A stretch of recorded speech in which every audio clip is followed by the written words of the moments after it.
Dun Yenpen shouted, still standing at the foot of the cliff, asking who they were. The pursuers descended as easily as shadows. One of them noticed Ju Song's clothes and asked if she was related to the Ju family. But without waiting for an answer, he got to the point and advised the travelers not to meddle in other people's business and to leave the child alone. White Heron interrupted the speaker. He demanded an answer to the question of who they were and how they could pursue an innocent child. Jinmu pondered. These people could be thugs or human traffickers, but persecuting a child was beyond his comprehension. Judging by their energy, they were not from Sapa. But then, where were they from? Hearing the girl's suggestion that they might be from Sapa, Jinmu became indignant. He had completely banned human trafficking in his time. The pursuer replied that the time had not yet come for open confrontation between Marima and the central regions, but they needed this girl. Events were not going well for the travelers. They were surrounded. Jinmu stood calmly with his arms crossed over his chest. The White Heron would be able to handle everything calmly, and he wouldn't even have to intervene. Both sides drew their weapons, preparing for battle. Zhang Sang was determined and had already engaged in combat with one of the pursuers. Using his skills and the energy released in his sword, he threw the enemy back. Chanwu kept up with his friend. He used hand-to-hand combat techniques and also put energy into his fist.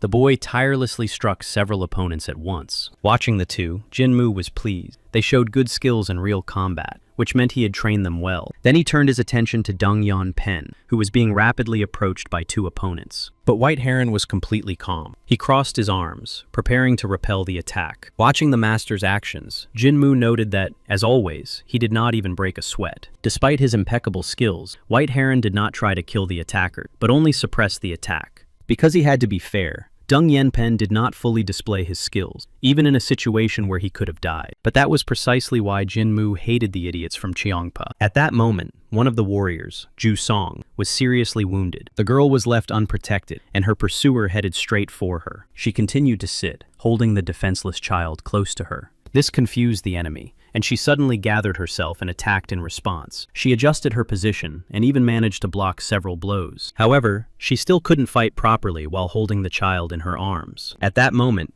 3 more opponents approached her from behind. Unexpectedly, Jinmu appeared in their path and repelled the attack. The girl sincerely thanked him for his help, but the young man only snapped back at her to protect the child. Ju Song watched him. Jinmu used Mutang's technique to disperse energy. The battle was raging everywhere, but the monk's appearance changed the situation. The opponents noticed this too. One of them said that there was a worthy opponent among the girl's defenders. He was going to take care of the White Heron, and told the others to focus on the child. Approaching Dung Yingpen, the enemy complained that they had not given up the girl willingly. It seemed that everyone was eager to end their lives. The man knew that the White Heron was at the level of Kang, and was glad that he would not have to be bored. Dun Yenpen gathered his energy and went on the offensive. But his opponent put his palm forward, using a technique that the master had encountered before. White Heron was far superior in martial arts, but this difference was reduced by his opponent's speed. However, the master could not predict his opponent's next moves, as he did not prepare his attacks in any way. Despite all his experience, the White Heron did not know what kind of martial art this was. The situation changed again when Jinmu suddenly appeared in front of Dung Yan Pen. Using his energy, he immediately struck his opponent. The enemy was so surprised that he did not have time to repel the sudden attack. Jinmu's energy rushed straight at him like a powerful wall. The blow threw the enemy straight back against the rock. The young man grinned and suggested they talk a little after all. The flow of energy was so strong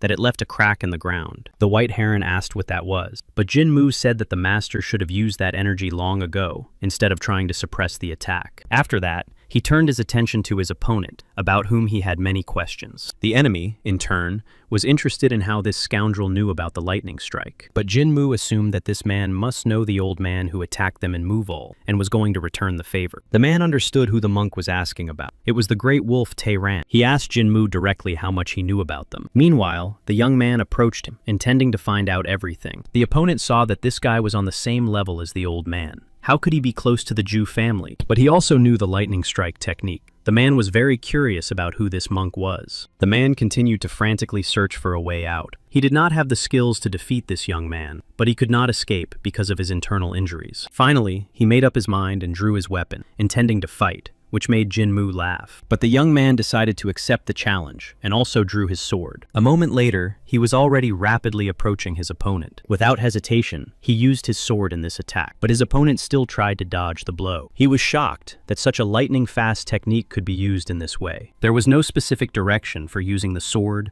or preparation for using internal chi energy. Jinmu was like a hurricane sweeping everything away. The monk, without slowing down, jokingly remarked that his opponent was living in luxurious conditions. The main reason for this was that Jinmu had no intention of destroying him, but when he tore his opponent's clothes with his sword, he discovered poison needles. Using poison in battle was a rather despicable act, but this trick backfired on the enemy himself. The poison got into the wound. The man realized he had no chance and rushed at Jinmu, intending to take him with him to the afterlife. Jinmu stood waiting for the attack. He wondered if his opponent really thought he could do it. His sword glowed with excess energy. It flowed far beyond the sword to the place where his opponent was, and even further. Jinmu attacked using the soul-taking phantom sword, and the moon disappearing from the heart. The blow was so powerful that it left nothing of his opponent and split the rock. Of course, Jinmu should have learned more about the old man. The young man was angry with himself for this. He had been too distracted during the fight. But after this attack, the rest of the pursuers also fell to the ground. Jusong poked the motionless bodies and noticed that they had all lost their minds. Come to think of it, only the leader had spoken. Perhaps he had used some kind of manipulation technique. But now the best option would be to tie them up and take them with him. None of the travelers had heard of such a group before, but it was quite possible that the child they were chasing knew something about it. The girl called out to the little girl, but she was so scared that she couldn't speak. Jusong tried to calm her down and assured her that she was safe now. This earned her admiration from White Heron and irritation from Jinmu. Dongyan Pen was also impressed by Jinmu's crescent-shaped strike, which was meticulously crafted down to the splitting of energy. White Heron remembered that Jinmu had crossed paths with Bi-hyun's brother, whose name made the young man wince. However, he might know more about these people. But if they were being pursued by Na Bi-hyun, then they couldn't be simple slave traders, and this should be reported to the administration. But they had captured more than 10 people, and they had no way to transport them. Therefore, they should ask the nearest clan for help. And perhaps they should have turned to an experienced tracker from the vagabond organization to find out what had happened. Jusong continued to argue that it was necessary to obtain the approval of the head, since the event was so large in scale, and most likely, Jinmu had connections in this organization, since he was so close to the elder Na Bi-hyun. The young man laughed. He had no intention of working and giving up his coin of cooperation, but his plans were ruined by Cheon Woo, who announced to everyone about his precious coin, which could now come in handy. Tears streamed from Jinmu's eyes. There was no help from this fat boy.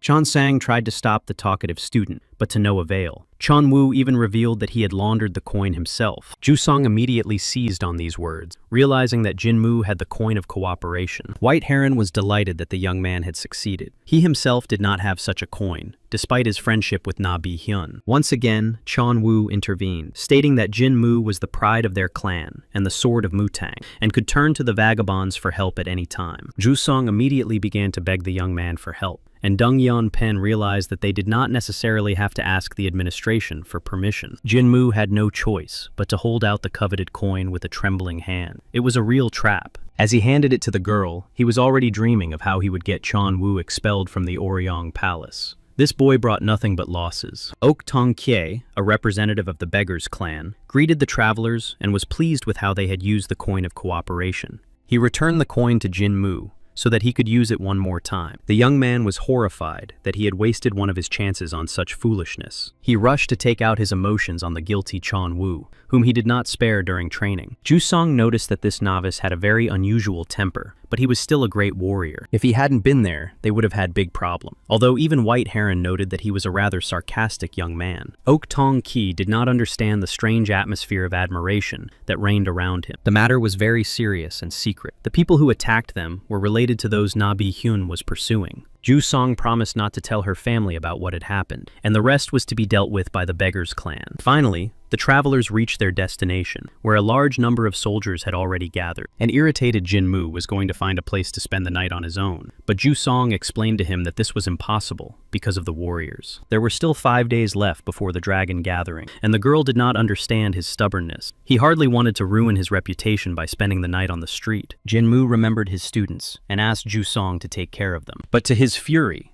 This was only possible on the condition that he go with them. White Heron decided to cheer him up by saying that he would also be with them and that they would have a lot of fun. But this had the opposite effect. Jinmu had finally managed to escape from Mutang, and now this. Finally, they all arrived at the Ju family residence, and the girl invited everyone inside. Cheon suggested going to check if there were any rooms available at the hotel. But to his surprise, Jinmu replied that there was no need for unnecessary trouble now. Both of his students looked terribly tired. After dismounting, the young man said that now they could eat and drink to their heart's content. In fact, he did not want to torment the two any further. The travelers were joyfully greeted by Ju Chang-un, who was the head of the Ju family from Muhan. Ju Song responded warmly to this greeting. After that, Ju Chun-un respectfully greeted the White Heron, immediately recognizing the legendary master. All these greetings and lofty words greatly annoyed Jinmu. Ju Song introduced the novices from Mutan, but the head of the family quickly lost interest in them and returned to Dongyeon Pen. As they walked away, Jinmu overheard that White Heron would be joining the leadership of the Flying Dragon's Brotherhood. At that moment, the young man noticed Zhu Kalgin and immediately asked him if he was going to participate in the upcoming meeting. Seeing Jinmu smirking in front of him, Zhu Kalgin was speechless with indignation. He even let out a couple of unpleasant words. Realizing that he had said them in front of everyone, the young man immediately covered his mouth with his hand. But it was too late. Zhu Song was already outraged by his behavior. Zhu Kalgun apologized for his slip of the tongue. The boy, who was even younger than him, was preparing to become the next head of the Ju family. He clenched his fist. The fact that he had uttered these words in front of his peer did not mean that he had insulted him. But Ju Song was already furious. Did Zhu Kalgun not know who the person next to him was? And since he only knew that Jinmu was from Mutang, she loudly replied that this man was the sword of Mutang. Zhu Kalgun did not expect this at all. Since when had this scoundrel become the true sword of Mutang? At that moment, Ju Chang-un appeared behind him and pushed the young man to his knees so that he could apologize. Now the head of the Ju family could be in trouble. Jinmu was the face of Mutang, and such words could offend the entire clan. Realizing that all this could damage his family's reputation, he lashed out at Zhu Kalgun with reproaches. After that,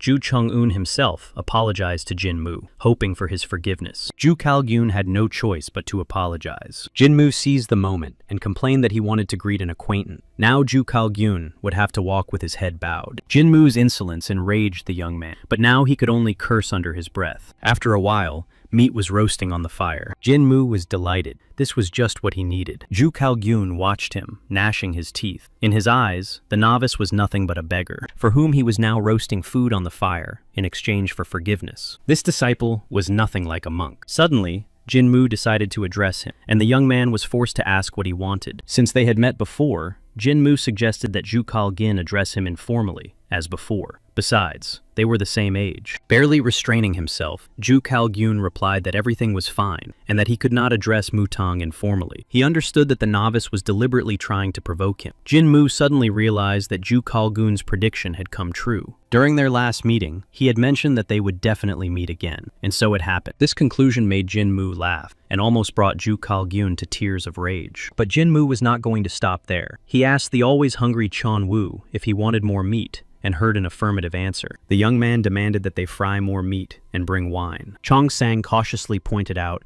that it was already late and that Jinmu might feel sick from the wine the next morning. The young man agreed with him and called out to Zhu Kalgun. He hoped that he would be able to go to rest, but Jinmu demanded that more meat be fried and that a spicy soup be prepared in the morning. Zhu Kalgun trudged off to get another portion of meat, anticipating the day when he would settle the score with this scoundrel. After a hearty dinner, all the students were finally able to go to bed, but Cheon Wu, who was fast asleep, was snoring loudly. Because of this, Jinmu decided that he would never sleep in the same room with them again. Watching his snoring student, he wondered whether he would quiet down if he punched him once or not, but he decided not to dwell on it, because in just 4 days, he would be seeing these two much less often. Jinmu quietly got dressed and went out into the courtyard of the zoo residence. Looking up at the sky, he thought that in 4 days he would begin a full-scale search for the second volume of the double energy technique. He had to find these records. There were still reserves of gold and jewels in Sapicheon, and the loyal Chon Wu-myung. Although Jinmu already vaguely remembered what he looked like, Jinmu wondered whether it was worth capturing the Union in Saphachong. The mere thought of it filled his dark nature with genuine euphoria. Suddenly, the young man realized that he had already reached the gates. He turned around and hurried back. If someone had tried to destroy him, it could well have happened, because he was floating in the clouds like a fool. But in the silence, someone who knew his name called out to him. It was Zhu Song, dressed as a girl with her hair down. She struck Jinmu so much that he lost his voice and froze in place. Meanwhile, the girl asked him if he was still asleep. It turned out that Jinmu did not recognize her. He guessed it was her only by her voice. The girl was already used to imitating a man's voice, but now she was speaking as herself. And at that moment, she was not Ju Sung, but Ju Shanshan. Jinmu's jaw dropped. He had no idea she was so beautiful. Ju Shanshan decided that the novice had made such a face because he was trying to avoid her. But Jinmu was simply struck by the girl's beauty and couldn't pull himself together. Now he was in Doden's body, so girls with doe eyes were the previous owner's type. Realizing that reason had prevailed, he cleared his throat and asked what she was doing here so late at night. It turned out that she had recently returned from the Union, but to everyone else, she was Ju Song. So the girl asked Jinmu to pretend he knew nothing. From that moment on, she wanted to live as Shanshan, and also planned to participate in the dragon gathering as a girl. Jinmu promised to keep his mouth shut. He understood in general terms what was going on here. Ju Shanshan said that she had inquired about the attack. Everything was very secret. While the girl was talking, Jinmu couldn't take his eyes off. When she was talking seriously about something, she seemed even more beautiful. Ju Shanshan suggested that the young man go with her, and he agreed without hesitation. It turned out that she needed to go to the Union to greet the leader. Jinmu realized where he was going and tried to refuse. He was completely stunned and didn't listen to what she was saying. But Ju Shanshan was already running away, advising Jinmu to get some rest and recharge his batteries. The young man realized that he had failed. Because of her pretty face, he had missed his chance and sabotaged himself. The next day, Cheon Sang and Cheon Woo were surprised that Jinmu was going somewhere. Earlier, he had promised them a walk in the city center after training. Jinmu, wondering where their impatience came from, promised to return as soon as possible, and now he advised them not to be lazy and to train well. The young man himself had no intention of delaying and wanted to get to the enemy's lair as soon as possible. He was going to visit the political union of right forces. The union's military advisor, Ju Hyup Jin, welcomed Mutang's sword. Jinmu remembered him well from his past life, even though they hadn't seen each other in a long time.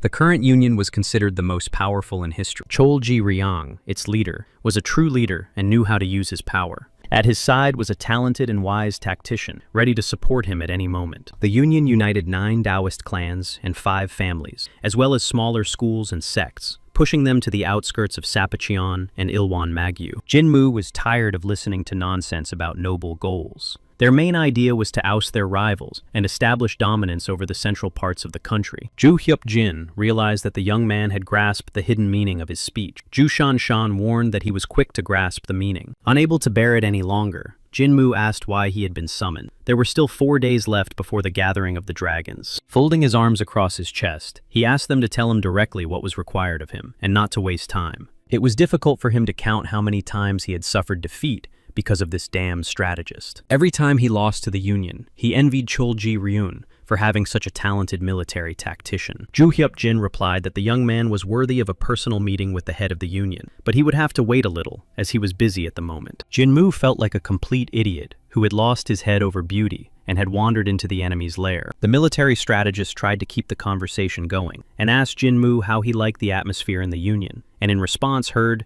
that it was quite spacious here. This answer amused Ju Hyun Jin. Only a true master of Mutang could answer so wisely. Jinmu did not understand why he found it funny. This place was many times larger than Sapchong. There were many tall palaces here. To build such a colossus, they must have spent a huge amount of money. And Jinmu noticed that such a territory was of no use, only meaningless glitz. Ju Hyun Jin was at a loss and could not come up with a decent answer. At that moment, Cholji Ryang entered the room, accompanied by White Heron. It was the first time he had seen his advisor at a loss for words. The head of the Union turned to Jinmu and asked him not to put too much pressure on the military advisor. The young man clenched his fist. He felt this enormous spiritual power, and that the head had changed since their last meeting. Now Jinmu was not even close to Cholji Ryang in terms of level. His body would have to work hard to achieve the same strength. The leader was puzzled. The young man was seeing him for the first time, but showed no surprise, no embarrassment or gratitude. It felt like he was looking at him as an old enemy. To begin with, Cholji Ryang invited everyone to sit down. For the first time in his life, Jinmu had to sit at the same table with the head of the Union. He felt like he was sitting on pins and needles. Finally, Cholji Ryang asked if the young man knew the real reason why the head had sent a personal request for him to come. Jinmu was surprised to learn that it was a request. At first, the head wanted to take him as a disciple, but the young man chose a different path.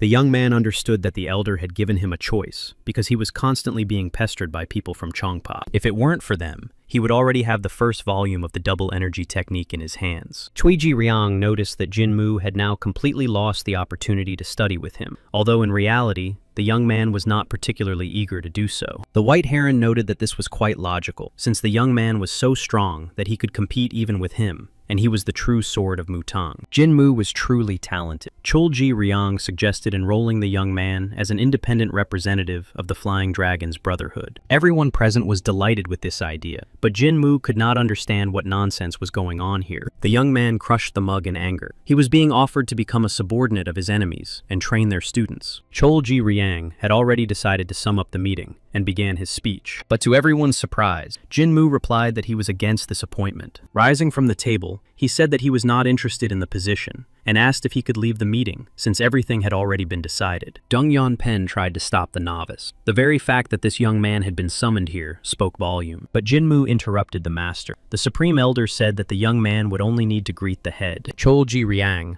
also asked the monk to think carefully. If the true sword of Mutang became an independent representative, it would bring glory to the clan. Jinmu couldn't take it anymore, and said quite loudly that he had only greeted the head, and now wanted to leave. Those present froze. But the young man had no intention of indulging their wishes, after they had forcibly brought him here and imposed some kind of position on him. Jinmu would not agree to this under any circumstances. Cholji Riang sighed and rose from his seat. With an ease that surprised the monk, he agreed to his refusal. But the head turned to him and asked if the young man knew the meaning of the word greeting in the language of the Marima warriors. After a while, everyone present moved to another place. It was Cholji Riang's private training hall. The hall was located under the palace and was quite expensive. Although its floor was paved with ordinary cobblestones, Zhu Shanshan apologized for the fact that all the weapons inside were forged from Damascus steel in order to save money. Jinmu was boiling inside. This steel was not cheap, and wood should have been used for training. In the corridor, all the walls were covered with Yemenju.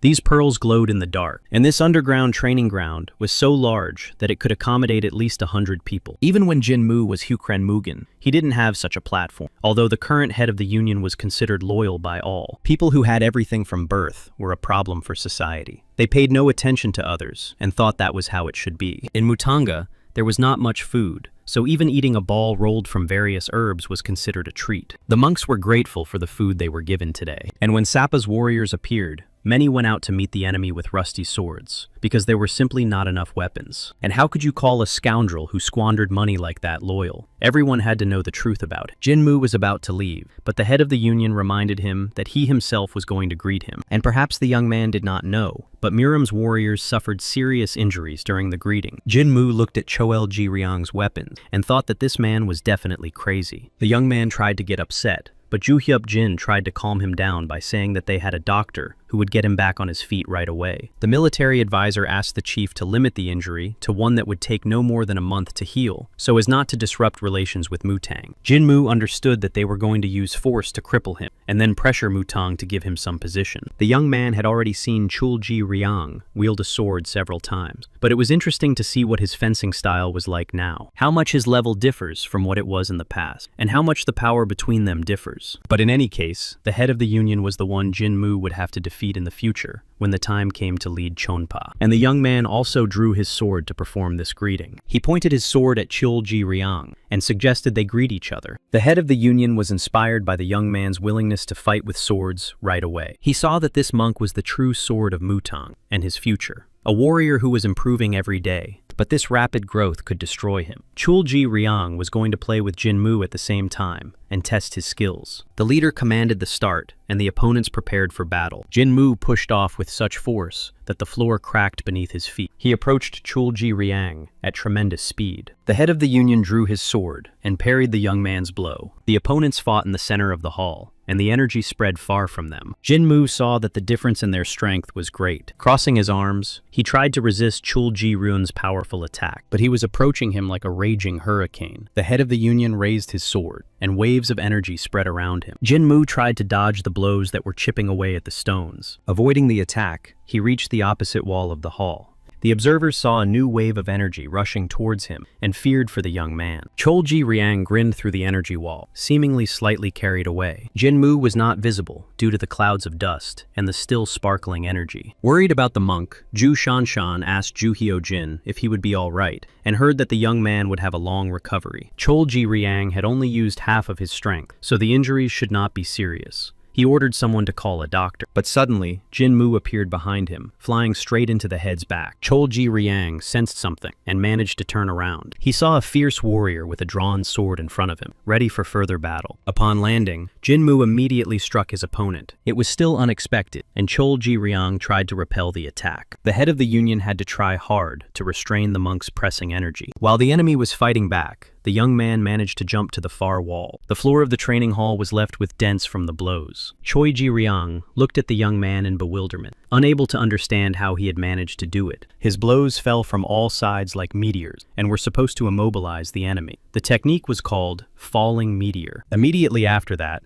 the leader used the technique forest fire covering the sky. This tactic defeated even the right-hand man of the leader, Ilwan Magyu. This monster grew stronger with every battle he fought, who was none other than Lord Sapachan Hyukrenmugan. Was Jinmu familiar with the union leader's fencing style? The young man did not confirm this. And how could he have known? When asked how he managed to dodge, Jinmu pretended to be stupid. In fact, Hyukrenmugan had spent a lot of time studying this technique in the past, and now he knew that the head would not use his full strength. The young man was pleased. Even if he was reborn several times, Cholji Riang would not be able to understand that Jinmu was Hyukrenmugan. The young man noticed that they had already greeted each other, and now he could leave this place. But to his surprise, these words made the head of the union laugh. Cholji Riang admitted that he had underestimated the young man, and if it hadn't been for the secret training, he would have burned with shame. However, even despite the secrecy, Cholji Riang, as the leader, had no right to lose. Therefore, he would not give in to the young man and would put all his strength into the attack. Jinmu tried to stop him. There was too much difference in their strength, and he could find himself in a difficult situation.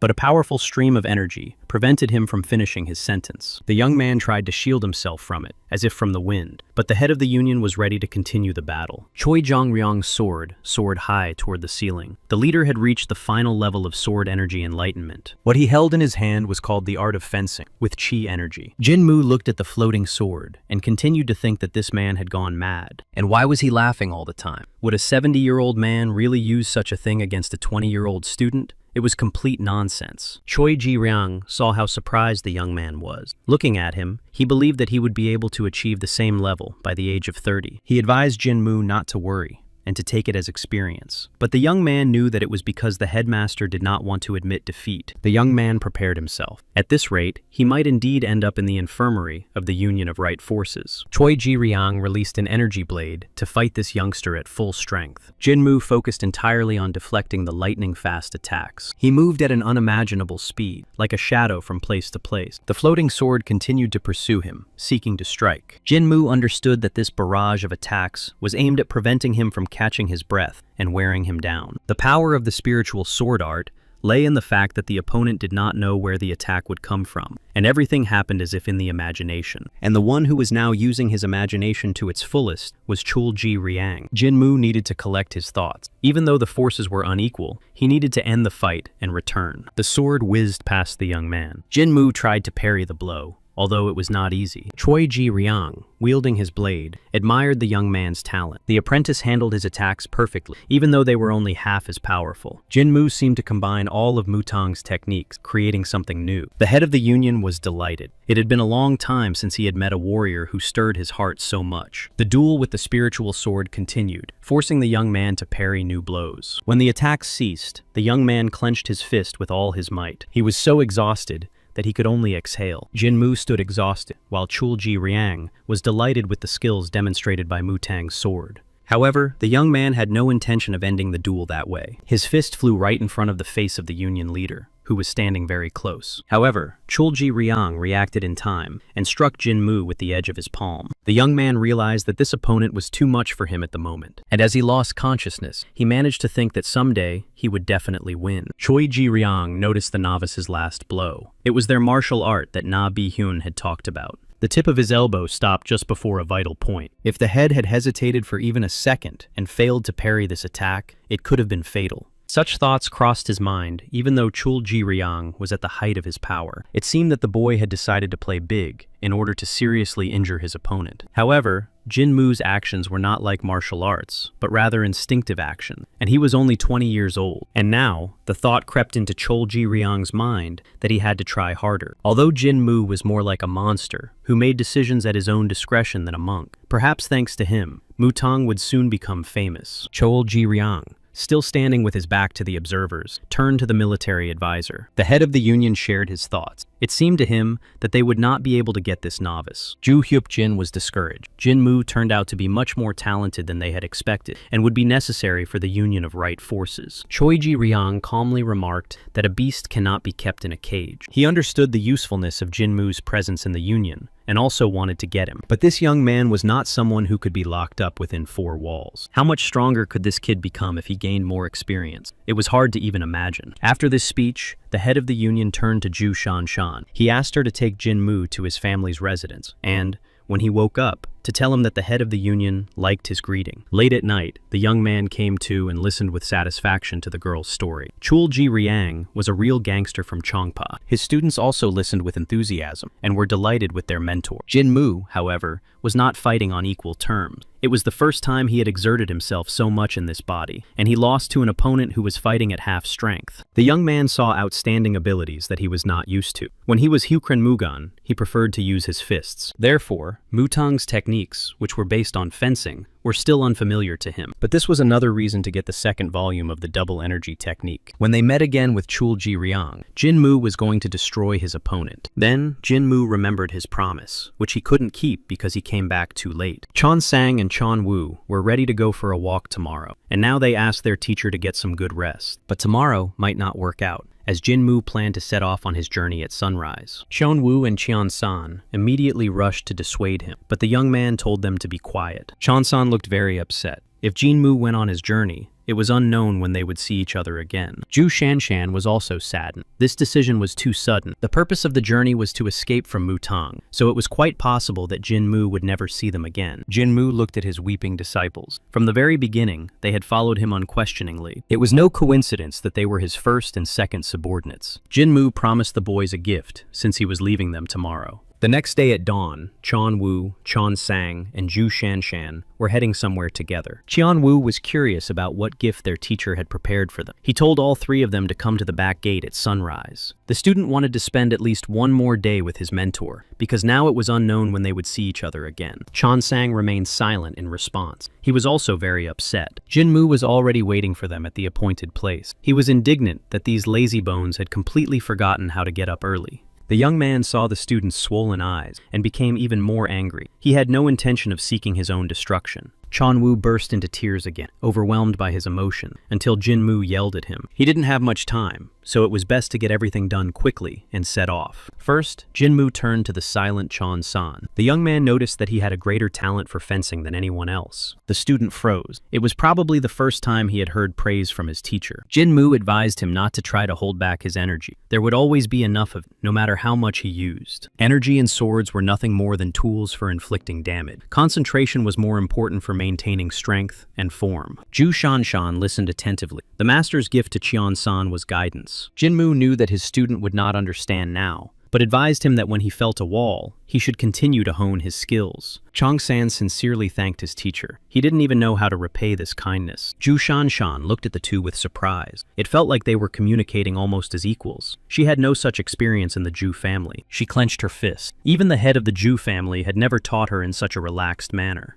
Therefore, many did not try to share such knowledge, hiding their secrets away. Even if the listener was a student, the teacher would not go into detail if the student was not ready to absorb the information. And if someone else, such as her, was in the student's place, the teacher would not speak at all. It was the amazing atmosphere of Mutang. Therefore, if she remembered Jin Mu's teachings, they would definitely be useful to her in the future. That was the reason she was here. The girl was immensely grateful to the monk Mutanga for this. Now it was Cheon Woo's turn, and he eagerly raised his hand to listen to the teacher. Jin Mu immediately pinned the boy against the wall, calling him stupid. He advised him not to stop, no matter what others said. Cheon Woo needed to move independently in his own direction, and one day he would become famous in fist fighting. Hugh Krenmugen once said the same thing to his loyal Cheon Woo Myung, who later became the leader of the strongest gang in Sapicheon. Now it was time for Jin Moo to set off on his journey. As a farewell, he advised everyone to train hard. The young man asked Chon-san to look after Cheon Woo. Now Chon-san could not stop his teacher, and they had to go their separate ways. Unexpectedly, the student fell to his knees before his mentor. Sobbing, he asked Jin Moo to stay well and hoped for their next meeting. The mentor became sad. These scoundrels knew how to embarrass him. As a warrior of Sapa, he did not allow close relationships with anyone except Cheon Woo Myung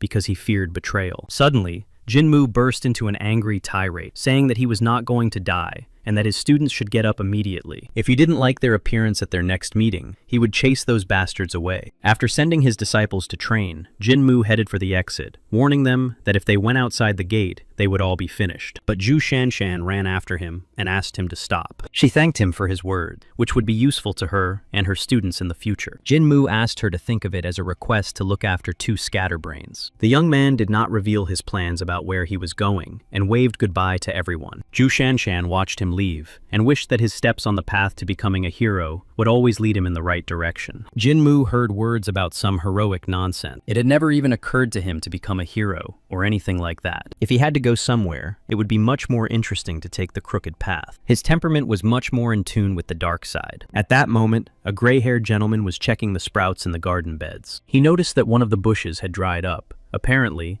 the neighboring ones had sucked all the moisture out of the soil. His maid, Chisum, ran up to him, worried that someone might see him like this. The man laughed. Even if they saw him, they couldn't say anything. But Chisum continued to be indignant. Even if people didn't say anything to the gentleman's face, no one could forbid them from pointing fingers at his subordinates. The gray-haired master was indignant. What difference did it make to anyone what he did in his own house? While he shook his fist angrily, the other servants discussed what a decent and kind gentleman he was, who had been a scientist in the past. Even the mayor wanted to become his student, but the man refused, saying that he had long since settled down as a savage in the village. This man cared for the peasants, distributed rice to the hungry, and even gave a plot of land to the peasants, worrying about the poor harvest. Meanwhile, the gentleman pointed to a withered sprout that aroused his pity. Chisam sighed. Was he now going to show humanity even to vegetables? That was how the world worked. The strong took from the weak. The world was too pitiful. Everyone weeded out the dried-up sprouts, but you just had to remove the ones that stole from others. Chisum was called, and she hurried to punish the gentleman for poking around in the garden. After the lady's death, there was no one left to yell at him. She also ordered him to take off his dirty silk clothes so she could wash them. The master continued to look at the garden bed. The dried-up sprouts would die anyway, according to the woman. But if the two sprouts on the sides were removed, there would be enough water for all of them, and the dried-up plant would also grow. At that moment, someone addressed him as the Lord of the Three Palaces. He was informed that everything in Henshu had ended in failure. Their follower had died, so there were no traces left. The fact that they had not been followed was good news. The Lord was interested in what had happened to the child. Upon learning that the child was in the union of right forces, the Lord came to the conclusion that Na Bi-hyun had interfered. But it was not him. They were unable to find out the name. Now they had to find another child to replace it. The Lord thought about what to do with the child who was in the union. This child had to be sacrificed on the path to something new. In addition, Vladika was interested in finding the double energy technique. To speed up the process, he decided to ask Tarang for help. He did not care how dangerous or bloody it was. The Lord needed this thing, even if it meant washing the entire Dan clan and the entire Chonsong clan in blood. The era of a new world was about to begin. The man tore out the sprouts. After that, all the scoundrels would be nothing more than useless weeds in the coming era. The Lord squeezed the sprouts so hard that juice poured out of them. He was going to cut off all the rotten parts. The cattle market near Dongting Lake was full of people, and trade was in full swing. Butchers were busy cutting meat. It took a lot of effort to cut up a carcass properly. The boy watching one of the butchers was amazed by his skill. This man was probably the best in the whole lake. He worked very quickly. The young man was curious about how he managed to cut up the carcass so quickly, but the butcher rather rudely asked him to take the meat and leave. After that, he eagerly pressed his lips to the flask of wine. The man threw down some money and advised the butcher to take better care of his health and stop drinking so much wine. The butcher gave him a stern look and asked him to get out of there as soon as possible. The man's gaze was frightening and greatly frightened the customer. The butcher examined the bag of money left by the customer. There was a piece of paper on top of the coins, which he picked up with his thin fingers. The man began to study the contents of the note, which was clearly addressed to him. Late at night, when it was already completely dark, he moved through the empty cattle market. Reaching the right door, the man cautiously began to open it. Inside, he changed out of his butcher's suit and into completely different clothing. Clutching a weapon in his hand, the man stepped back out onto the dark street. In his thin but sinewy hand, he clutched a sharpened axe. The man continued to move through the empty courtyard. His gray hair was blown by the wind. He reached the stall with the cows, who were trembling, sensing something was wrong. But he needed a different animal. The man moved on, stopping in front of a dark cow. The defenseless creature trembled, and tears welled up in her eyes. They reflected the face of the madman, reaching out his hand. With a sharp movement, the man grabbed the frightened animal by the neck. A terrifyingly evil smile, resembling madness, froze on his face. From the outside, it looked as if the man was enjoying the process. His hands swelled with tension. It was enveloped in dark energy. The man let go of the cow. She looked as if all the juices had been sucked out of her. The butcher, on the other hand, looked pleased with the result. He had succeeded. Of course, people would be better, but for now, this animal was enough. He couldn't leave any traces behind. He looked up at the starry sky. It was time to move on. All the merchants of the Central Plains and their guards stopped at the large Dongting Lake on the edge of Hunan province. This was where the main Marima clan and many hermits were located. Both factions wanted to gain control here, but couldn't because of an unspoken agreement. Jinmu smiled. He had to eat here. But in any case, this place would belong to him in the future. There were 5 Taoist clans in the Central Plain. First, he was going to visit Qingcheng in Sichuan province, then the rest. As he pondered that he needed to get some money first, his attention was drawn to a crowd ahead. Jinmu heard a snippet of conversation about a brutal massacre and some particularly dangerous criminal. The victim was Judge Chang, a martial arts master and a fearless man. In the young man's opinion, it was inevitable. Anarchy reigned in this place, and many criminals had gathered there. But since it did not concern him, he decided not to pay attention to it and headed for the cattle market. There, he was struck by the stench. It came from the carcass of an animal. According to the owner, this cow was not the first. Jinmu listened with surprise to the farmer's conversation. The animal's death resembled the work of a demon who had drunk all its blood. Just yesterday, the cow was fine. It couldn't have changed so much in just one night. Jinmu decided to approach the farmer, who had lost a lot of money because of this incident. The farmer naturally asked who he was. Instead of answering, the young man grabbed the stunned man by the throat. Lifting the man off the ground, Jinmu demanded that he tell him everything that was known or related to the unusual death of the animal. The farmer tried to answer that he knew nothing, and then Jinmu threw him to the ground with force. The man repeated fearfully that everything had been fine with the cow just yesterday, and this was not the first time. A martial art that allowed one to suck the blood from a victim and turn them into a dried-up corpse. Jinmu was sure that this was an energy absorption technique, but who used it? The demon clan? Or someone else? The marks on the animal suggested that it was not their work. It was a more unusual technique. However, there was no one in Murim who possessed such abilities, because the last person to inherit this technique was Hukren Mugan himself. The master who taught him paid special attention to prohibitions. It was forbidden to take the life of a victim whose energy was being absorbed. Otherwise, after the first victim, dark energy began to accumulate in the person, and the more there was, the more difficult it was to control the mind. Ultimately, this could lead to him going mad without regaining consciousness. The only way to resist this was to get drunk on alcohol. But in the end, the person's body would be depleted, turning into a skeleton, and the energy would dissipate. Therefore, those who used this power incorrectly doomed themselves. But Hukren Mugen was able to observe these prohibitions. But the one who dried up the animal seemed to have no regard for the prohibitions. Now he must be suffering from the side effects of dark energy, which means he is an uncontrollable devourer of lives. It is quite possible that he is now drinking himself silly in some back alley. The person who knew the technique of absorbing energy was definitely connected to Hukren Mugen, or the master who taught him. Jinmu did not know who this person was,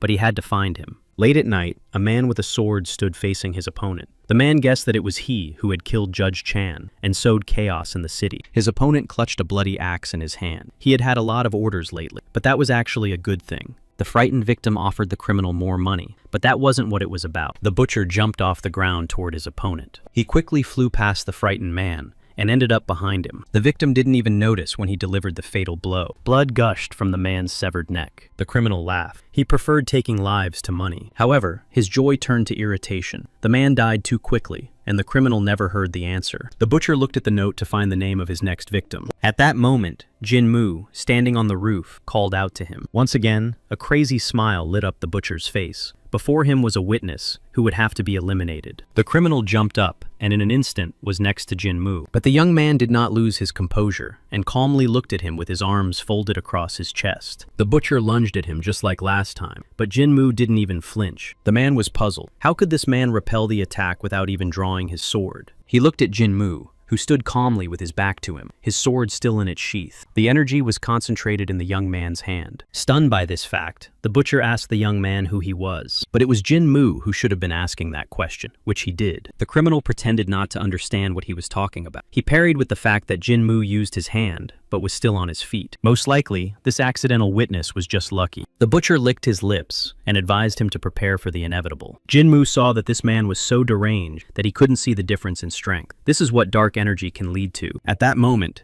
his opponent was turning into a demon. Each crime would turn him into a monster more and more, and eventually he would cease to recognize reality. The butcher attacked, but Jin-moo easily dodged his blows. His opponent didn't even realize that he was already losing his life. He continued to throw his weapon fruitlessly. Jin-moo noted that this man was quite skilled with a knife and used the wind to increase the force of his blows. It was a pity that his talent was misdirected. Such skill could only be achieved through diligent training. But where did he get it? If you didn't take into account his physical and mental state, this man was head and shoulders above Cheon-san. The butcher was curious why this young man was only dodging. It was strange. He jumped forward again, intending to destroy his victim. The blade whistled right in front of Jin-moo's face. Finally, he succeeded. The butcher was satisfied. But suddenly, his expression changed dramatically. Jin-moo stood with an impassive look on his face, clutching the knife blade tightly. The young man said that all this time, he had not only been dodging, but also watching. His opponent had piqued his interest. At that moment, the butcher tried to wrest the weapon from Jin-moo's hands. But to his amazement, the monk split the blade into pieces. After that,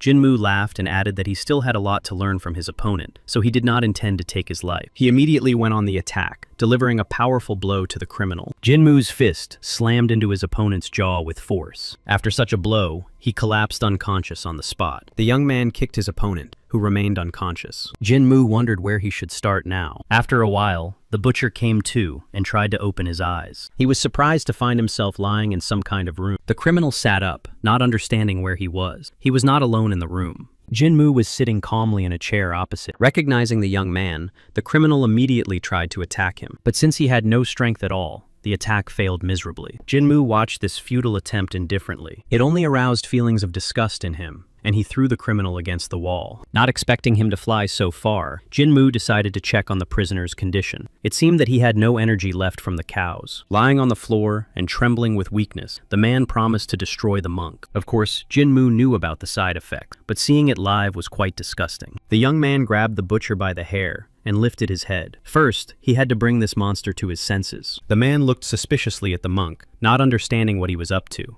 Energy filled the room, flowing everywhere. The bright energy of the Mutang Taoist clan was supposed to cleanse the body of evil and demonic energy. Jin-moo knew this because he himself had undergone such a purification. After that, the man was supposed to return to his previous state. When the man tried to get up, the young man realized that he was beginning to come to his senses. Sweat poured from his face, but his gaze was no longer so crazy. Looking around, the man asked who Jin-moo was and where they were. It seemed that he remembered nothing. The young man replied that none of that mattered, and ordered him to explain how he had mastered the technique of absorbing energy. The butcher looked at the monk in confusion. It seemed that he did not understand what he was talking about at all. Jin-moo tried to ask his question in more detail. The man asked in shock how the monk knew about this. The young man continued to describe the condition of the man, who must have been in pain in the morning after using this technique at night. This was true and was called energy dissipation. This man could only transform for 4 hours after absorbing the cow's energy, but then terrible pain would set in. The only thing that could numb this condition was alcohol, but judging by the butcher's appearance, it no longer had any effect.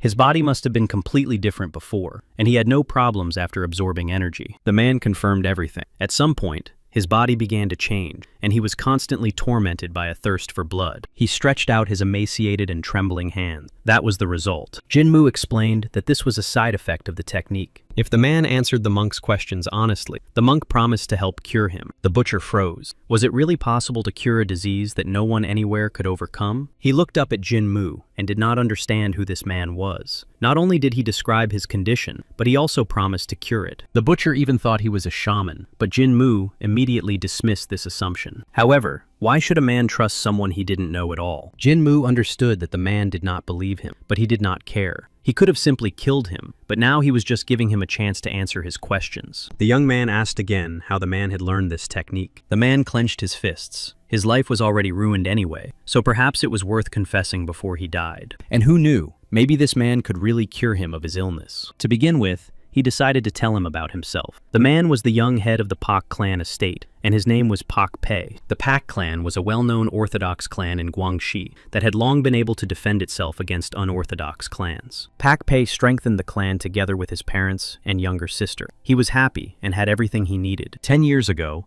a man came to their estate, and bloodshed began. It was Cheon Woo-myung from the unorthodox Heavenly Clan. Jinmu did not expect to hear the name of his loyal comrade. Cheon Woo-myung was looking for a certain plant and wanted to enter the valley, protected by the Paek clan. Many magical herbs grew there, but because it was an orthodox clan, they could not let him into the land that had been protected for several generations. Cheon Woo-myung was too strong, and in the end, Paek Pi's father died, and his mother could not cope with the loss. Pak Pei forcibly passed on his martial arts skills to Cheon Woo-myung. Because he did not give up and continued to fight, the invader was going to show him the most painful way to end his life. After that, Paek Pio could not resist his thirst for blood, left his sister and his home, and went wandering. Jinmu remembered that 10 years ago, Cheon Woo-myung was searching for the plant of immortality. The young man remembered that he had taught this technique to his confidant, but he had ordered him not to pass it on to anyone. How dare he teach someone else from the clan, which he had destroyed? And of course, this fool didn't tell the guy about the restriction, and since he didn't know how to use it properly, he was constantly tormented by bloodlust. If you think about it, in a sense,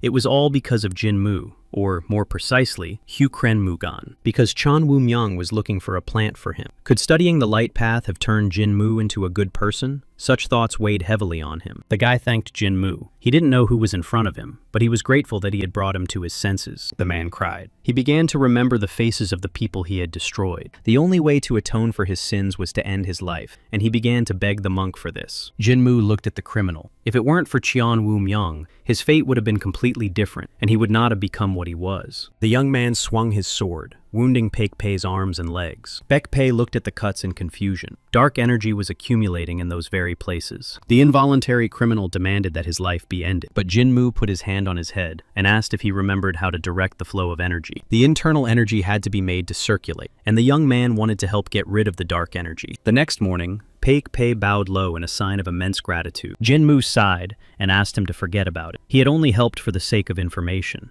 But Pak Pei couldn't stop. He was overwhelmed with emotion because he had already forgotten what it was like to live without pain. Jinmu started shouting again, and the young man promised to stop. The young man noticed that Pak Pei was not yet completely cured. Those who had mastered the absorption technique could not master others. Therefore, the young man could only use this technique at the moment. Pak Pei clenched his fists in rage. It was all the fault of that damned Cheon Woo-myung. But Jinmu asked him to calm down and listen. This technique was very powerful. One only needed to absorb energy in small amounts, and you couldn't take the life of the creature from which you were taking energy. Then the dark energy would not accumulate. Paek Pei was very happy to hear this news, but on the other hand, it looked like a split personality, which was not on the list of side effects. And of course, the young man was very curious about how Jinmu knew all this. He just waved it off, saying it was none of his business. Pak Pei shared his future plans. He planned to return home and help his sister revive their estate. When everything was done, he was going to end his life. Of course, Jinmu had helped him a lot and forgiven him, but that didn't change the fact that Pak Pei had destroyed many lives. Jinmu remembered that Paek Pei must have been part of some gang. It was unlikely that they would just let him go. Pak Pei was sure they would let him go. In Jinmu's opinion, only a very stupid person could think that. These people would do anything to prevent the information from leaking out. But the young man was no longer going to destroy anyone's life, even if his own was in danger. And now it was time for him to go. Pak Pei promised Jinmu that he would remember his kindness and repay him in kind. The monk remained seated. How interesting that this young man was going to repay him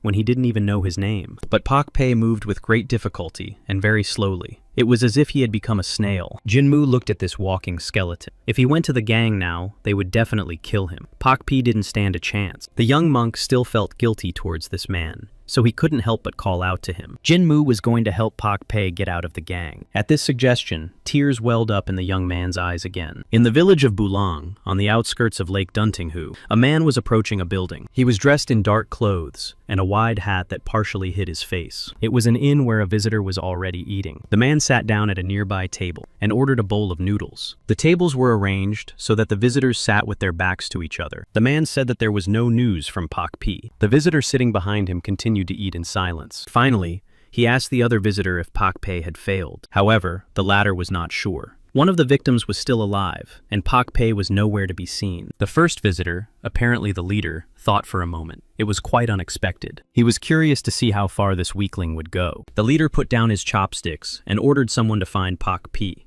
The man had to make sure he wouldn't interfere. In the evening, another inn was full of people. Servants bustled back and forth with full plates. Jinmu and Pak Pei decided to stop there and have dinner. Pak Pei thought they would be found quickly in such a place. But Jinmu replied that they were not hiding. They were just waiting where it would be easier to find them. Pak Pei said he was a member of the Three Dead Men gang. Jinmu asked if the young man knew where their base was located, but he only knew that it was near the village of Bulang, and that he himself only received a list of victims. Jinmu believed that they definitely should not go there. They didn't know where the gang was, or how many people were in it, so there was no need to expose themselves. The basis of any battle is to take the best position for yourself. Since they had no information, it was better to lure the gang out. Later, Jinmu and Pak Pei wandered the street. They had to do this until the gang made a move. Jinmu noticed that if Pak Pei didn't like something, he could use the energy absorption technique to restore his strength. But the young man was not going to use it without reason. At one point, Jinmu stopped and told his companion to do the same. He sensed something and told Pak Pei about it, but Pak Pei did not feel the same way. Jinmu turned around. Finally, guests had arrived. But since Pak Pei currently had no internal energy, it was not surprising that he did not notice it. Without hesitation, Jinmu rushed toward the gathering shadows. To his companion's amazement, he pulled a man out of the darkness. He immediately threw him to the ground, not giving him time to recover.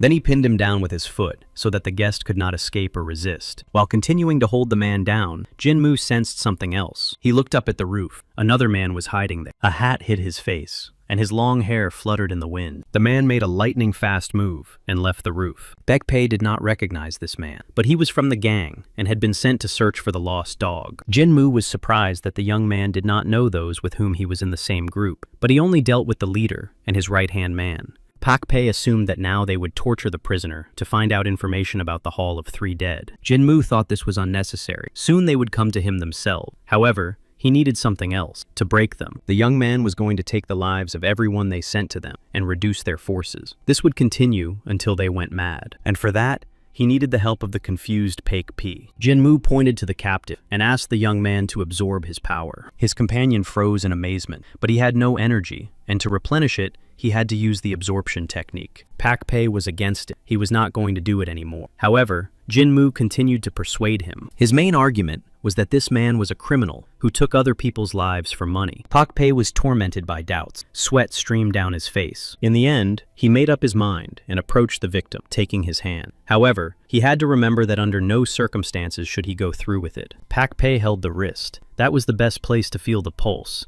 and concentrate energy. The absorption process began. It had been a long time since the young man had done this to people. Jinmu was pleased with the result. Now it was time to start fishing. He headed further down the street, intending to capture other members of the gang. Suddenly, he was attacked, but the young man managed to repel the attack. One of the gangsters tried to throw a dart, but it was deftly deflected. Jinmu jumped and knocked the attacker off his feet with his foot. That was the first one. The young man used his head as a support and moved on. Pak Pei arrived just in time to grab the man by the throat and take his energy. A crazy smile began to reappear on the young man's face. While Jinmu dealt with the second criminal, Pak Pei did his job. The young man followed Jinmu, leaving immobilized bodies behind him. The monk had already defeated the fourth gangster hiding in the darkness. When the fifth was finished, Jinmu asked if Pak Pei had enough energy to fight. Pak Pei smiled. He had more than enough, and his strength overflowed. The gang leader listened to the report in amazement. These two had neutralized 10 criminals. The mercenaries were still alive, but all their bones were broken, and they could no longer fight. The guy accompanying Pak Pei was much stronger than they had thought. The leader was interested in information about who he was and how he was connected to Pak Pei, But there were no answers to these questions. It was unbelievable that someone could handle so many enemies alone. He was clearly not an easy opponent. The leader rose from his chair. It seemed he would have to do everything himself. He instructed everyone to be told that if they brought him Pak Pi's head, the leader would reward them with 1 gold nyang. Pang Pei still couldn't believe that he could hurt people with his energy absorption technique. Jinmu immediately reminded him that last night the young man had almost gone mad from the smell of blood alone. But they were all still alive, although they would need time to recover, depending on the amount of energy absorbed. Last night, Peng Pi's eyes were like those of a monster who enjoyed taking the lives of others. Now that the young man had regained his sanity, he constantly reminded himself that no orthodox clan would have acted as he had. Jinmu planned to get rid of his companion as soon as possible, but since he had promised to help, he had to take Pak Pei to the Pak clan estate. At that moment, 2 visitors entered the inn. Bek Pei immediately recognized the leader of the 3 dead gang. Hearing this, Jinmu immediately turned his attention to the visitors. He turned around and looked at them, as if through the rest of the people present. These people had done a good job of sneaking in while he was arguing with Pak Pei. Jinmu addressed the guests. It was very careless of them to come here in the middle of the day. The gang leader asked permission to sit down at their table, and received approval from the young man. It was strange that this man was so polite, knowing that Jinmu was much younger. Perhaps he wanted to negotiate. The leader expressed his gratitude and appreciation for Jinmu's forgiveness. But the young man's actions were not forgiveness, but an act of mercy. The 3 dead Hall gang did not want to antagonize such a powerful master as Jinmu. The leader promised to let him go peacefully if the young man handed over Paek Pei. Jinmu smirked. They did not want to be enemies, but they attacked first. How could the leader behave this way when his subordinates were beaten like flies? After these words, the gang leader's right-hand man immediately flew at Jinmu. The young man calmly looked at the hand that grabbed his shoulder. Was he really so bold as to want to try to fight him? And while the others sat in their seats, he struck with lightning speed. The gang leader looked at the young man in shock and alarm. He couldn't understand where this master had gotten so much energy. His right hand had already flown helplessly away from Jinmu. The leader had been told that Bek Pei's companion was a martial arts master, but he couldn't have imagined that he was so strong. Well, in that case, he would have to be killed. And the leader waved his hand. However, Jinmu managed to warn him that if he lowered his hand, it would be the end for all of them. The young man himself continued to sit calmly, but his energy enveloped the entire room in waves. The other gang members sitting there began to experience excruciating pain. Jinmu's energy was so powerful that it suppressed his opponent's body. The young man asked if they understood that he was not joking with them. The gang leader was outraged that he had not been informed of the enemy's level of strength. Jinmu continued to ponder. If they fought the gang now, all the criminals on Dongting Lake would be destroyed. Meanwhile, the gang leader fell to his knees before him and began to apologize for not recognizing the master's greatness. In response, Jinmu asked how he planned to correct his mistakes and make up for wasting his precious time. As a sign of sincerity, he handed over several silver coins. Jinmu softened and agreed to forget everything if the gang fulfilled 2 requests. First, they had to release Baek Pei from the gang. The second request was more trivial, like a mosquito sucking blood. After a while, Pak Pei admired Jinmu's incredible luck. After all, he had managed to leave the gang safely. He didn't know why the young master had decided to help him, but he was going to thank him for his kindness. Jinmu seemed to remember something and asked Pak Pi to sit down for a moment. The energy absorption technique could be very powerful and useful. One only needed to absorb pure energy and leave the rest untouched. Jinmu asked the young man to listen carefully because he was going to teach him how to store it in the energy core. The young master had to correct Cheon Woo-myung's mistakes and help Baek Pei enjoy the rest of his life. The core is the source and initial form of all energy. The beginning is the end, and the end is the beginning. When they unite, they become one. Instead of chaos, order is established. This is the energy of the original core. At the same time, Chon Sang was thinking about how their teacher was doing. Chon Woo admitted that he had even dreamed about him today, and Ju Shanshan believed that they were remembering him because today was the gathering of dragons. Chon Sang had to do everything in his power to ensure that the teacher's name was not disgraced. The martial arts masters participating in the Flying Dragons meeting were divided into categories. Only 8 people would be selected for rank A. They would be tested on their basic martial arts knowledge and internal energy. Chon Woo knew that the competition would be fierce, but now he was even beginning to feel apprehensive. Chon Sang interrupted him. Jinmu was not there, so they were the only ones representing the Mutang clan, which meant they had to forget their fear. The young man asked him to try his best and do everything possible together so as not to disgrace the teacher and the clan. They noticed Zhu Shanshan standing nearby. Ak Fion, the fifth son of the Ak Shandong family, approached them. He immediately recognized the girl, and she recognized him. He behaved as if he were an old friend of Zhu Song, which greatly puzzled Zhu Shanshan. Ak Fion noticed the two students standing next to her, and the second daughter introduced the young men.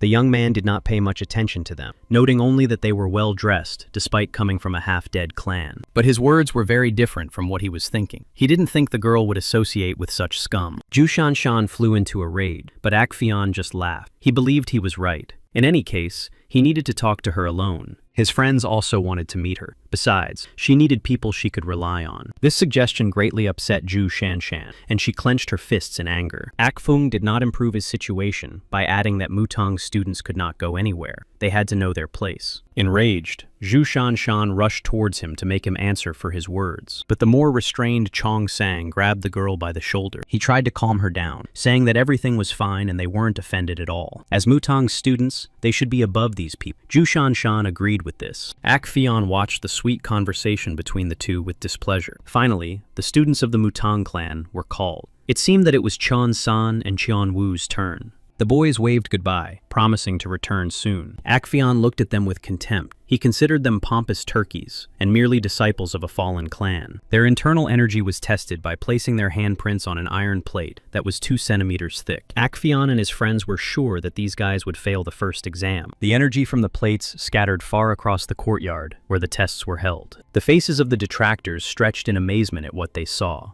Cheon Wu's energy was so great that he made a hole in the plate. The stunned master asked the boy to move on to the next test. Chon Sang began to scold him because he had been careless, and now the slab was ruined. How would the other students be able to pass this test? Ak Fion listened to their conversation and realized that these students were infuriating him. Before starting the test, Chon Sang himself came up and asked how deep the imprint should be. Learning that the depth should be at least 1 centimeter, he began the exam. The young man placed his palm on the slab and began to press down. Ak Fion began to shout that this was wrong, and that Cheon Sang should use all his strength. But Hen Xian, a second-year student at Manhua, who was standing nearby, noticed that it was much more difficult to leave an imprint by pressing down. Cheon Sang did not rush, and his hand pressed the slab almost through, so that the imprint appeared on the other side. The young man asked if that was enough. He was very afraid of breaking the slab. The master stammered and announced that Cheon Sang had passed the test. Heng Son was surprised that this young man was only a second-class student. Not only had he passed the test, but he had also attracted attention. Mutang was still surprising him. Hen Xian tried to remember the names of these students. Ek Pyong was outraged that these two had passed the exam so easily. He annoyed Zhu Shanshan so much that she couldn't take it anymore and asked him to leave. She rushed to meet Mutang's students, who continued to amaze her. The girl was sure that Jin Mu would be proud of them, but Cheon Sang disagreed. The teacher would have given them a good scolding, because they still had a lot of room for improvement. Zhu Shanshan noticed that Cheon Sang always talked about the teacher. Just by looking at them, one could understand how great Jin Mu was. It would soon be her turn, and they agreed to leave together when she was done. Cheon Sang continued to worry about the teacher. Was he eating enough meat?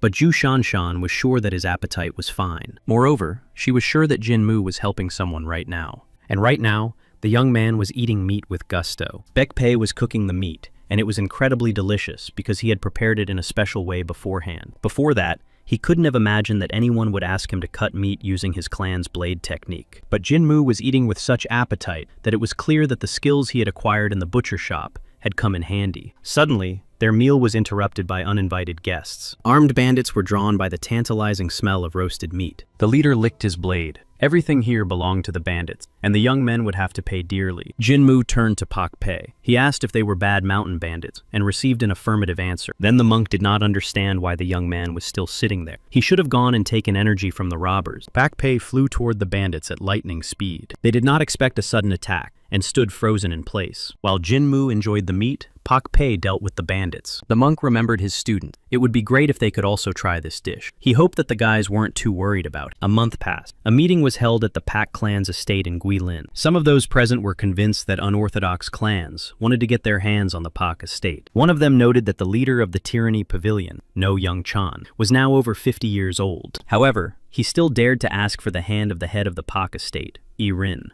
who was an assassin of the wind breath. Those present were in a radical mood. They wanted to seize the tyranny pavilion and behead this insolent man. Pak Erin frowned. It all seemed like a provocation. She asked the first elder what he thought about it, and he agreed with her completely. It was not in their interest to fight now, because the clan was weak and would be seen as the side that started the battle. The girl addressed everyone. Currently, their clan was the only orthodox clan in Guilin, and if they attacked, Guilin would come to their aid. But if they succumbed to this provocation, the clan would become the one who started the battle. In that case, there would be no support from Guilin. This marriage proposal was a provocation to get them to attack, so no one should give in to it. 10 years had passed since her brother, Pak Pei, had left. In order to protect the clan, the girl had endured many humiliations, so she was not going to give up now. She ordered a message to be sent to No Yun Chan, telling him to meet with her. The girl was serious. There would be no battle. Jin Mu and Tek Pei had already reached the Peck estate. The monk was delighted by the many flowers and the wonderful view. Guilin was a large city that united 14 estates, and the Paik clan used to control them all. But their attention was drawn to a quarrel in the street. Some martial arts master was demanding payment from a laborer. Pak Pei couldn't believe that the streets were filled with martial artists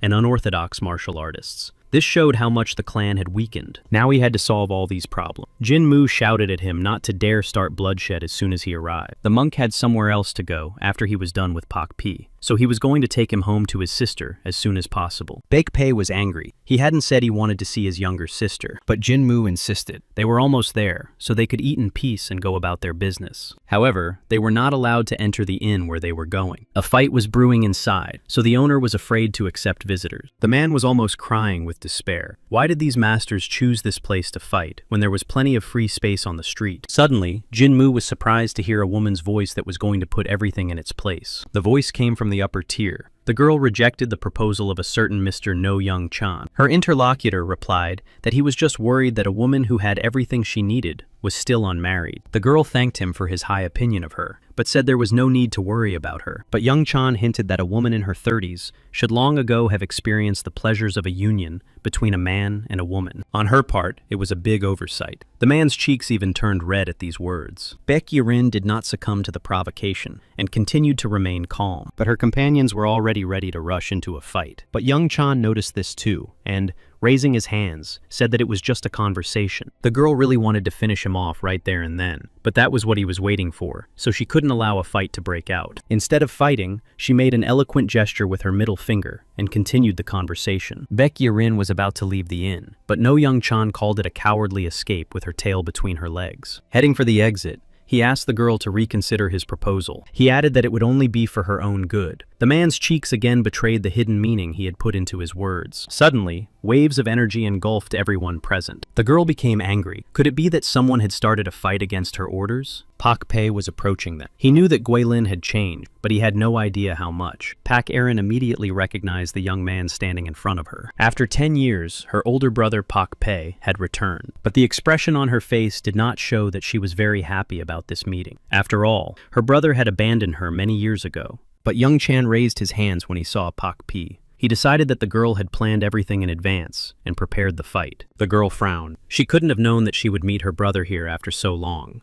But Young Chan had already announced that he would gladly accept the Pak clan's offer to start the battle and ordered his men to attack. He stood in front of the girl, waiting for the warriors to sweep away her brother. But since no one appeared, the man turned around to see what was going on and where everyone had gone. To his amazement, he saw his men lying unconscious on the floor of the first floor. Jin Mu approached cautiously and asked how he liked the view, but Young Chan jumped back in surprise and asked who he was. However, Jin Mu had no intention of answering, as it was none of his business. The monk approached Baek Pei and stood right in front of it. Then he hit the young man with all his might, calling him an idiot. The young man did not understand why he deserved this blow. Jin Mu explained. He was sure that they were going to have a delicious meal, but in fact, Baek Pei made a lot of noise. The young man tried to explain that this scoundrel had been harassing his sister. One of No Young Chan's subordinates was going to deal with these bugs who dared to interfere with the negotiations. Shouting, he rushed to attack, intending to strike the young man. Jin Mu easily dodged the attack, and the fist flew past him. After that, The young man grabbed the attacker's arm, and he could no longer move. Turning to the others, he explained that he was in a good mood because today he had gotten rid of some dead weight and advised everyone to run. But Yung-chan was trembling with fear. This monk had knocked out one of the strongest warriors with one hand. The man said that it was the Paik clan that had started the battle for power. Jinmu smiled. He knew everything about the struggle for power. The dark and light paths were never meant to coexist. But did no Yung-chan still not change his mind about fighting? And if he hadn't, then he had better hurry, because Jinmu had somewhere else to go and didn't like wasting time. Jinmu grabbed No Yung-chan by the neck and asked if he would disappear on his own or if he needed help knocking some sense into him. Suddenly, the young man sensed something was wrong. There was a man in a hat standing next to him. He was sucking the energy out of Jinmu, although this was difficult to do with a martial arts master. The monk turned to him and asked his name, but Yung-chan tried to intervene, but Jinmu snapped at him, saying that the question was not addressed to him. The man in the hat bowed and introduced himself. His name was Mok In-gum. Jinmu thought for a moment. He had never heard that name before. Could it be that he was one of the masters of Sapa? Judging by that idiot's reaction, this man was no ordinary person, but it made no sense for the leaders of Sapa to keep such a powerful subordinate. Jinmu was pleased that there were still such people in Sapa, but Yung-chan cautiously asked for permission to leave, and Jinmu told them to get out of there. Now was not the time for him. Everyone present watched each other warily. Baek-yerin thanked Jinmu for his help, even though he hadn't tried to help. She should have thanked her brother, whom the monk was escorting home. The girl just nodded angrily at Baek-pei. Her brother, his cheeks flushed, looked at his sister, whom he had not seen for a long time. But the girl was angry with him. Pak-pei had left her alone with all her problems, and years later showed up with a powerful master who defeated everyone. She could barely restrain herself from hitting her brother. But if they had a connection with this master, it would give them the opportunity to restore the clan. She definitely couldn't let him go. So the girl turned to Jinmu with a request to allow her to repay him for his help. But the young man had other things on his mind. A month had passed since he began searching for the double energy technique, and there was no time to waste. Although it was not Pak-pei's home, he had met his sister. So Jinmu waved to everyone and headed for the exit. Pak-pei didn't know what to do. He looked at the departing monk and then at his upset sister. Finally, he made up his mind, grabbed Jinmu's arm, and tried to stop him, suggesting that he at least eat something first. Jinmu was stunned. It seemed that Pak-pei had completely lost his fear and wanted to end his life prematurely. In desperation, the young man promised to fry such delicious meat that Jinmu had never tasted before. The young monk immediately began to imagine the appetizing pieces. Jinmu decided that nothing bad would happen if he stayed for a little while. Pei-irin couldn't believe what she heard. Her brother was going to fry the meat himself. She wondered what he had been doing all these long 10 years. Meanwhile, Pei-irin was already preparing to cut up the juicy piece of meat. Suddenly, the young man threw it high into the air. Then he made several swings with his blade. The meat was cut into even pieces right in the air. They immediately flew onto the hot coals of the brazier. Jinmu appreciated his skills as a butcher. They were truly incredible. Pak-erin was in a different mood. Her brother used the technique of the destroying wind flow, which only the direct descendants of their clan possessed. Pak-pei handed a piece to Jinmu. If overcooked, the meat could be tough. The young man also offered his sister some meat, but the girl threw the plate away in anger. She wasn't going to try it. She sincerely considered her brother to be a piece of trash who had dumped all his responsibilities on her and run away. And now he had returned to show his pathetic side. He dared to use their clan's technique, which their father had guarded, just to cut meat. Instead of being the head of the clan, he looked like a butcher. She didn't need a brother like that, and she asked Pak-pei to just leave. In anger, Pak-erin left the courtyard. The first elder tried to calm her down, but to no avail. Continuing his meal, Jinmu noticed that the girl had character. The pride of the orthodox clans was strong. Combat skills can be used both for battle and to improve life. Just do it when necessary. Pak-pei acknowledged the truth of his words. They also needed to change in order to revive the Pak clan estate. There are times when you have to cut meat or fish for whatever you need, but his sister didn't get that yet. Pak-pei blamed himself for everything. The girl used to be completely different. Jinmu was moved by the young man's words about the need for change in order to rebuild. Finally, the young man had said something right. And for some reason, the monk remembered the Mutang clan. This memory was so unexpected that it stunned him. Jinmu handed a cup of wine to his companion so that he could also enjoy the taste. The young man accepted the cup with great pleasure. Their dinner continued. Meanwhile, in the Tyranny Pavilion, a conversation was taking place between No Yung-chan and Mok In-gyeom. Mok In-gyeom took the leading position. He suggested attacking the Paik estate that night, but No Yung-chan did not entirely agree with this. It would be too sudden, and they did not even have a reason for it. But it was up to him to deal with this, not Mok In-gyeom. The Paik clan was still one of the strongest orthodox clans, and the Tyranny Pavilion was not as strong, and his interlocutor knew this. Mok In-gyum came to them with a promise to help defeat the Paek clan, and if he hadn't destroyed their people, they wouldn't have had to dance to his tune. The Tyranny Pavilion needed to focus on the Paek clan, and Mok In-gyum was going to defeat the martial arts master. As Mok In-gyum had said earlier, all he needed was the sword possessed by the head of the Paek clan. Everything else would go to No Young-chan. Power over the clan, their rights, and reputation. He could even take Park Yerin for himself, if he wanted to. It seemed that No Young-chan liked this proposal. His cheeks even flushed with anticipation. Mok In-gyum prepared some reinforcements for No Young-chan, and ordered him to attack the clan today. He couldn't believe that this man would go to such lengths to help him. Was this sword really that valuable? However, it was none of his business. If he gained power over the clan and married Baek A-rin, that would be more than enough. But Young-chan hurried to immediately gather all the warriors of the Tyranny Pavilion. Mok In-gyum smiled. It was very easy to control those who were so greedy, and there was no sign of reinforcements. He ordered the secret observers to be ready for what was about to happen. The long-awaited hour with the Great Wolf was near. Their goal was to strip the Paek clan of all influence, and this had to be kept in mind when attacking the estate. Failure was not an option. Sudden noise and shouting around them distracted Jinmu and Pak Pei from their dinner. The first elder hurried to them. They had received a report that warriors from unorthodox clans were gathering in the Tyranny Pavilion. These were the guys they had met that afternoon. But why were they doing this? There was only one reason: to attack the Pak estate. The young people froze. The Pak clan was now in great danger. Pak Pei was most worried about his sister, but now the girl was at an urgent meeting of the elders. Jinmu knew that the enemy was weak and did not understand the concern. But the Pak clan was not in the best shape now, and the situation in the tavern earlier was unacceptable. If a large number of enemies attacked the clan, irreparable damage would occur. However, the monk remembered that they had someone very powerful, the man in the hat who introduced himself as Mok In-gyum. The fact that he was the only one who could resist Jinmu's energy worried him. Something was clearly wrong here, and since Jinmu had nothing else to do today, why not fight again? Perhaps he would even obtain valuable information. The young monk got up from his seat, preparing to head to the Tyranny Pavilion. Pak Pei couldn't understand why he was going there. The sudden thought that came to him stunned the young man so much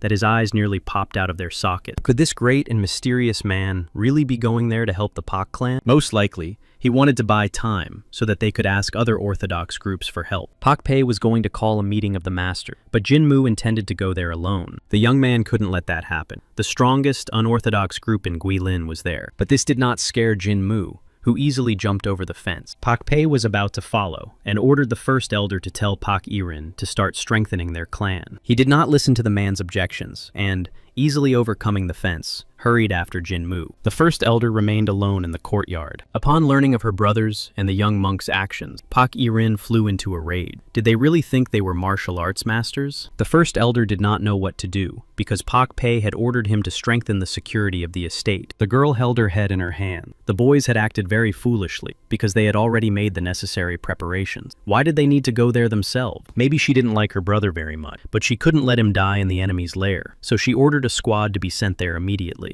The girl herself was going to lead it, and also go to the Tyranny Pavilion, and the first elder was supposed to fortify the estate. But the man did not agree with this decision. He put his hand out and blocked Pak Aaron's path. The first elder was going to go to the Tyranny Pavilion instead of the clan chief. The girl tried to protest, but he reminded her of what had happened 10 years ago. The previous head had fought on the front lines, and the first elder was one of those who had witnessed what had happened. The man was not going to allow that incident to happen again, and since Baek Yurin was the head of the Baek estate, she had to protect it. She shouldn't hate her brother either. He became that way because of Cheon Woo-myung. The first elder saw that Baek Pei still cherished the estate.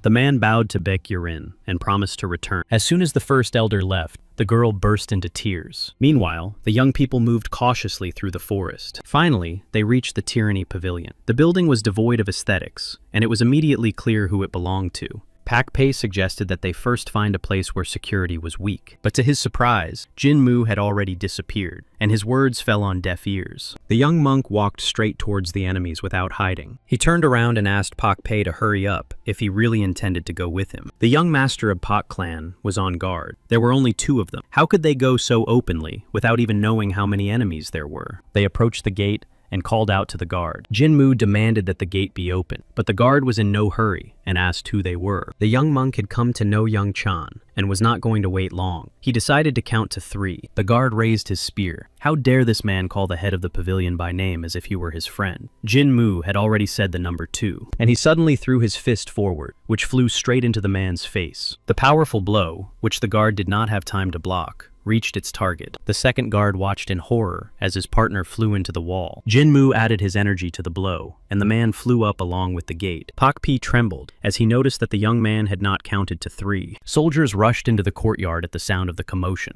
The main gate had been destroyed. Jinmu and Baek Pei also stepped into the courtyard, noticing that there were quite a few soldiers in the pavilion. Some of those who had been at the tavern that day recognized Jinmu. Meanwhile, the young monk ordered someone to tell No Young Cheon that he wanted to see him. The soldiers of the pavilion approached the uninvited guests. Jinmu turned to the men and asked them to help him resolve the situation peacefully, but one of them did not heed the advice and rushed at the young man with his weapon drawn. But Baek Pei quickly jumped up, moving from where he had been standing. Finding himself in front of Jinmu, he knocked the enemy's weapon out of his hand with a blow of his sword.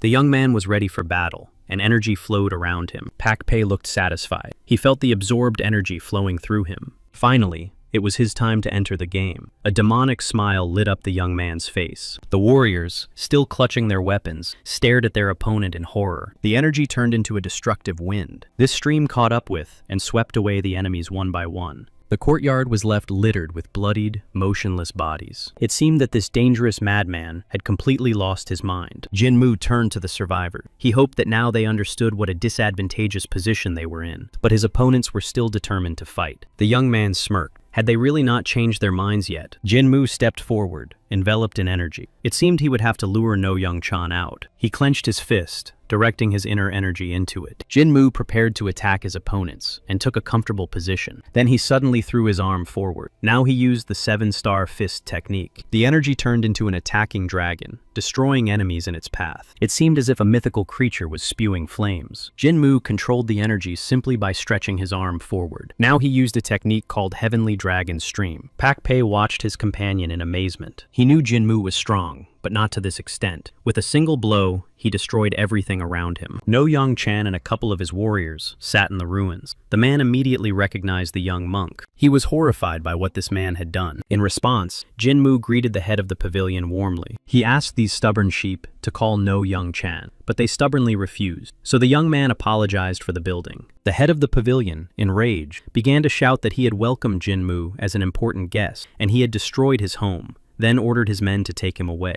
Armed men gathered around Jinmu. He smiled, because it was very pointless. The young monk began to draw his sword. His opponent wanted to play by these rules, without thinking that he was putting him in a difficult position. But Young Cheon laughed. Jinmu burst in without thinking about the consequences, even though he did not seem like a stupid shaman at all. The chief ordered Mok In-gum to be summoned, but it turned out that he had disappeared and could not be found anywhere. The man realized with horror that this man had cowardly fled, even though he himself had ordered them to engage in battle. But Young Cheon looked at the group of people surrounding Jinmu. A moment later, a wave of energy swept over the place, scattering everything around. In this whirlpool, everything was mixed up to such an extent that it was impossible to tell where the people were and where the stones were. But Young Cheon just stared in shock at the remains of his warriors flying past. At one point, only Jinmu remained standing in that place. He tried not to destroy the followers of the dark path until the last moment, but he couldn't hold back when weapons were pointed at him. Jinmu turned to the head of the Tyranny Pavilion. He was from the Dark Clan and should have known when to retreat.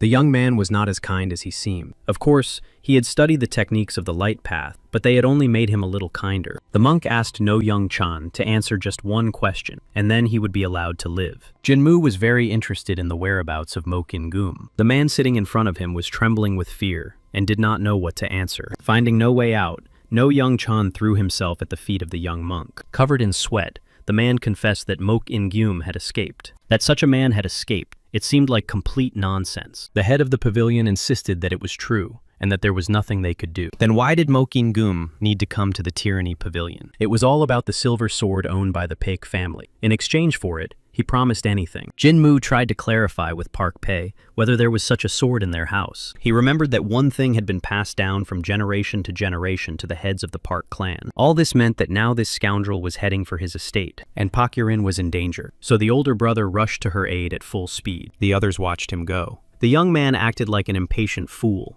Jinmu looked at No Young Chan and slapped him hard, enraged by the mere thought that his clan had bowed down to this scoundrel. The young man ordered his men to withdraw, even though he had killed them all and there was no one left to withdraw, and not to move until he gave permission. So now Mok In-gum was at the Pek clan's estate. It was time for Jinmu to head there too. Battles were raging everywhere on the estate grounds. Mok In-gum attacked the clan leader, who resisted fiercely. Park Yurin's strength was running out, and blood was coming out of her mouth. The girl assumed that this man was a mercenary sent by the Tyranny Pavilion. Mok In-gum understood that she had many questions. He promised to let her live if she gave him one thing. This thing confirmed that Paik Yurin was the head of the Paik clan. It was well hidden under her clothes. The girl couldn't believe that this man had come for a trinket confirming her status. Mok In-gum smiled reservedly and waited for her to act. But the girl didn't care why he wanted this item. It was obvious that the man had something in mind, so she wasn't going to give him anything. Her decision left Mok In-gum with no choice. He rushed towards Baek Yurin, intending to take the blade himself. The girl was not the head of the clan for nothing, and managed to repel the attack. But this man was too fast, which could have ended badly. Suddenly, she realized that Mok In-gum had disappeared. He appeared just as suddenly, striking the girl. Baek Yurin tried to hold back the onslaught, but it was difficult for her. Mok In-gum assumed that the clan leader was stalling for time until the martial arts master arrived. He considered this decision rather foolish on her part. Moving like a shadow, the attacker struck Park Yurin again. The attack knocked the girl to her knees, and the dagger fell from under her clothes. Mok In-gum put his sword to her head. He felt sorry that he would have to ruin such a pretty face. After these words, he raised his hand, intending to kill the girl. Park Yurin's eyes widened as she froze, waiting for the inevitable. At that moment, her older brother rushed toward her across the rooftops. Without hesitation, he jumped straight at her, intending to save his sister. He made it just in time. Park Pei's bloodied blade deflected Mok In-gum's sword. The attacker stared at the butcher's knife in disbelief. Now the girl was behind her older brother. The enemies stood facing each other, preparing for battle. The girl sat there, unable to believe that this handsome warrior in front of her was her brother. Park Pei threw her his cloak so that his sister could hide. Pak Erin gratefully accepted it. She looked at the scarred back of her brother, who had left home 10 years ago. The scars spoke of his difficult journey. The girl immediately remembered the advice of the first elder. Pak Pei loved his clan very much and was the most worthy heir. Mok In-gum smiled. The scene in which the brother protected his sister looked very touching, but nothing would change. Only the number of bodies would increase. Pak Pei asked him to show him where the enemy's confidence came from. At that moment, Paik Yurin called out to her brother and threw him her sword. The older brother deftly caught the weapon in midair. The young man was surprised that his sister had given him her sword, to which the girl angrily replied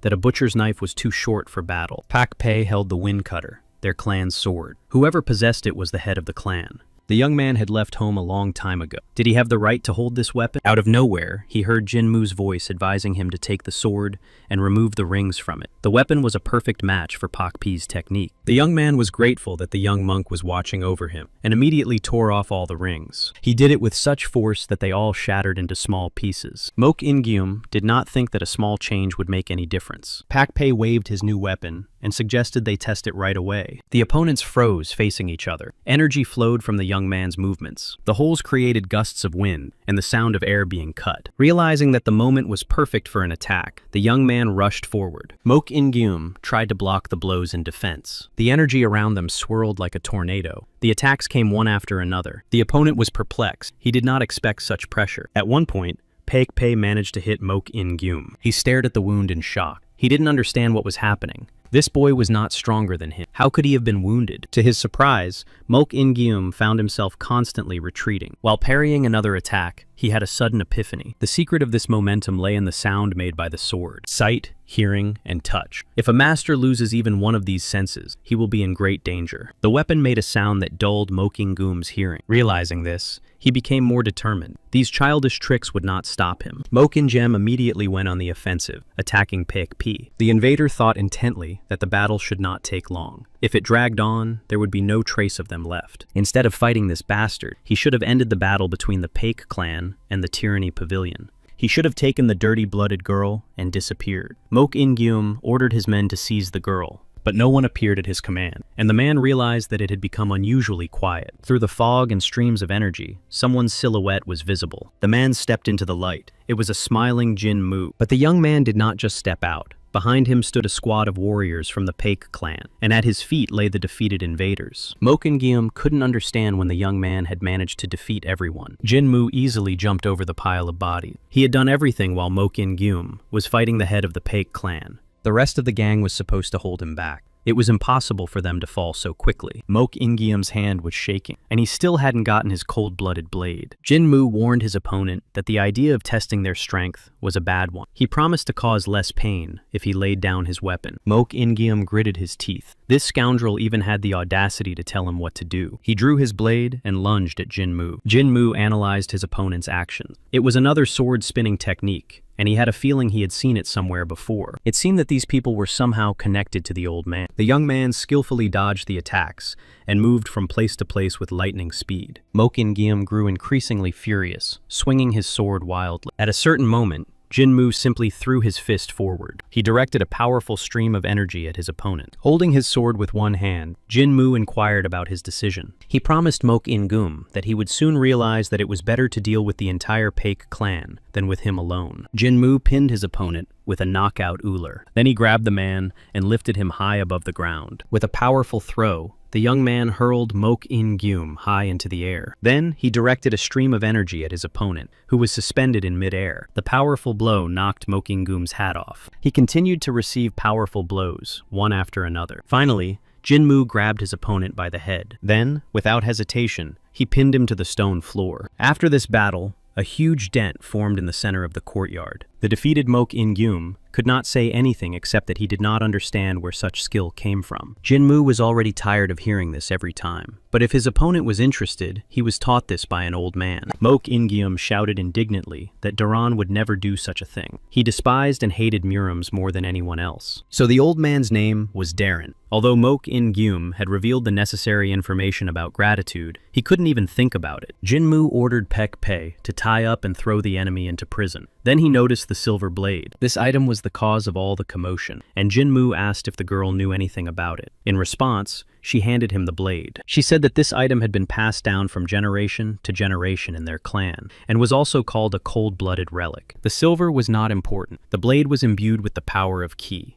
Moreover, its scabbard could not be replaced. Jin-moo examined the blade. It was impossible to pull it out of its sheath. Most likely, it was called cold-blooded because it failed during battles. The young man needed to find out everything about this item, so he asked for permission to keep the blade. Paik I-rin allowed it despite the protests. She cut off the first elder. The blade meant nothing to her. The clan was protected by people, not this little thing. Her warriors listened to the clan chief's words with gratitude. Besides, how could they refuse a man who had saved their family twice? The girl entrusted Jin-moo with the family heirloom. In their hands, it was nothing more than a decoration. The young man promised to use the blade for its intended purpose, but one question remained. What should they do now with her unstable older brother? While Paik I-rin advised her brother to grow up, Jin-moo thought about the fact that he had in his hands something that many elders wanted to get their hands on. They had all made considerable efforts to get their hands on the lovely thing that was now his. Now they definitely had to meet with Emperor Amwan. After a while, sitting in an open gazebo, everyone enjoyed a wonderful meal. Paik I-rin also decided to try this appetizing meat. It was prepared again by Pak Pei, who, according to Jin-moo, was still good at cooking. The older brother turned to Pak I-rin. When the clan was no longer in danger, he would have to leave home again. The girl did not understand what he was talking about. As the head of the clan, Pak Pi had to fulfill his duty. But the young man thought differently. It was his sister who was the head of the Pak clan. After all, she had been protecting the clan for the last 10 years. Besides, Pak Pei did not belong here, so he would hardly be able to cope with this position. But no matter what happened, the older brother asked Pak I-rin to always act decisively. However, it was not worth being prejudiced against other clans. It could turn out that their ideas were better than his own. Jin-moo couldn't understand what had come over Pak Pi. For once, he was saying the right things. It could also be that their enemy would switch sides. Paik Pei continued to instruct his sister. He asked her not to be the first to attack, and not to rely on preconceptions. This included the people of Mutang. Then Jin-moo intervened in the conversation, and admitted that he was also from Mutang. Perhaps he forgot to mention that he was a student of the Mutang clan, the only one of his kind. The outrage over this fact was so loud that the exclamation spread far beyond the gazebo. The brother and sister were indignant. How could he have forgotten to mention this? Jin-moo understood that it was hard to believe, but asked them to calm down first. Pak Pei tried, but couldn't do it. The young monk lost his temper. Wasn't this the same man who had just argued that one should not jump to conclusions based on origin? Pak I-rin, on the other hand, felt relieved that their savior was from Muton. Jinmu clarified, whether he understood correctly, that if the savior had been from a lower clan, she would have been disgusted. The girl immediately denied this, because she meant something completely different. She had simply expressed herself incorrectly, and remembered the members of the Tyrant clan. Since the Pack clan had owned these lands for quite some time, Jinmu advised them to do what they should have done long ago. Pack Aaron jumped up, outraged by the young man's suggestion to give up at least part of the land. Then their people would suffer. The girl was sure that members of the opposing clan would start blackmailing and stealing. But it turned out that the Pack clan was doing the same thing. They took money from people and merchants in exchange for protection. The girl began to argue. People gave this money voluntarily, and the clan always helped the residents for free when needed. Jinmu asked her to stop talking nonsense. It was a normal tax collection, and the money did not come out of thin air, but thanks to the labor of the residents. For the people,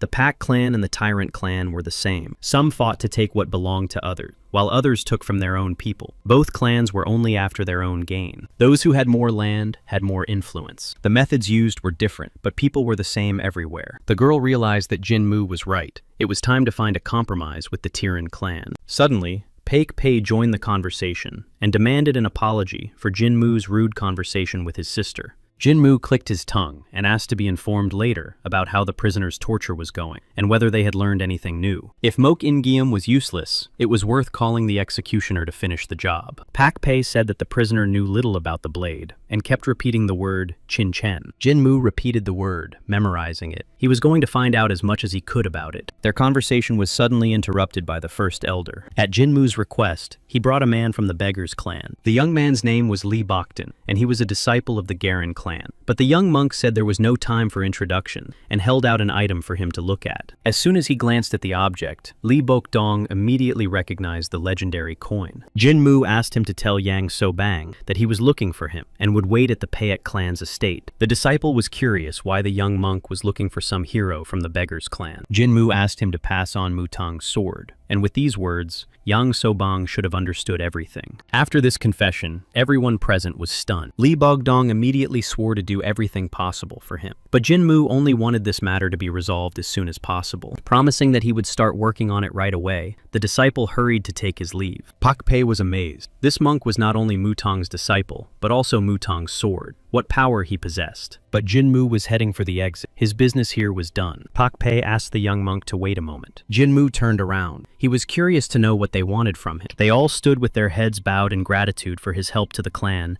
and for curing their illness. Now Paik Pei knew what he had to do. Many had sacrificed themselves for him, and now he had to sacrifice his own. After these words, Jinmu rushed towards the young man and hit him on the head. He was furious that he had gone through so much to bring the brother and sister together, and this was how he wanted to repay him. Or perhaps this was his way of atoning for his sins. But who gave Paik Pei the right to take his own life? One must answer for one's actions. Therefore, the young master of the Pak Jinmu clan advised him to simply live. By doing good deeds, he would be able to regain the loyalty of the people, and those who had passed away should continue to be remembered and mourned. But those who had died could not be brought back to this world. Tears welled up in Paik Pei's eyes. Even knowing that he was to blame, Jinmu continued to urge him to live. And now it was really time for the young monk to leave. Paik Pei shouted after him that he could always turn to their clan for help, but Jinmu preferred someone else. Before finally leaving, the young man asked him to keep it a secret that their sword was now in his possession. Paik Pei readily promised to keep it a secret. The carrier pigeon covered a great distance as it flew toward its destination, and so the bird reached its goal and arrived at the Murim estate. It delivered the letter to its destination, and now Yang Sobang was studying it carefully. Yang Sobang smiled. The man he had summoned earlier came to him. It was Cheon Sang. He had already received his combat troops and became the leader of the first detachment. Yang Sobang had a combat mission for him. He was to immediately assemble his detachment and head with him to the estate of the Paek clan. This was a direct order from Cheon Sang's mentor, Jin Mu. The young man had not seen his teacher for a long time and was delighted with this news. He couldn't believe his ears. It could be that his teacher would also be there. Yang Sobang didn't know for sure, but it was quite possible. There had been no news from Jinmu for almost a month and a half, and the young man had almost lost hope. Chong-san was ready to leave immediately and was going to prepare his troops. The young man sincerely thanked Yang Sobang. Finally, he had the opportunity to see his mentor. The old man looked at the happy young man with amazement. Surprisingly, he thanked him for his orders. And then there was that laughter. Yang Sobang had never seen him like that before. Chong Sang possessed not only outstanding skills, but also a strong character. He was indispensable to the Dragon Clan. He was definitely a genius. All this also applied to Chon Wu, who was also in the first squad. His martial arts skills compensated for his lack of intelligence. In addition to them, there were Jaegel and Henson, who were known for their abilities. They were in the second squad. They would stand out in the selection for the Great Squad. Come to think of it, 2 of Mutong's disciples would be present. Jin Mu had trained them very well. At that very moment, the teacher of these talented individuals was in Sichuan province. He was trying to enjoy a delicious meal. However,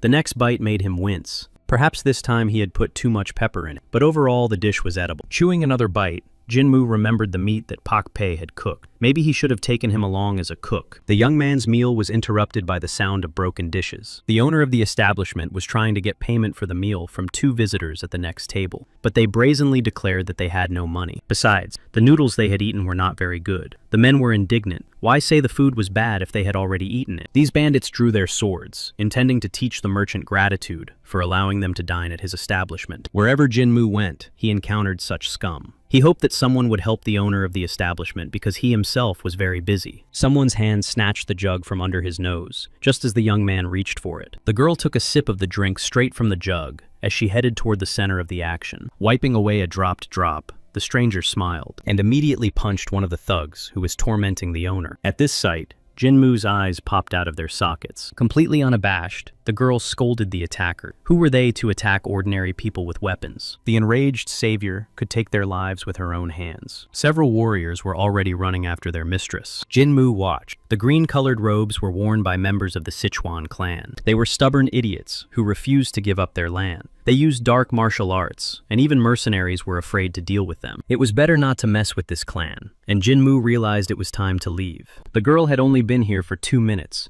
and had already encountered troublemakers who were unworthy of being on Sichuan soil. The lady continued to scold the crippled men. With such a character, they would not be able to live a long life. The hooligans immediately lost all their arrogance. They recognized the girl. It was Poisonous Dan Siren. Her name frightened people. The girl was sure that the men knew what happened to people when they drew her attention. Jin Mu heard her order them to drop their swords and get out of there. Normal people would not use poison in their name. The young man had a bad feeling, and while they hadn't noticed him yet, he had to disappear. At that moment, Dan Syrian turned and looked at the table where Jin Mu was sitting. She was curious where this visitor had gone. He hadn't paid for his order. The warriors didn't see anyone, but this only caused their mistress to become irritated. The girl was surprised. Could this visitor have managed to escape unnoticed? Perhaps he was a martial arts master. She had heard rumors about a suspicious man who had come to the Sayan Song estate and killed 2 unknown bandits. Could it be that the missing visitor and this criminal were one and the same person? It turned out that he had just been in this tavern. The girl began to describe Jin Mu. She noticed that he was wearing brown clothes, was about 6 feet tall, and had dark hair tied back. Dan Sirion demanded that this man be brought to her. The soldiers tried to explain to her that there were more than 100 men on the street who fit that description. They needed more specific details. The girl sadly concluded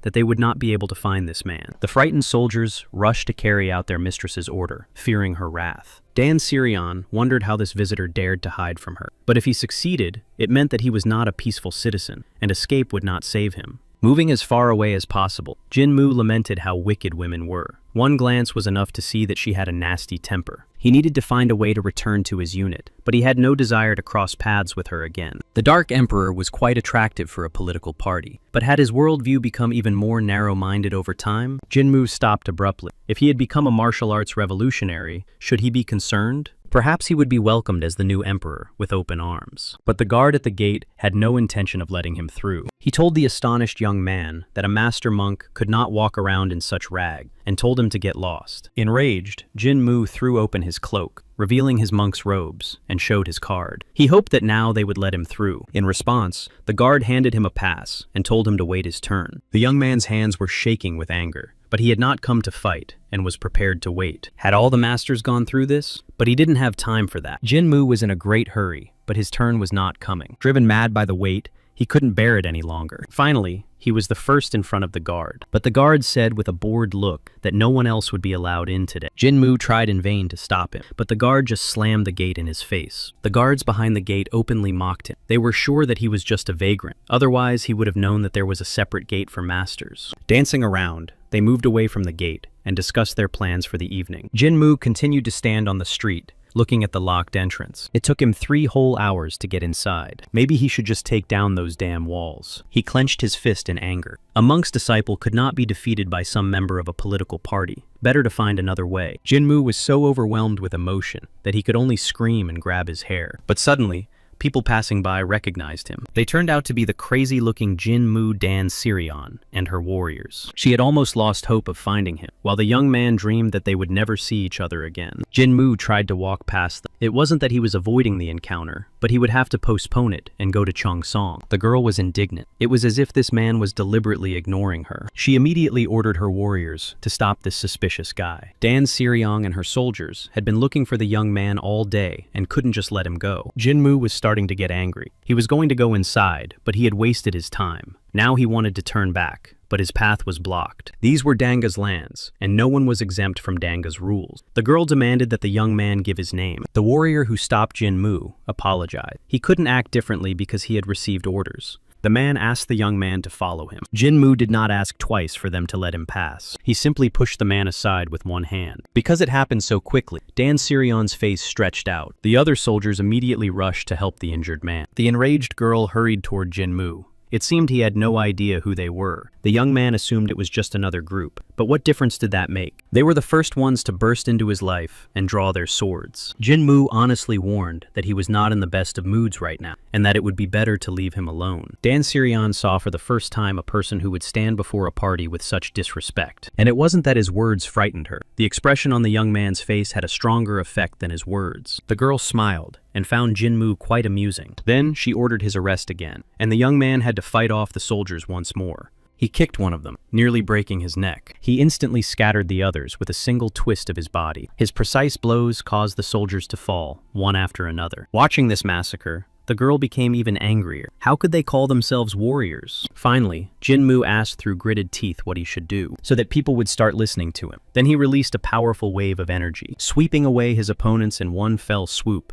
and lifting stones into the air. One of the warriors flew straight at Dan Sirion, who barely managed to cover herself with her arm. Finally, all the warriors were lying on the ground, and Jinmu continued to stand in the center of their bodies. The girl couldn't wrap her head around how he could stand his ground and defeat the strongest warriors of the Dan family single-handedly. Besides, he was still young. Dan Sirion admitted that Jinmu was an incredibly strong guy. After releasing his energy, the young man felt better. Even though she thought he was involved in something, Jinmu was more of a victim in this situation. But realizing that negotiating with upstarts like her was useless, Jinmu said goodbye and walked away. However, Dan Sirion had no intention of letting him go just like that. Since he had defeated her men, he now had to fight her as his mistress. Besides, Jinmu intrigued her. The young man turned around and warned that he would not take into account the fact that she was a girl. It couldn't be any other way, and that was all the fun of it. So Dan Sirion prepared for battle. With a predatory expression on her face, she flew straight at Jinmu. At that moment, Gaju Danga, sitting on the throne of the Dark Emperor, said that the method of perpetuating memory was forbidden to use at night. A servant who had rushed in reported that a battle was taking place at the outer gates. Gaju Danga thought it was the travelers who had recently visited Sichuan, but it turned out that the one fighting was a guy who didn't look like those people. The clarification that the battle was being fought with a woman surprised the Dark Emperor. In a rage, Gaju Danga smashed the mug that was on the table. He did not understand what this woman was thinking. The man rose from his throne, intending to deal with the two himself. Jinmu stood calmly with his arms crossed in front of his opponent. Having already received several blows, Dan Sirion jumped towards him, preparing to attack. But Jinmu deftly dodged, and her fist flew past him. After that, he went on the offensive, which was more successful than the girls. After receiving this blow, Dan Sirion retreated and turned away from him. Standing at a distance, she complained that it was very painful. Jinmu seemed to begin to understand why the word poison was in her name. She was a very stubborn woman. Most men would have already given up in her place. He suggested that she stop fighting, but Dan Sirion had no intention of giving up.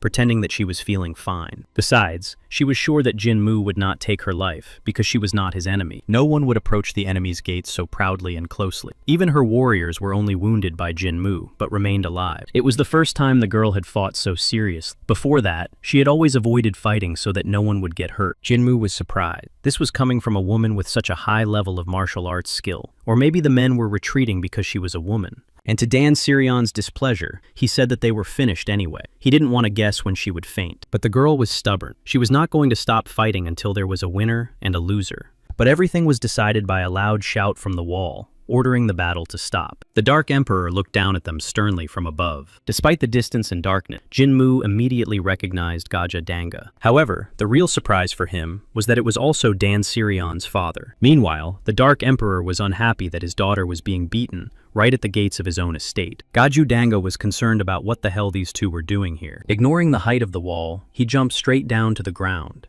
The warriors accompanying him followed their emperor. Jinmu's scattered opponents tried to greet Gaju Danga. The Dark Emperor waited for someone to explain why Dan Sirion was beating up some kid. Jinmu felt a lot of pressure. He had to get out of it. The young man greeted the Dark Emperor and explained that he had tried to get to him but had not been allowed in. Then he was about to leave. At that moment, the girl intervened and explained that it was all because of her. Jinmu explained that the guards did not even recognize him but refused to let him in. Gaju Danga asked his daughter if this was true, to which she replied that she couldn't help herself. After that, Gaju Danga asked Jinmu if he knew that his opponent was his younger daughter. Despite his surprise, the young man replied that this still did not give her the right to be rude to others. This answer amused the Dark Emperor, and he laughed openly. Was the young man really telling him how to raise his daughter? Gaju Danga's energy swirled around Jinmu, as if entangling. He knew that they would not let him go just like that. Sweat streamed down the young man's face. He was not feeling well at the moment. The Dark Emperor watched the young man and was surprised by what was happening. But it seemed that Jinmu himself did not expect this either. Confronting Gaju Danga was very unwise. But the only way to escape unscathed was to defeat him. The Dark Emperor continued to watch. The young man's energy was very pure. He couldn't believe his eyes. Was Dao really right in front of him? The Dark Emperor inquired whose disciple Jinmu was. He was very good, and it was surprising that the world did not yet know his name. Finally, they asked his name, and the young man introduced himself as the monk Jinmu. The people around him, including the guards who had attacked him, began to whisper in surprise. Gaju Danga had already heard that name. Could it be that very monk, Jinmu? Dan Sirion gazed at the young man with admiration. It seemed that he had become a monk at her age, so it was not surprising that he was so strong. Distracting the girl from her dreams, her father addressed her. It turned out that Dan Sirion, his daughter, had not recognized the monk. Jinmu nodded. He was not at fault in this situation. The Dark Emperor ordered his daughter to be taken to her chambers. Gaju Danga began to tell Jinmu what an honor it was for him, and why he did not reveal his name right away. The young man replied that he had waited 3 hours at the main gate to be heard. Since no one had reported this to the Emperor, the guard realized that he was finished. The Dark Emperor apologized for the misunderstanding. Perhaps his daughter was also nervous, as they rarely had guests from other places. Na was the youngest daughter and was spoiled, but if Gaju Danga had known that Jinmu was a monk,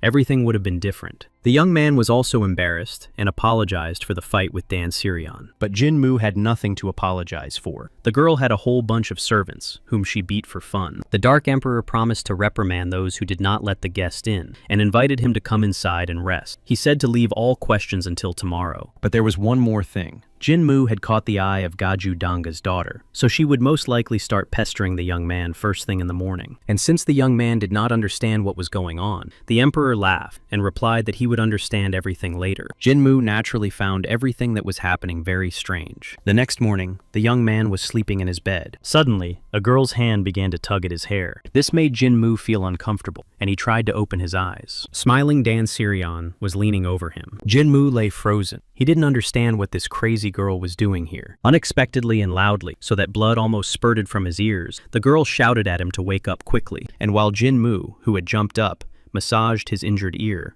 Dan Sirion complained that he was too lazy. It was very strange how he could become so strong if he slept during morning training. Jinmu finally came to his senses and furiously asked what she was doing in his bedroom. It turned out that the girl had come here because he hadn't woken up for a long time. The young man was puzzled to find that all of Dan Sirion's wounds had disappeared. The girl laughed. Her wounds healed faster than normal people's, so it was normal. But Jinmu decided that she was definitely a monster. Dan Sirion admitted that she couldn't sleep because she was so curious. Was it true that Jinmu was a monk? Why had he come to them? She asked a bunch of questions. Jinmu clutched the blanket tightly. He needed to find out something. He took out a cold blade and asked if the girl had ever seen anything like it. But Dan Sirion knew nothing and suggested that it might be a monk's sword. Then she blurted out that Jinmu was not only a good fighter, but also handsome. Would he like to marry her? She was sure that this blade was a gift before the start of their relationship. Jinmu was taken aback. He couldn't understand the crazy girl's train of thought. Then he snatched the blade back. If she didn't know, she shouldn't have taken it. Dan Suryong burst into tears. She thought it was a sign of love or something like that. That's why she was a little excited. Jinmu was very annoyed by her frequent mood swings. If the young man wanted to find out something, Dan Sirion advised him to go to Man Beyondin. All of Dang's secrets were kept there. It was a place for studying and creating weapons. But if there were secrets there, how could a stranger like Jinmu get in? Dan Sirion believed that there was nothing to worry about, as she had everything under control. After all, she was the guardian of Dangu's treasures. And yesterday she had made a mistake, so this was an opportunity to apologize. Jinmu thanked the girl, but he really wanted to understand what was going on in her head. But for some reason, he didn't like her idea at all. On the way, the girl continued to ask questions without stopping. How did Jinmu gain his power at such a young age? Did he take elixirs? Had he had to take people's lives? In the end, the young man couldn't take it anymore and asked her to shut up. Dan Sirion got angry. He had no right to shut her up, but Jinmu stood his ground and asked her not to ask any more questions. The girl was too annoying. While the young man was wondering why he had ended up with this particular person, they reached their destination. The place looked a little shabby. They were making gunpowder, so it was a bit messy. The caretaker of Man Beyond Dan Chung-gi, rushed towards the young lady with open arms. Dan Chung-gi recognized Jinmu, and the girl quickly informed him that the young man wanted to know something. The young man took out a silver dagger and asked what it was and what secret it might hold. The caretaker invited Jinmu inside. He couldn't get into the treasure room, but there was a place where they could receive guests. Inside, wearing gloves, glasses, and a mask, Dan Chung began to examine the dagger. He examined the blade under a magnifying glass. Jinmu watched in amazement. It seemed that this curator was a master of his craft. Dan Chung was in awe. The master had definitely engraved the symbols on the dagger, and the holes in it were special, but it seemed that there was no secret mechanism in this item. The curator concluded that it was just a simple silver dagger. However, Dan Chung was not entirely sure about this. Dan Sirion noticed that the holes varied in size and depth. Perhaps that was the key. It was quite possible that these symbols could activate hidden springs. To Jinmu, it all sounded pretty pointless, and the curator showed him how it worked using a lock as an example, where if everything was aligned, the lock would open. And if that was really the case, then the dagger hid a secret that could be revealed. Jinmu thought intently that if Dan Chung tried to open a lock that wasn't there, he would only ruin the dagger. But then Dan Siryong stepped in and gestured that everything was fine. Jinmu and the girl left Man Beyond It. The young man thought that his visit had not been in vain, and that the dagger might indeed hold a secret. Now it was time to visit Jong Son, whose treasury was filled with all sorts of things. Dan Siryong asked what Jinmu planned to do. Of course, he was going to leave. The girl did not expect such an answer, and rushed after the departing monk. In the main house of the Dan Gaju family, Dan Ga was interested in whether those who had harmed the members of the Dan family had been found. The Dark Emperor flew into a rage when he learned that the search had been hampered outside the city. All of Sichuan belonged to him. They dared to walk on his land and could not be caught. His subordinate was worried that if they went too far, there would be friction with Chong Sun. Gadzu Danga ordered him to be quiet. Danga's warriors had died, and it was unclear who was responsible, but he was worried about some sect. For a month, the emperor could not obtain any information, which was a disgrace. He ordered that these bastards be found and brought to him as quickly as possible. Otherwise, the Dark Emperor would never forgive his subordinate. After receiving the order, the elders withdrew, and a servant approached Gaju Danga. He reported the arrival of Din Saron and the monk Jin Mu. The Dark Emperor turned to the young people and asked them to tell him how their day had gone. The girl wasted no time in announcing that Jin Mu was still unmarried. Then she asked about the suspicious people. But Gadzu Danga changed the subject. He wanted to talk to his guest. Turning to Jin Mu, he apologized for letting him see him in a rage. The young man replied that everything was fine. His subordinate had failed to catch a small rat, and the reprimand was fair. And it was indeed a rat. It might have seemed like a weak creature. If they were not eliminated, they would begin to devour grain and multiply. This may seem like a minor problem at first, but it must be addressed immediately. The Dark Emperor agreed with these arguments. However, if enemies hide on the territory of another clan, they will continue to act using them as protection. This guy was funny. Not everyone was capable of thinking so deeply about a simple question. I wonder who raised him. Besides, Jinmu did not look like a monk. The young man agreed with Godzu Dang's last conclusion. It was difficult to see him as a monk. Unexpectedly, the Dark Emperor offered him to become a cat that catches rats. After cautiously sipping his tea, Jinmu refused. He didn't care about money, and it was forbidden to harm other practitioners. In fact, the young man was outraged. What the hell kind of cat was he? And besides, he had no plans to settle down anywhere. The emperor apologized again for his mistake, but it was all right because he was just trying to keep the conversation going. Gaju Danga liked how neatly this young man conducted the conversation. It seemed that only Dan Sirion couldn't understand what had happened. The Dark Emperor had heard that Jinmu had visited their treasury and was interested to know if the young man had found the answer to his question. The young man was grateful for the help and was now about to leave, but Gaju Danga asked him to stay a little longer. Jinmu really needed to leave. He had other things to do. Suddenly, Dan Sirion asked to be allowed to leave with the monk. The young man froze when he heard this statement. The girl wanted to get to know Jinmu's skills better. An awkward pause ensued. Jinmu didn't know what to say. The Dark Emperor had not yet responded, and Dan Sirion was waiting for her father's decision. The Dark Emperor was categorically opposed. Such expeditions were intended for warriors, not girls. However, his daughter was not going to give up. Even though she was not as strong as Jinmu, she did not consider herself weak either. In fact, the Dark Emperor was more concerned about something else entirely. His daughter was selfish and disruptive. She had never shown as much interest in men as she did in Jinmu, who at that time dreamed of being killed. While his daughter fiddled with his clothes and continued to beg, Gajuda thought that the monk would not marry until he renounced his path. Soon, she would tire of him. The Dark Emperor could not help the young man. Dan Sirion was too stubborn. Jinmu wondered how she had been raised. Gajudanga asked the monk to stay until tomorrow, and at dawn, he would be able to set off. The girl seemed strange to Jinmu from the very beginning, but not to this extent. The next morning, the young man looked around cautiously and stepped out into the courtyard. He was worried that the girl would come at dawn. It was good that he had decided to get up early. Not believing that he could really leave just like that, Jinmu hurried to leave this place. Only the falcon on the roof of the building watched the young man leave. A little later, it was discovered that Dan Siryong was missing. She left a note saying that she would follow Jinmu. She also took several legendary swords with her. The treasury had literally been robbed. Gajudanga thanked the warrior and ordered him to follow her. His daughter was talented, so they would have to keep their distance while following her. The Dark Emperor apologized to Jinmu in his mind. He really did not want his daughter to cause him trouble. After a while, Jinmu was basking in a hot bath at an inn near Mount Chongsong. The monk was calmly relaxing. There was no need to rush,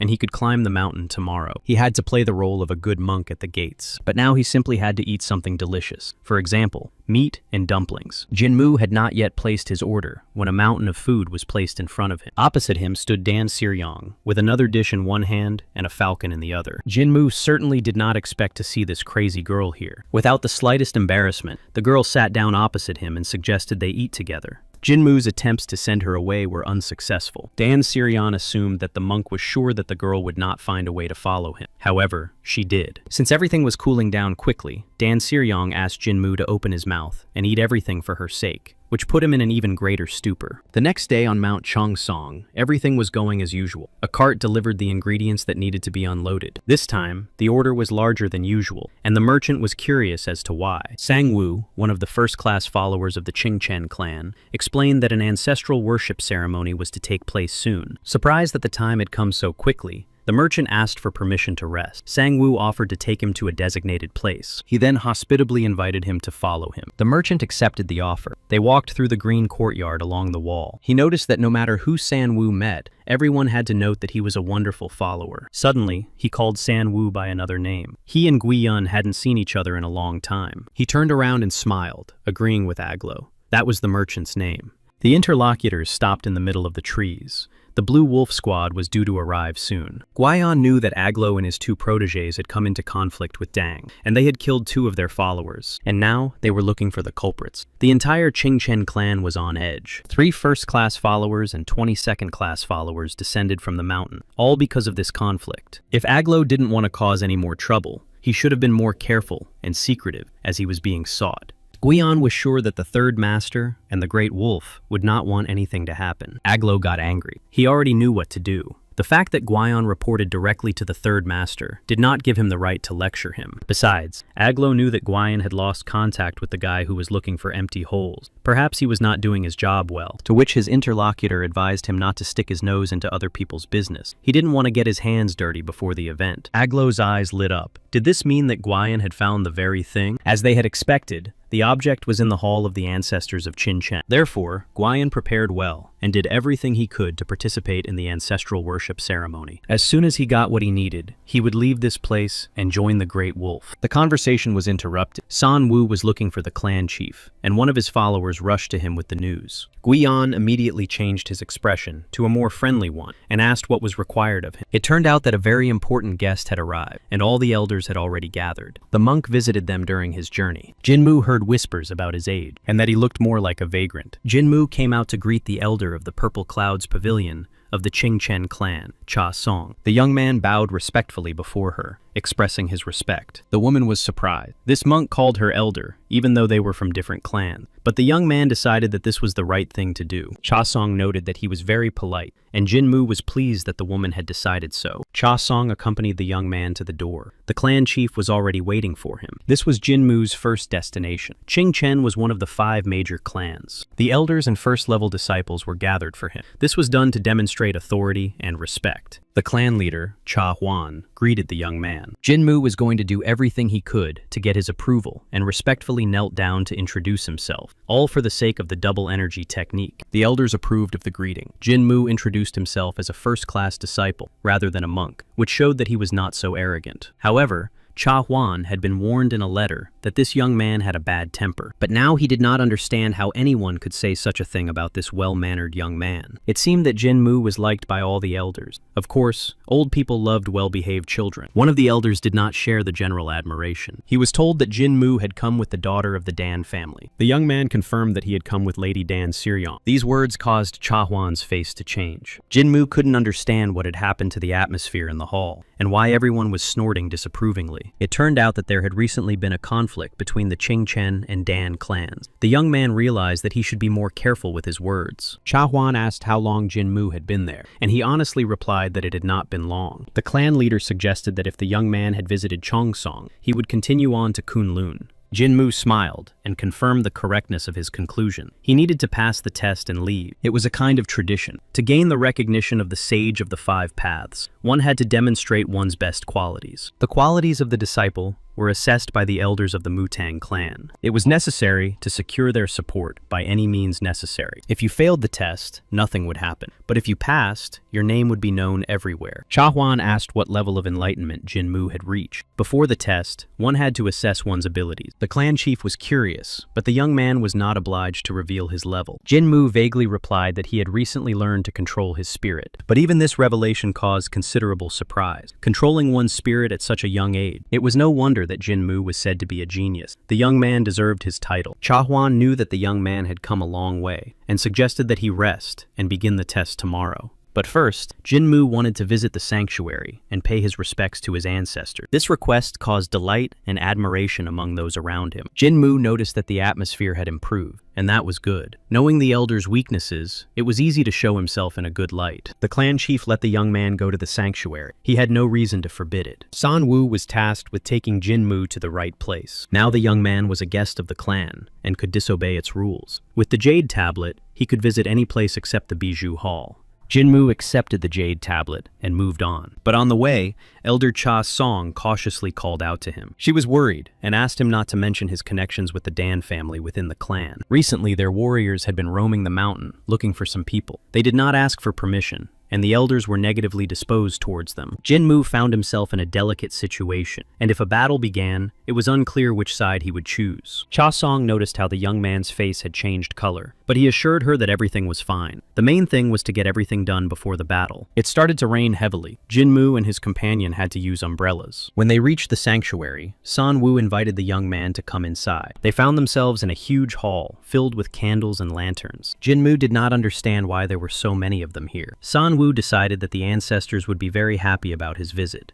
There was not a speck of dust on the tablet. It seemed that the place was cleaned every day. It was cruel to force the students to clean the tablets of those who had long since passed away. There were also plaques from the time the clan was founded. Jinmu thought it was incredible. Now he had to bow before each plaque. Why did he blurt that out? He wanted to lighten the mood, but ended up getting himself into trouble. The young man began to bow, horrified at how many plaques there were. And why honor everyone like this? Anyone who saw him now would think that Jinmu had decided to change clans. From all this constant bowing, sweat was streaming down his face. But to his surprise, he discovered a crack in the floor. It was very likely that something was hidden there. It couldn't be a flaw on the board. The hole was too narrow and strange, and it was located right under the plaque, as if on purpose. Jinmu looked at the plaque. He wondered whose it was, and why there was such a long list of achievements. The sage Cheon Mu, whose plaque it was, lived about 100 years ago. If that was the case, then he was the one who ordered the book to be divided into 4 parts and hidden in different places. It turned out that the Yang sphere was divided into 4 parts. Sang Woo became concerned that something might have happened to the motionless Jin Mu. Could there be something wrong with the words on the tablets? Then the young man stood up and assured him that everything was fine. San Woo noticed that it was time for dinner, and that if the young man was finished, he should return. He himself did not go after the guest, using the excuse that he needed to close the hall. Slamming the door shut,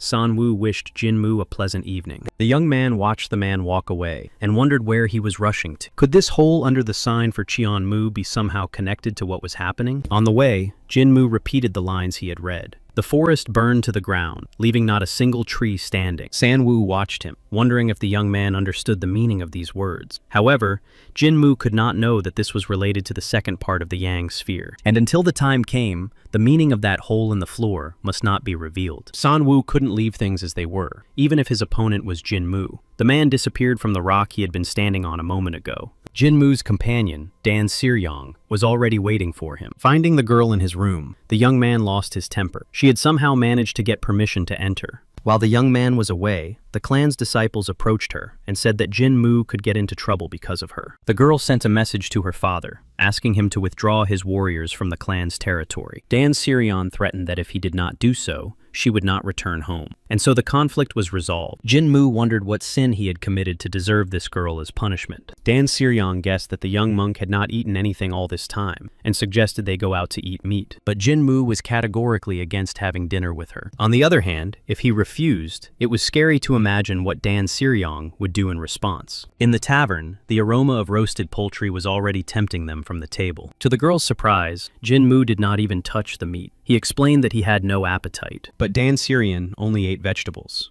The young man noticed that the herbs were quite expensive. Perhaps they helped her recover quickly. Chewing on another root, the girl noticed Jinmu's gaze and advised him to just ask if he had any questions. Jinmu repeated the words he had read on the sign in the sanctuary. He was curious to know what Dan Sirion thought about their meaning. But an absurd thought about a hat with legs came to her mind. The young man said that he had read these lines in the Hall of Ancestors. Repeating the words, the girl began to lay out lines from leaves and stems. Suddenly it dawned on her. What if she dug deeper? What if it was a password that could be found by breaking the words and sentences into pieces? For example, when you can't enter a certain door, and a person kneels down begging for food in front of it. The forest burned to the ground, leaving not a single tree standing. If you remove the character for tree, you get fire. The hat with legs still bothered her. Jinmu looked at the result, struggling to contain his amazement. The leaves and stems formed the character for bloodless. Mok In-gyum admitted that he had gone up the mountain with a bloodless weapon, and the hole under the sign left more than 100 years ago. This is what is left behind after bloodless. The cold-blooded blade was not quite the key to the clan's secrets. It could be the key to the location of the Yang sphere. Suddenly, Jinmu jumped up and, overwhelmed with gratitude, embraced Dan Sirion. The girl had helped him a lot in this situation, and she was really someone he could rely on. Jinmu himself couldn't believe he was saying this out loud, but it seemed that heaven was definitely on his side. He urgently needed to check something and hurried to the exit. But when he opened the door, he was forced to stop. The trip had to be postponed because uninvited guests were already waiting for them outside. Dan Sirion stood behind him and couldn't understand what Jinmu was talking about. Suddenly, a powerful surge of energy burst into the tavern. The impact shattered the doors, floor, and furniture into pieces. Jinmu stood his ground and drew his sword. The young man realized too late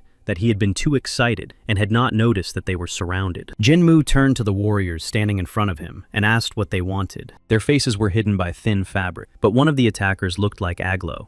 The young man's question hung in the air, unanswered. Dan Sirion sensed that her companion was nervous. Did he really think that their opponents were so strong? Since it was dangerous here, Jinmu asked the girl to stay behind. But the stubborn Dan Sirion had no intention of doing so, nor of listening to his advice. Even if they were dangerous, she was going to fight. Protecting her would make it harder for Jinmu to fight. Besides, she didn't need protection. The girl was very proud. She was clearly the daughter of the clan leader. Jinmu accepted her position, but asked her to stay in sight. Now they needed to use the first principle of any battle. Jinmu and Dan Sirion moved to a more convenient position. The tavern behind them couldn't withstand the onslaught of energy and shattered into pieces. Since this young man had managed to destroy the building, Aglo and his companions had definitely come to the right place. He ordered the attack, and the warriors and hats jumped forward, going on the offensive. Jinmu fought on the ground, while Dan Sirion soared high above. The astonished and disconcerted opponents stared at her from below. In the air, the girl began to spin around. She used Dong Huanan's gaze, which certainly did not bode well for her opponents. Darts engulfed in flame-like energy flew in all directions. The men had no chance of hiding from the hail of blows. Aglo, deflecting the darts, ordered them to deal with the girl as soon as she landed on the ground. Dan Siren was already beginning to descend and was approaching them. Seeing his opponent struck down by the girl, Jinmu couldn't believe his eyes. But the battle was in full swing, and he released energy that struck his enemies with pinpoint accuracy. The lightning moved from one enemy to another, destroying each one. After this attack, only Jinmu remained standing opposite the girl. The young man asked her if she was hurt. The girl smiled. She was the daughter of the head of the Dan family, and it was nothing. Jinmu asked the handful of surviving opponents if they wanted to stop. Although if they valued their lives, they would not have risked attacking. He didn't know who they were, but today, they had definitely made a huge mistake. Jinmu was in a very serious mood and was going to leave them without their heads. The young man immediately got down to business and sent a new wave of energy. The sphere approached the enemies, who were still standing in place. After it reached its target, Jinmu soared into the air. Aglo watched what was happening and couldn't contain his anger. He had heard that this young man's spiritual power was great, but to his amazement, Jinmu easily released the energy of the sword. In terms of power, he could be compared to their master. Fighting him was pointless. All that remained was to take the girl hostage and act according to the circumstances. Suddenly, arrows flew at Aglo from a completely different direction. He managed to get his bearings and began to fend off the attack. This unexpected attack on the enemy caught Dan Sirion's attention. The girl was surprised to discover that they were warriors from her clan. They were supposed to secretly follow her on the orders of the Dark Emperor. The warriors had just heard that the people of the Dan clan had left this place,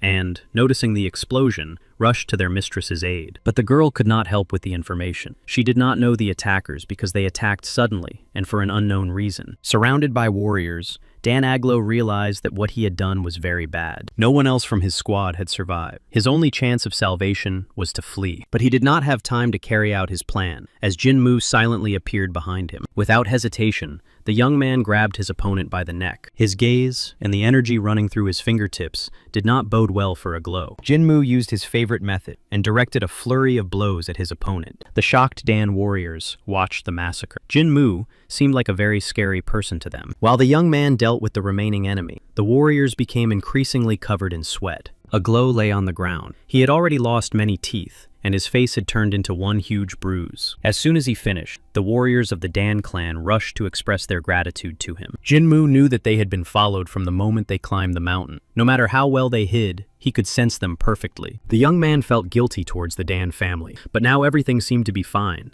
and he was sincerely glad they had come. The warriors were grateful that he had helped them capture the criminal. It was the very man the Dark Emperor was looking for. Now they needed to somehow reveal his location, but it turned out that the warriors had already used a signal flare. Help had just arrived. But it wasn't just the Dan family who had come, but also the clan's students. If Jinmu had known they were nearby, he wouldn't have fought alone. One of the elders demanded an explanation from Mutang's disciple. He came to the signal flare and saw an entertaining spectacle. It was the elder of the Qingchen clan, Jia Gyong, who had accused Jinmu of having ties to the Dan family at their last meeting. The young man said that during a conversation with Dan Siryong, they were attacked, but the criminals did not reveal their identities, so they had to fight. In any case, such bloodshed on the clan's territory was unacceptable. In addition, The warriors of the Dan family were also present. Jinmu tried to find an answer. These people were calmly wandering around the mountain and just attacked him on the clan's territory. The young man couldn't find the right words. It was like fighting for his reputation. But to everyone's surprise, Dan Syrian intervened in the conversation. The girl apologized for the commotion and for disturbing the clan members. The warriors had appeared because she was in danger. Now the situation had been resolved, and the girl promised to leave immediately. It seemed that after these words,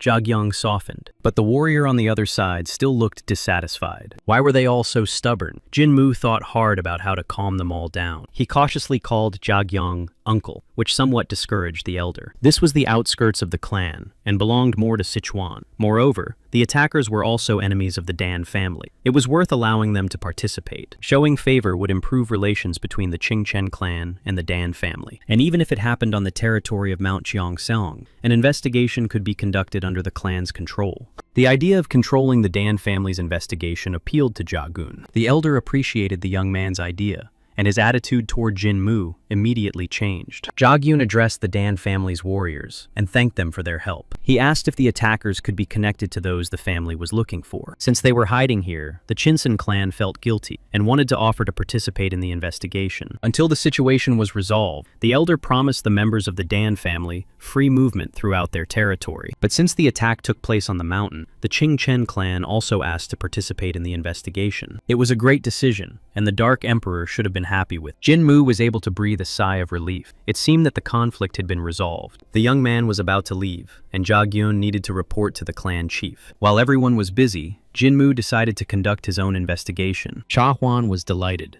Their guest had managed to catch those whom the Dan family had failed to catch. He emphasized his respect for the clan by calling the elder uncle. He also raised the reputation of the clan itself. What an amazing student. The clan leader praised and thanked Jinmu for his good work. The elders did not know how to thank the young man, and he responded with embarrassment, saying that he had only done what was right. However, Jinmu still wanted to ask the head for a favor. The young man asked if he could visit the ancestral hall again. He explained that such visits had become a habit for him, and that many masters had received enlightenment in the ancestral halls. Chohuan suggested that the young man wanted to meditate there, but the young man was eager to see the hall again. The clan leader was puzzled that the young man had become a master at such a young age. Perhaps there was some secret to it. Finally, he gave the young man the long-awaited permission. Chahuan ordered everyone to be warned not to disturb Jinmu while he was meditating in the ancestral hall. Now Jinmu only had to check the hole under the plaque, and the second part of the Yang sphere was already in his pocket. His companion, Jagyung, told Sanwoo to give him the key, as Jinmu would now be meditating in the ancestral hall. The man was stunned. He couldn't understand how the young man could have survived. Could it be that his companions had failed to deal with him? It was probably not without the help of the clan. Most likely they saw the signal fire. Because of Jinmu, everything was going wrong. He couldn't be allowed to learn all the secrets. Sangwoo tried to argue that it was against the clan's rule, but he couldn't do anything about the chief's approval. The man continued to be stubborn, and Jagyung lost his temper. As a member of the clan, Sangwoo had to respect the head's decisions above the rules. He had no choice but to hand over the key to the hall. Jagyung led Jinmu toward the hall, but Sangwoo rushed after them, intending to go in with the guest. The elder finally lost his temper and ordered the man to stop interfering. In the end, Jinmo found himself alone in the ancestral hall. He moved slowly, looking around. Finally, he reached a secret opening under the right plaque. Jinmu began to move the table. The main thing was to leave everything in its place afterwards. The young man took out a cold-blooded dagger. He had waited a long time for this moment, and finally luck was on his side. Placing the blade against the opening, Jinmu hoped that part of the Yang sphere would soon be in his hand. The shape of the blade matched the shape of the hole perfectly. Jinmu still couldn't believe he had managed to do it. After the blade fell into place,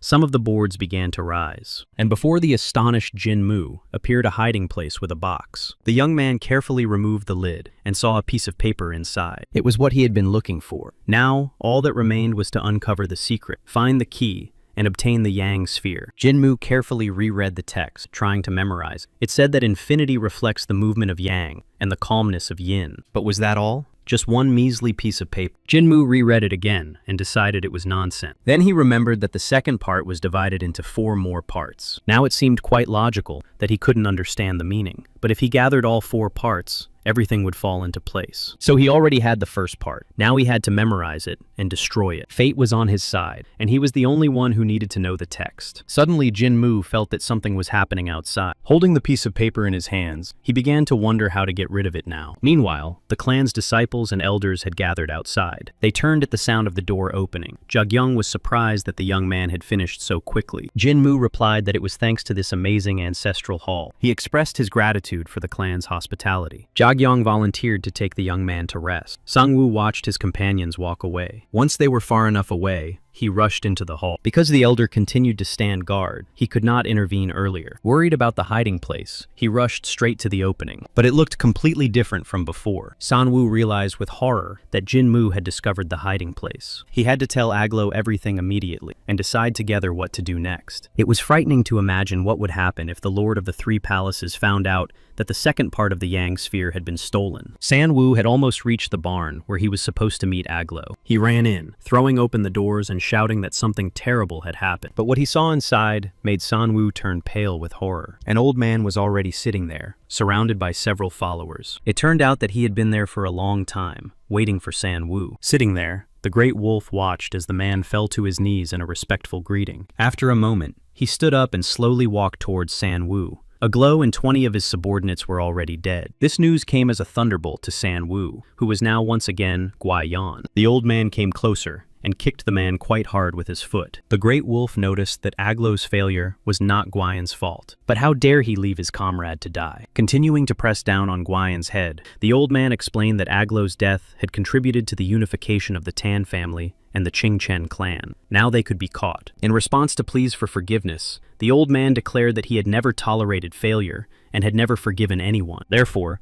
Guion should stop making excuses and tell the whole truth. Sobbing, the man confessed that the second part of the Yang sphere, hidden in the Qingchen clan, might have been stolen. The great wolf did not expect to hear such news at all. Grabbing Guion by the hair, he jerked his head up. The man blamed Jin-Moo for everything, who had somehow found it. That was why he tried to get rid of Mutang's sword with Aglo's help, the old man pondered. It took the third master so long to find this item, but in the end, someone else took it. The great wolf asked Guiwan if he had seen everything with his own eyes. The Dan family and the Qingchen clan were already looking for them. Yang Sobang was supposed to show up here soon, and a nobody like Guion couldn't help at all. In irritation, the old man pushed the man away and ordered him to return to Qingchen to report when Mutang's sword left the clan's territory. If Jin-Moo had indeed captured the second part of the Yang sphere, the old man would take his life, and take it as soon as he left the lands of the clan and the Dan family. The great wolf advised Guion to pray that part of the sphere was indeed with Mutang's sword. Otherwise, his entire family would end up in the afterlife. The exams in the Qingchen clan ended rather quickly. While Jin-Moo answered the elders' questions, they smiled and discussed something. Since he had revealed the level of his abilities, he had to fight one of the former elders. It was a formality, and ended in a draw. The elders were shocked and amazed that a simple apprentice had fought a former elder. And finally, the time came for Jin-Moo to leave the clan. As he said goodbye, he modestly listened to words of admiration. Cha Huan was delighted that this young man did not have a trace of arrogance, and the clan chief wanted to meet with his elder soon. After all, he had raised such a talented boy. Jin-Moo knew that the last time Cha Huan had communicated with Mutang was more than 10 years ago. The Qingchen clan had never helped Mutang and had severed all ties. And now, when it was profitable, he decided to resume communication. Cha Huan called Sang-woo to escort Jin-Moo and noticed abrasions on the man's face, which he explained were the result of an accidental fall. Sang-woo was instructed to make sure Jin-Moo left the clan's territory safely. Jin-Moo looked at the man's bruised face and strange smile with incomprehension, but agreed to go with him. 3 days later, the Dark Emperor received a letter from Yang Sobang. It said that people with evil intentions were hiding in Sichuan, and there was a possibility that they were hunting Jin-Moo. The Dan family, the Qingchen and Imei clans, must follow the orders of the Muram Alliance and protect the Mutang sword. Gaju Danga cooperated with Muram, but did not obey him. However, Jin-Moo now had his daughter with him, and if this was Muram's order, then the enemy was not so simple. Nothing should happen to his daughter, Dan Sirion. The Dark Emperor summoned his masters and announced that his daughter was now in danger. The masters who had passed the 3 exams had to prepare immediately. As soon as Dan Siren's whereabouts were known, they had to set out. And what about him? the Dark Emperor was also going to go to his daughter's defense. Something had happened in the Qingchen sect. All the disciples were running away. One of the young men went to San Wu, who was cleaning at the time. He said that Murim had sent a letter about Jinmu to the clan leader. It was suspicious. Murim's sword should have already been on its way, so why did the letter arrive so suddenly? The letter said that Jinmu was in danger, and that the head of the Cho Huan clan and the elders had to help him. Beads of sweat covered Sang Wu's face. How could they have found out about their plans? Could someone have been caught and revealed all the information? But that was impossible. All their warriors were trained to remain silent, even under the most brutal torture. In addition to their clan, letters had been sent to the Dan family and the Ime clan. Something had to be done. No matter how strong the Great Wolf and his warriors were, they would not be able to stand up to the three leaders. Jinmu had left the clan 3 days ago, and the old man was about to attack. He had to be warned. It would be bad if he encountered the chiefs. At that time, Jinmu and Dan Sirion were moving through the forest. The girl asked to make a stop. They had been traveling at this pace for 3 days. The young man was not to blame for her being accustomed to traveling in comfort, nor did he force her to go. The young man was in a hurry for a reason. He had a very good reason for it. The people from the empty hole and the man who had recently attacked them wanted the same thing. They were all clearly eager to get their hands on the Yang Sphere, part of which he already had. But how did they find out about it, and where Jinmu himself was? The young man spurred his horse on. He would not let them take away what he had already found. He had to get to Kunlun as quickly as possible. An old man and his subordinates watched them from a high cliff. So this young man was the famous Jinmu. The old man waved his hand and gave the order for everyone to get ready. The Great Wolf had waited a long time for this moment and was going to take back everything that belonged to him. Dan Siren asked for a break. She could no longer ride at such a pace. Suddenly, Jinmu stopped, and the girl rejoiced, thinking that this was the long-awaited break. However, the young man put his finger to his lips, indicating that they needed to be quiet. Dismounting, he explained that they were being followed, and since there were too many of them, they were definitely not the girl's bodyguards. There were about 20 of them, maybe more. Jinmu asked Dan Siryong to be more careful. They were probably enemies. Just then, a subordinate of the Great Wolf blew a horn. Jinmu prepared to defend himself upon hearing the unfamiliar sound. The Great Wolf stepped to the edge of the cliff, watching the young people from above, and with one step, he flew down to them, despite the impressive distance. Jinmu was alerted by the sounds accompanying the old man's jump, and turned around. His eyes beheld the incredible sight of a flying man engulfed in energy. Here they were, the people he had been in such a hurry to overtake, and who had constantly attacked him. Jinmu hurried to meet the old man from the pavilion, shouting at Dan Sirion to get out of the way. The opponents rushed towards each other, filled with energy. The distance between them was getting smaller and smaller. Shouting that he was glad to see them, Jinmu swung for a blow. The old man did not change his direction. After all, he was a great master. Jinmu had exposed his back, and the Great Wolf easily leaped over him. The young man regained his bearings and hurried to turn around. But he realized too late that the old man was not aiming at him,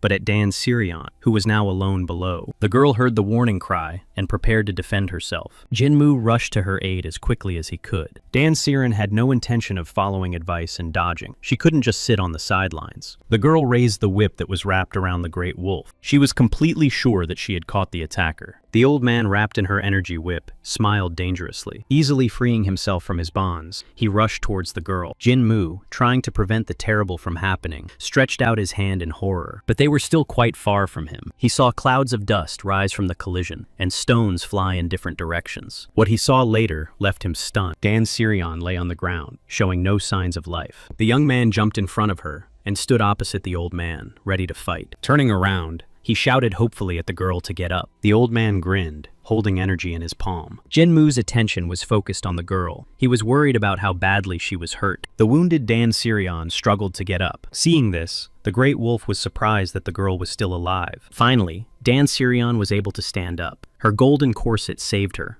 If it weren't for that, everything would have ended very badly. It was armor made from precious oak silkworm, a very valuable item that she had most likely taken from the treasury before leaving. But Jinmu continued to be tormented by dark thoughts. How much longer could she hold out? The girl could barely stand and was unlikely to be able to fight. Jinmu asked without turning around if she could run, but Dan Sirion wasn't sure. However, she still had one trick up her sleeve. Jinmu understood that if she said so, it must be something comparable in value to oak silkworm armor. The young man warned her that as soon as he gave the signal, she should grab the horse and head north. The old man noticed that Jinmu was gathering his chi energy. It was very confident, and if the young man had the same armor, it would be impossible to take his life with a single blow. The only way to do that was to use a thunder strike. But first, the Great Wolf had to check something. The old man asked Jinmu directly if he had a piece of the Yang sphere. There was no point in lying. The young man could only stall for time until he escaped. When he replied that he did not, the Great Wolf did not believe him. The old man promised to spare his life if the young man gave him part of the sphere. Jinmu was very sorry, of course, but he couldn't give it away even if he wanted to, because what the Great Wolf needed, the young man had eaten. The young man admitted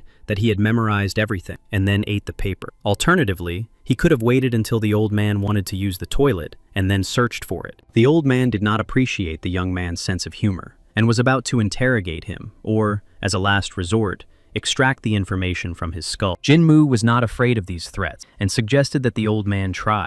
The young man furiously released his pent-up energy into the great wave, simultaneously giving the signal to Dan Syrian. The girl understood the sign and hurried to Jinmu to hide in time. The old man also gathered energy while watching the young people's tricks. The energy ball in his hand faded. Jinmu performed a diversionary trick that allowed them to escape. The Great Wolf ordered his men to immediately go after the fugitives. They had already mounted their horses and were galloping at full speed. A real chase began. Jinmu and Dan Syrian hurried to escape their pursuers. The girl smiled and took out the hidden weapon she was going to use. Pulling the cord, she aimed it at the pursuers. It was called Heart-Piercing Rain, and dozens of arrows flew from it, striking the enemies. Caught in a hail of blows, the enemies tried unsuccessfully to hide from them. The Great Wolf managed to catch one of the arrows in flight. He easily crushed it in his hand. The old man found it all very amusing. The Great Wolf looked at his defeated warriors. Even if he failed to get part of the sphere, he was determined to take the lives of these two. Heavy rain began to fall. It prevented them from moving forward, but hid their tracks. Jinmu and Dan Syrian found a cave where they could take shelter. Jinmu was worried about his companion's condition. Dan Syrian was in great pain and was running out of strength to endure it.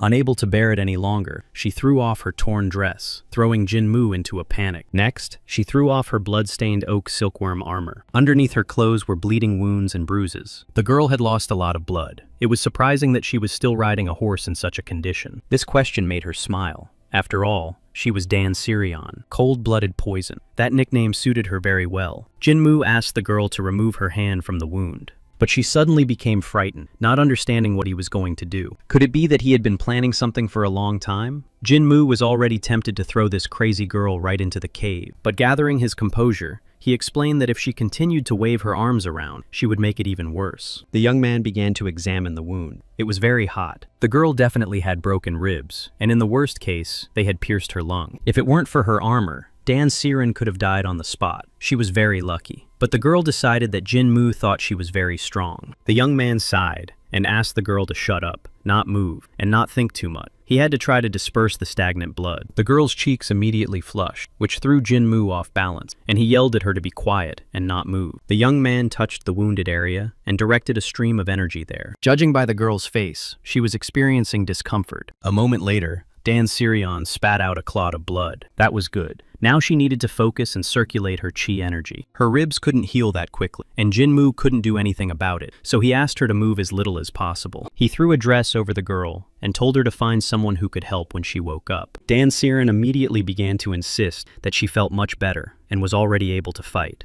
But Jinmu didn't listen to her, and striking a couple of pressure points, put her back to sleep. They built a small fire in the cave, but the fire was dangerous while they were on the run. The girl was sleeping right next to it, but the light could give them away. However, without warmth, her condition would only worsen. Apparently, Jinmu would have to become bait in this case. Turning to the sleeping Dan Syrian, Jinmu said that he was helping her because she was useful, and so that she wouldn't make up what he liked, or something like that. In any case, these people needed part of the Yang sphere, and there was no point in putting her in danger. Jinmu looked at the girl again and thanked her for everything she had done for him. Sneezing periodically and shivering from the cold, Jinmu ran in the pouring rain. The young man was going to attract the attention of his enemies so that they would not notice the fire. Although going it alone was a bad idea, he would lead them away and then go for help. And the girl was not stupid, even though she was impulsive, and when she woke up, she would also start looking for him. Where could his opponents be now? Probably the smartest decision in this situation would be to search the forest. Something whizzed past him, and Jinmu rushed forward. He had already gone on the offensive when he heard a familiar voice call out to him. The young man stopped and looked closely at his opponent. It turned out that he was not an enemy at all, but a warrior from the Dan family. It turned out that they had been ordered to go in search of Dan Syrian and were following the tracks of the Qingchen clan itself. This was excellent news. It meant that help would arrive soon. but the warrior was interested in why Jinmu was alone and where his mistress was. The young man pointed to the cave where the girl was sleeping and explained the situation. The news raised a sea of questions for the Dan warrior. Jinmu replied that there were many enemies, and he was not sure he could defeat their leader on his own. The arrival of help could take 1 or even 2 days. Jinmu was not sure he could hold out that long, but he told the warrior to go after the others while he distracted the enemies. The stunned man realized that this young man wanted to act as bait, but there was no time for conversation. The enemy was already close. Jinmu vanished in a flash before leaving, telling the warrior to go to Dan Sirion. The young man himself rushed further into the forest. Reaching the clearing, he began to use his released energy. The warrior heard his pursuers rush after Mutang's sword. This young man was truly a real monk, ready to sacrifice himself to save another. The man promised that he would never forget what Jinmu had done for Dan Sirion. The enemies followed Jinmu like shadows. He had to hold on until help arrived, and the night would soon be over. A real battle began in the clearing. 3 enemies against 1 monk. Jinmu struck furious, not letting his opponents get close. He addressed his enemies, although asking them about their goals was probably pointless.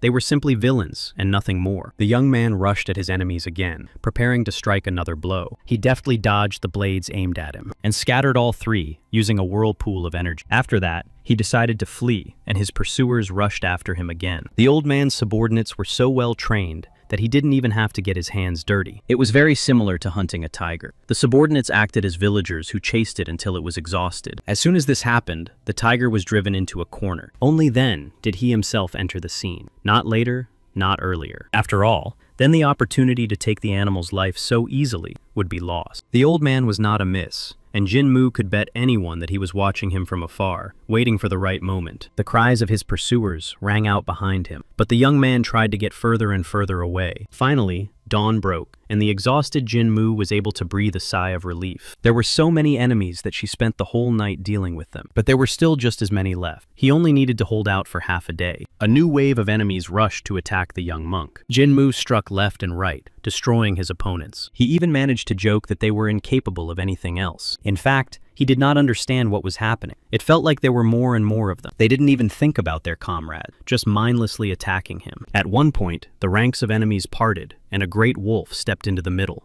Exhausted, Jinmu, barely able to breathe, looked at his main opponent. However, as the old man noticed, he did not look surprised. Could it be that Jinmu was waiting for him? The great wolf praised the young man for hiding his companion well. Jinmu became angry and forbade the old man from touching her. The young man hoped that the old man was afraid that help would soon arrive. The battle lasted all night, and he was exhausted. It was unclear how long he could hold out. It would be good if the warriors of the Dan clan were already on their way. Jinmu also hoped that the Dark Emperor would not abandon him once Dan Sirion was safe. The old man ordered his men to stand back and let him know when the Dan family appeared. He intended to fight Jinmu himself, showing his respect for the fact that the young man was dangerous and knew how to use his head. The great wolf's men immediately left the battlefield. The old man promised Jinmu again to spare his life in exchange for part of the Yang sphere, although this was uncharacteristic of him. But the young man sent the annoying old man to hell. He had no intention of giving away such a valuable thing, especially since it was the second time he had been asked for it. Perhaps due to his age, the great wolf had memory problems because Jinmu had already told him that he had eaten the piece of paper. After this tirade, the young man rushed at his opponent. The old man watched the approaching young man. He gave him a chance to save his life, but Jinmu behaved like a foolish child. The great wolf began to prepare for the blow. Having gathered the necessary amount of energy, he threw the clod at the young monk. Jinmu continued to rush forward, with his sword at the ready. Reaching the great wolf, he swung his weapon right in front of its face. But the old man managed to jump and avoid the blow. Now the enemy went on the offensive, forcing Jinmu to hold back his attack. After another clash, the young man was forced to retreat far back. The old man was so strong that it would be difficult to defeat him even if Jinmu was in excellent shape. Meanwhile, the great wolf noticed that the boy had become more resilient. He was amazed at how he had managed to do it. Jinmu boldly replied that he was just a genius. And since the young man considered himself a genius, the old man prepared a double portion of spheres for him. He immediately transformed them into numerous rows of dangerous energy balls. What the young man saw before him did not promise to be an easy battle. A veritable wall of energy clusters towered above the old man. With a single movement, he directed all these deadly balls at Jinmu. The echoes of the strike spread far across the forest. The old man used the divine spirit of thunder, which allowed him to create lightning. What was happening resembled a hurricane. Clouds of dust flew, and leaves sparkled with lightning. The great wolf looked at the result of his attack. Destroyed earth began to appear from the dust. However, the old man was careless and had expended too much energy. Now it was time to return. The great wolf turned and moved away from the battlefield. Suddenly,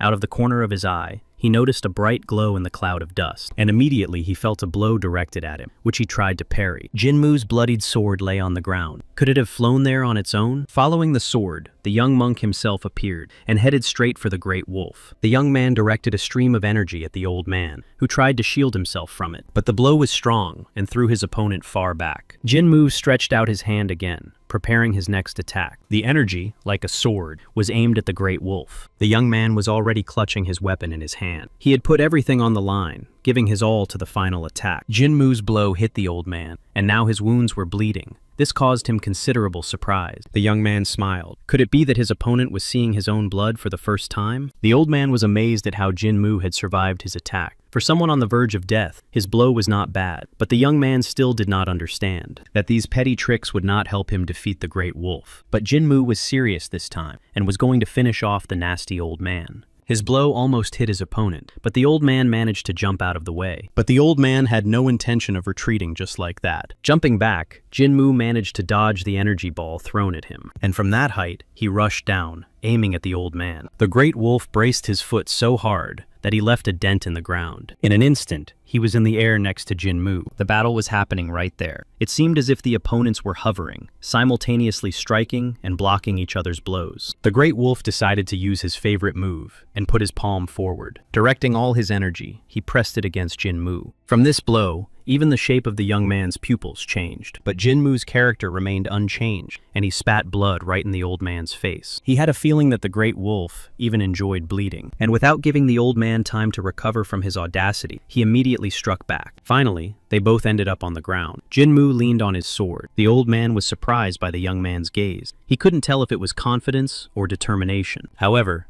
Jinmu had no intention of talking. With his last ounce of strength, he clutched his sword with a trembling hand. If the old man attacked now, it would surely be the end for him. The young man could not even stand on his feet. He had only just begun to live a normal life in this body, and why had he volunteered to be bait? The great wolf was preparing for a decisive attack. He would have enjoyed himself and done it slowly, but decided it was pointless. The old man directed a stream of energy at his opponent, intending to wipe him off the face of the planet, so that not even ashes would remain. Jinmu continued to lean on his sword, unable to withstand the attack. The young man closed his eyes. Apparently, this was the moment of his demise, but someone flew forward, shielding him from the blow with an energy shield. This time, Dan Sirion was protecting him from the blows. Jinmu did not understand why she was here, and could she really repel the attack using the Dan family treasure, the Silver Willow sword? The girl didn't even know about the reinforcements. As soon as she woke up, she immediately rushed to the young man's aid. Jinmu was terrified. He risked his life to save her, and she didn't even call for help. She couldn't defeat the old man, and he clearly told the girl that for nothing. It was a big mistake to order the Dan family's daughter to run. They never gave up and climbed over the bodies of their enemies. Jinmu clutched his head. If he had known that she would not go for help but rush here, he would have run away himself. There was no way she could win. The girl turned around. She couldn't leave Jinmu to die alone. Dan Sirion was going to protect Jinmu. The old man had to admit the courage of the girl who had come here alone, and laughing, he added that she was crazy too. Dan Sirion didn't see anything funny about it. Apparently, no one sacrificed their life for this old geezer. While the girl provoked the old man to attack, Jinmu thought that she had no idea what kind of monster she was fighting. It was a senseless fight. Did Dan Sirion really think that Jinmu would be moved by such an act? The old man remembered that last time, she was wearing oak silkworm armor, which was why she had survived. Jinmu listened to his opponent and realized that he was right. She relied so much on her family's treasures that she entered the fight knowing she was weaker. This idiot had simply put her life in danger, and it was the stupidest thing Jinmu had ever seen. He remembered that Cheon Woo-myung had also shielded Hyukran Mugen to protect him, even though the enemy was much stronger. It turned out that she was the only person besides Cheon Woo-myung who did crazy things. Was she really going to protect him?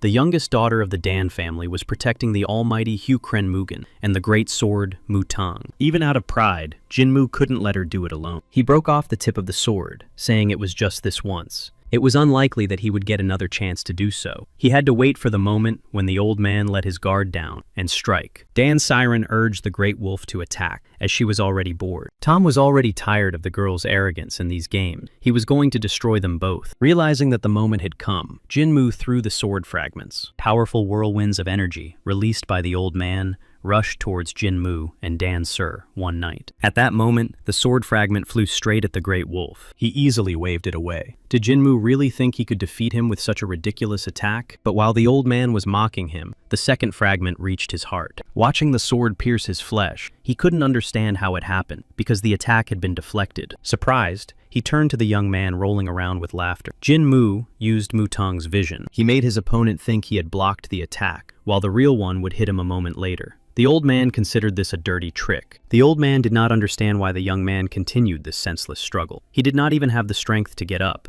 but he struck a sneak attack. The great wolf was going to make Jinmu experience pain that he would never forget, even in the afterlife. Suddenly, something went completely wrong with his plan. A frightened flock of birds rose sharply above the forest. There were only enemies in this place. Dust continued to settle after the battle, but the great wolf was alerted by a strange sound he heard. The arriving warriors reported that the Dan family was approaching, having joined forces with the Qingchen and Ime clans. The great wolf asked for a little time to break up the two, and then they could escape. However, none of his subordinates were strong enough to hold back such an enemy. Ahead of them was a monster that had destroyed all the azure wolves in the vicinity. But that was impossible, because they had a numerical advantage. There were so many warriors, how could they be destroyed? Jinmu smiled. If the old man wanted to know who did it, he should pay attention to the girl who was the daughter of the Dan family. And for the Dark Emperor, this girl was a treasure. So the old man had definitely gotten himself into trouble and awakened a monster. The great wolf couldn't believe what he had just heard, and who exactly was on the front lines. Suddenly, energy burst out of the thick forest, and the old man and his men were hit by a powerful blow. Streams of black and green energy moved towards them. The great wolf just silently watched as it approached him, sweeping away his warriors. After the blow,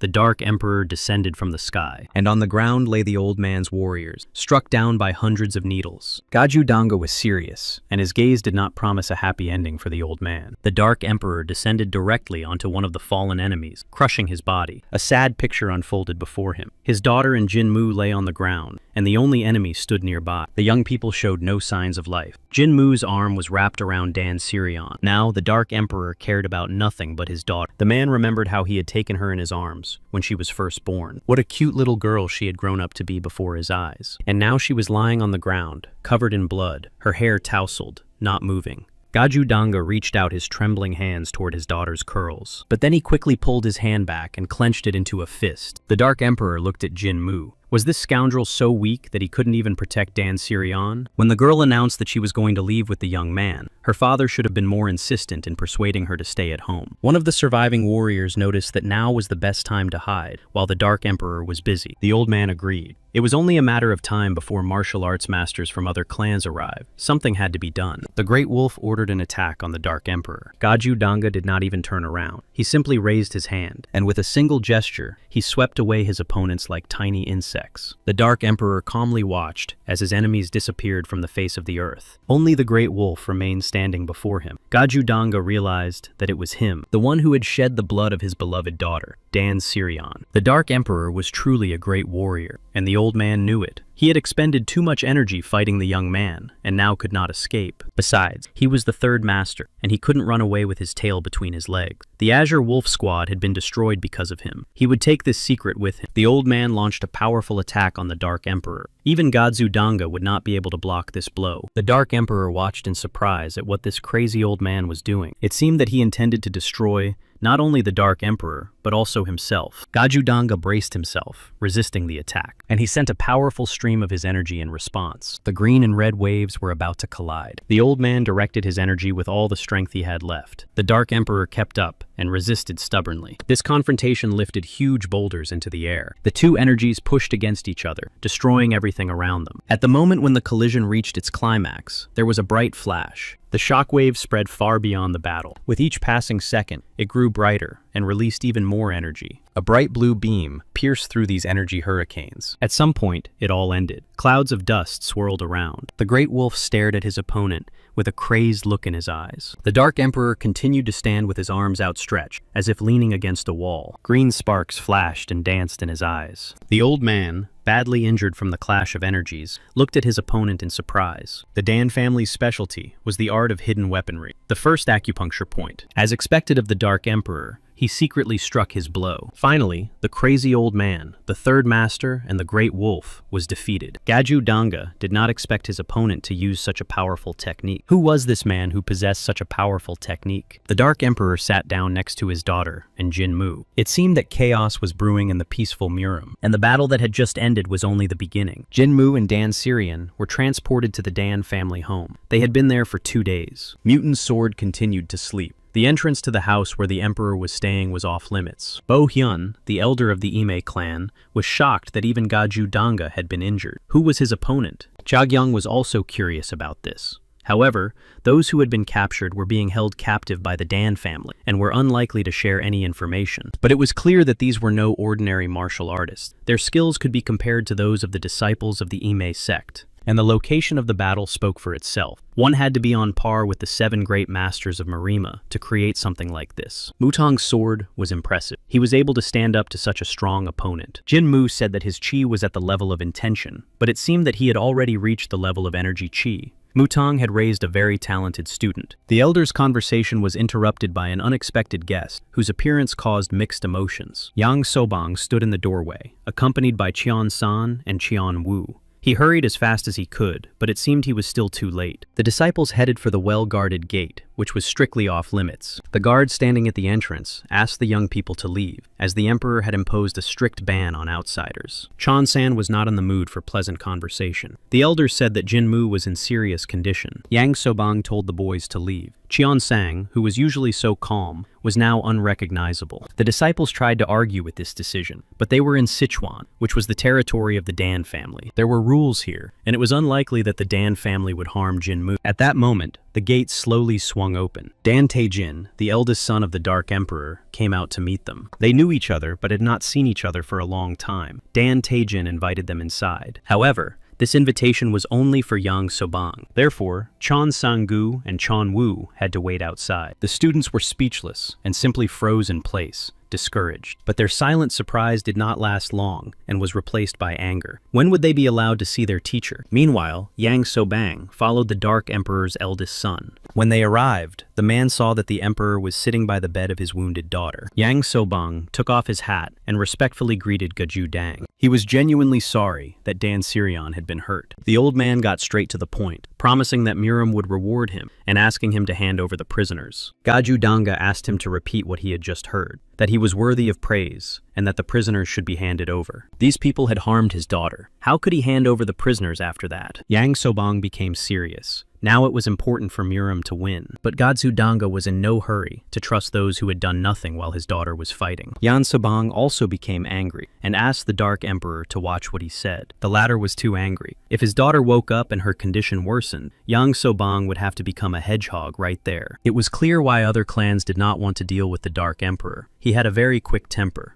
The Dan family never forgave those who harmed its members, and now that his daughter had been hurt, his enemies would be slowly and mercilessly destroyed. Still, Yang Sobang asked him to think it over. The enemies had many warriors, and the Dark Emperor might need the support of other clans. The one Gaju Danga fought was called the Great Wolf. He led a squad of Azure Wolves, and they were part of a secret organization called the Palace. Yang Sobang hoped that the emperor understood how powerful he was. There were many masters in this organization who were no less powerful than the Great Wolf. Yang Sobang could tell everything he knew. If the Dark Emperor agreed to meet, he would do the same. There was no one in the Central Plains who could compare to the Beggar's Clan, and Gaju Danga recognized that they knew how to handle information. But he couldn't just hand over the hostages. The Dark Emperor suggested that the Dan family lead the investigation, and that Yang Sobang take part in it. His interlocutor agreed to these conditions, if the Dark Emperor consulted with him before taking any action, and the plan would have to be drawn up by the Great Advisor. It turned out that Gaju Danga would have to ask permission for everything. The Dark Emperor agreed, but clarified that he was not a subordinate. They were going to start acting as soon as his daughter's condition improved. The girl had a broken rib, but everything was fine. However, her hand greatly concerned him. Yang Sobang cautiously asked about Jin Mu. The mention of Mutang's sword enraged Gajudanga. If it weren't for that scoundrel Dan Syrian, everything would have been fine. He heard that Jin Mu defended her to the end, and even acted as a decoy, but the girl still followed him. The Dan family did not forget insults. The same applied to help. Jin Mu was given a special medicine, and he was supposed to wake up soon. Now everything depended on his body. Would it accept the medicine or reject it? The young man was half asleep and did not understand what was happening to him. He had the feeling that something was flowing and writhing through his veins. It was as if there was a ball of snakes inside his body. The snakes seemed to be eating something, and that something was the energy of the 6 yangs that the young man had worked so hard to gather. Jin Mu was angry. How dare they consume his precious energy without permission? Such thoughts and feelings made him cringe in his sleep. He had put so much effort into accumulating this energy. At a certain moment, he stretched out his arms, and waves of energy burst out of him. He was very angry and intended to destroy all these snakes. They scattered into dust from the released streams. Jin Mu saw the surviving snakes begin to crawl away. There were too many of them, and there was no point in chasing the small one. So Jin Mu focused on destroying the large ones. The young man looked around for survivors. Right in front of him was a large snake with burning eyes. Most likely, it was the creature that had consumed most of his energy. Jin Mu was going to incinerate it. No matter how scary it looked, it was just a snake. At that moment, Cheon Sang Chol, Yang Sobang, and Gaje Dang were accompanying the young man to his quarters. The master of the beggars' clan threw open the doors and called out to Mutang's sword. But suddenly, a stream of energy burst out of the room. Yang Sobang couldn't understand what had happened and why it was so hot. Inside, he saw Jin Mu fighting a red snake. Had Jin Mu reached the stage of enlightenment? The Dark Emperor closed the door so as not to disturb the young man while he was in this state. Yang Sobang could not have imagined that he would see such a thing with his own eyes. Until then, he had considered stories about the red snake to be myths. Gaju Danga noticed that this scoundrel was doing quite well. Yang Sobang's eyes popped out of their sockets when he learned that the emperor had given Jin Mu the sphere of preservation of the 3 yangs, one of the treasures of the Dan family. This sphere could provide the Dark Emperor with energy reserves for decades to come. However, he gave it to Jin Mu because he had saved his daughter. But if he couldn't handle it, the sphere would be no more useful than a regular elixir. Although it seemed that Jin Mu was coping, this lucky guy absorbed the power, while Dan Sirion only had his internal injuries healed. Yang Sobang shared the news with his students that Jin Mu had achieved something great. The young man had gained great power after saving the youngest daughter of the Dan family. The next day, carts with bales were unloaded in the courtyard. Dan Siryong, who had recovered but still had her arm bandaged, was surprised that Jin Mu was still asleep. What kind of weakling was he, still sleeping after being wounded? Chon Sang and Chon Woo guessed that the person standing before them was Dan Siryong herself. She was the one who had been with their teacher while they were struggling at the meeting of all the dragons. The girl rushed at full speed to see Jin Mu and was ready to run through the students. Chon Woo bravely blocked her way. His teacher needed rest, and even if she was the daughter of the Dark Emperor, she still had to behave properly. Unexpectedly, the girl grabbed the student by his chubby cheek. According to her, Cheon Woo was too hot-tempered for such a chubby boy. Dan Siryong told the boys that Jin Mu had risked his life to save her. In addition, they spent time alone together in a cave. Dan Siryong asked the boys what kind of relationship it was. Chon Sang seriously suggested that she was Jin Mu's new student. The girl began to prove that she was a close person to the young monk. But the disciples were not convinced. Their teacher had saved many people and spent much more time with Chon Woo and Chon Sang than with her. Meanwhile, Jin Mu came to his senses from the screams. He raised his hand and realized he was alive. Could it be that Gaju Danga had defeated the Great Wolf? As he recalled his dream about the snake, he heard Dan Siryong shouting outside that she had spent the whole night with him. He jumped up and threw open the door in a rage. What the hell were they talking about him for? But he stopped, stunned by what he saw, and even stopped shouting. His students were standing in front of the door, ready to burst into tears. Chon Sang and Chon Woo, still not believing what they were seeing, rushed to touch Jin Mu. They shook their teacher and asked him many questions. Had he broken the ban on women and forgotten about his students? The boys demanded an explanation, but Jin Mu's patience was running out, and he asked them to stop shaking him. At first, he just used words, but when that didn't work, he grabbed his students by the hair. A little later, Jin Mu met with Yang Sobang, who was very happy to see him. The master of the beggars' clan admitted that he wanted to leave the students with him, and was planning to leave himself. Jin Mu thought this idea was rather foolish. Mutan's disciples heard the shouting and rushed to find out what was going on. It turned out that Dan Siryong had even been tied up so that she couldn't run away after Jin Mu. Fiercely fighting off the guards, the girl saw a young man peeking out from behind the gate. She was ready to go after him again and asked him to persuade her father. But Jinmu was not ready to do that for anything in the world and only waved goodbye to her. Dan Sirion didn't even seem to notice that she was tied up and kept her eyes on the young man. Gaju Danga urged the soldiers not to delay and to take his daughter away from there quickly. The girl burst into tears. She had no intention of forgiving the scoundrel Jinmu for such betrayal. The young man thanked the Dark Emperor for saving him and for the clothes. The Dan family never remained in debt. Jinmu didn't quite understand the phrase about debt, but Gaju Danga was about to leave and said goodbye. The Dark Emperor almost forgot that he had something to say to Yang Sobang. Gaju Danga warned that if he sent even one letter written in a disrespectful tone, the Emperor would destroy the master. After all, he was a very quick-tempered man. Jinmu and Yang Sobang watched the carts leave. The master of the Beggars clan invited the young man inside. There, he was going to tell him what had happened while he was asleep. Upon learning that the Dark Emperor had given him the sphere of preservation of the three Yang, Jinmu jumped up from the bench. That was why he felt so strong when he woke up, and his internal energy had increased. Yang Sobang interrupted Jinmu's dreams of giving Gaju Dang a good job after he took over everything. The master had heard that the young man had been attacked because of the cold-blooded dagger, and he was curious why he carried it with him. Jinmu took out the dagger. The young man admitted that he had come into possession of it under certain circumstances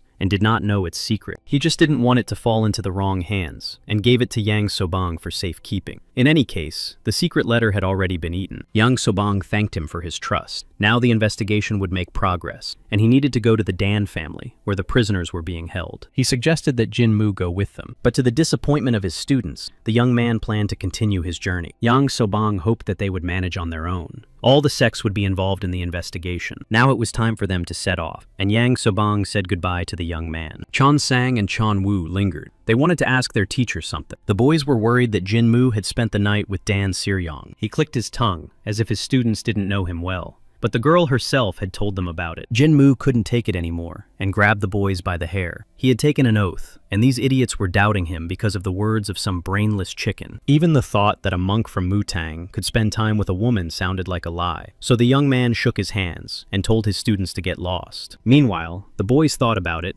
and decided to ask if they could go with him to help in his time of need. Chongsang was worried that Jinmu might run away with the woman and got a punch in the nose in response. Jinmu changed the subject. He heard that the trials were still going on at the Dragon Gathering. Only 8 people would make it into the first squad. He told his students to take their places in this squad. Only after that could they join him. In their current position, they would only slow him down. The students hung their heads. Then they would not meet again for a long time. But Jinmu was not upset by this news at all. He suggested conducting a short training session to assess the state of their skills. This frightened the boys, and they remembered that they needed to attend the meeting and that Yang Sobang needed them. Jinmu reminded them once again that they needed to become part of the squad and represent Mutang there. And if they failed, they would have some interesting training sessions with him. After making sure that the students understood everything, Jinmu turned them around and directed them to the exit. As a farewell, the teacher gave Chon Wu and Chon San a push to speed them up and wished them a safe journey. Now it was time for him to hit the road. The lady enjoyed the flowering plants surrounded by her subordinates. The woman was the master of the inner palace and a great mother. The master of the third palace came to greet her, thinking that she was training the master of the small palace.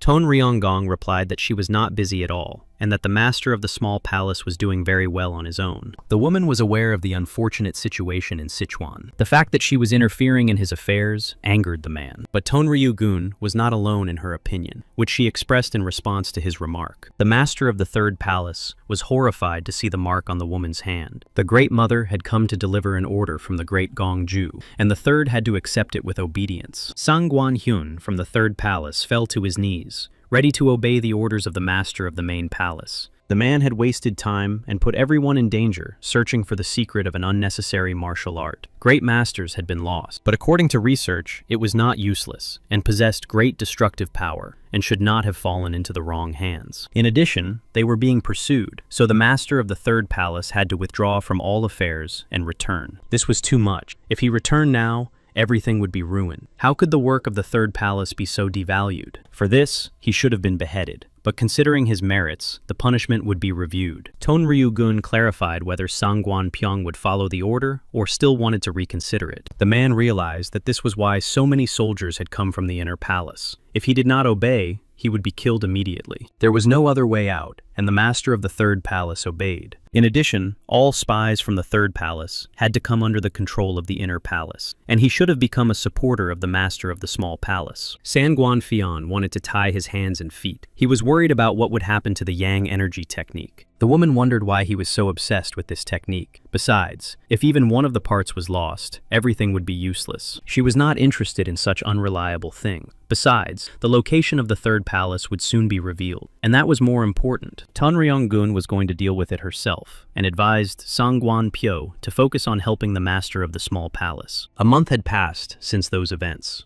The prisoners captured in Sichuan confessed that they belonged to the third palace. Chonrangdae is a group of warriors belonging to the palaces. Their combat skills are close to those of Chonmu Chilseon. Each of the three palaces had several groups of warriors. If they were all united, it would be possible to create an organization much larger than the Cheonmu Meng. According to the information received, warriors associated with Cheonmu Meng from the Zhu and Dan families attacked the third palace in Wuchang, Hubei province. However, a sudden explosion in the captured palace destroyed them all. Choi Ji Riang and Yang Sobang talked while looking at the dead warriors. They were one step behind. The third palace seemed to have been abandoned long ago. The master of the Beggars clan blamed himself for not anticipating this when it became known that the enemies were smuggling gunpowder. All the clues they had worked so hard to find disappeared, along with their warriors. Chul Ji Riang ordered Chief Advisor Ju Hyup Jin, the heads of the martial arts factions, and those who maintained contact with the clan. It was time to tell everything. It became clear that the palace was hostile, so they would be declared enemies, like Sapa Cheon and Ilwan Magyu. Now it was necessary to select people for the squad, to oppose the palace and train them well. The interrogation of prisoners would continue in the camp until all was lost. Chol Ji Riang heard that Mutang's sword had gone to Kunlun. They said that he was not in a particular hurry, and had most likely only just arrived there. This young man was truly incredible, and had accomplished a great feat. At that time, Jin Mu was riding a horse through the forest. It was already quite cold, and he was glad that he had been given warm clothes. The young man could see the destination he was heading for. It was Mount Songshan, where Kunlun was located. Both the monks and the Chongsons were greedy, and had taken all the good places in the mountains. As he got closer, Jinmu thought that he should take a bath and rest first. At the Hyunfo Inn, he was welcomed as an honored guest. Jinmu needed a quiet room where he would not be disturbed. There happened to be a vacant cottage with a garden and a high fence. Seeing the bag of money, the child who greeted him realized that a wealthy guest had arrived and began to offer hot water and food for the horse. Jinmu handed over another coin to ensure that everything was done. The young man followed the boy, who was showing him the way. Reaching the right door, the child put down Jinmu's belongings and turned to him. The child whispered that he would call someone to warm up the frozen traveler. The young man understood that he meant a fire, but the boy blushed and said he meant something else entirely. Guessing what the child was talking about,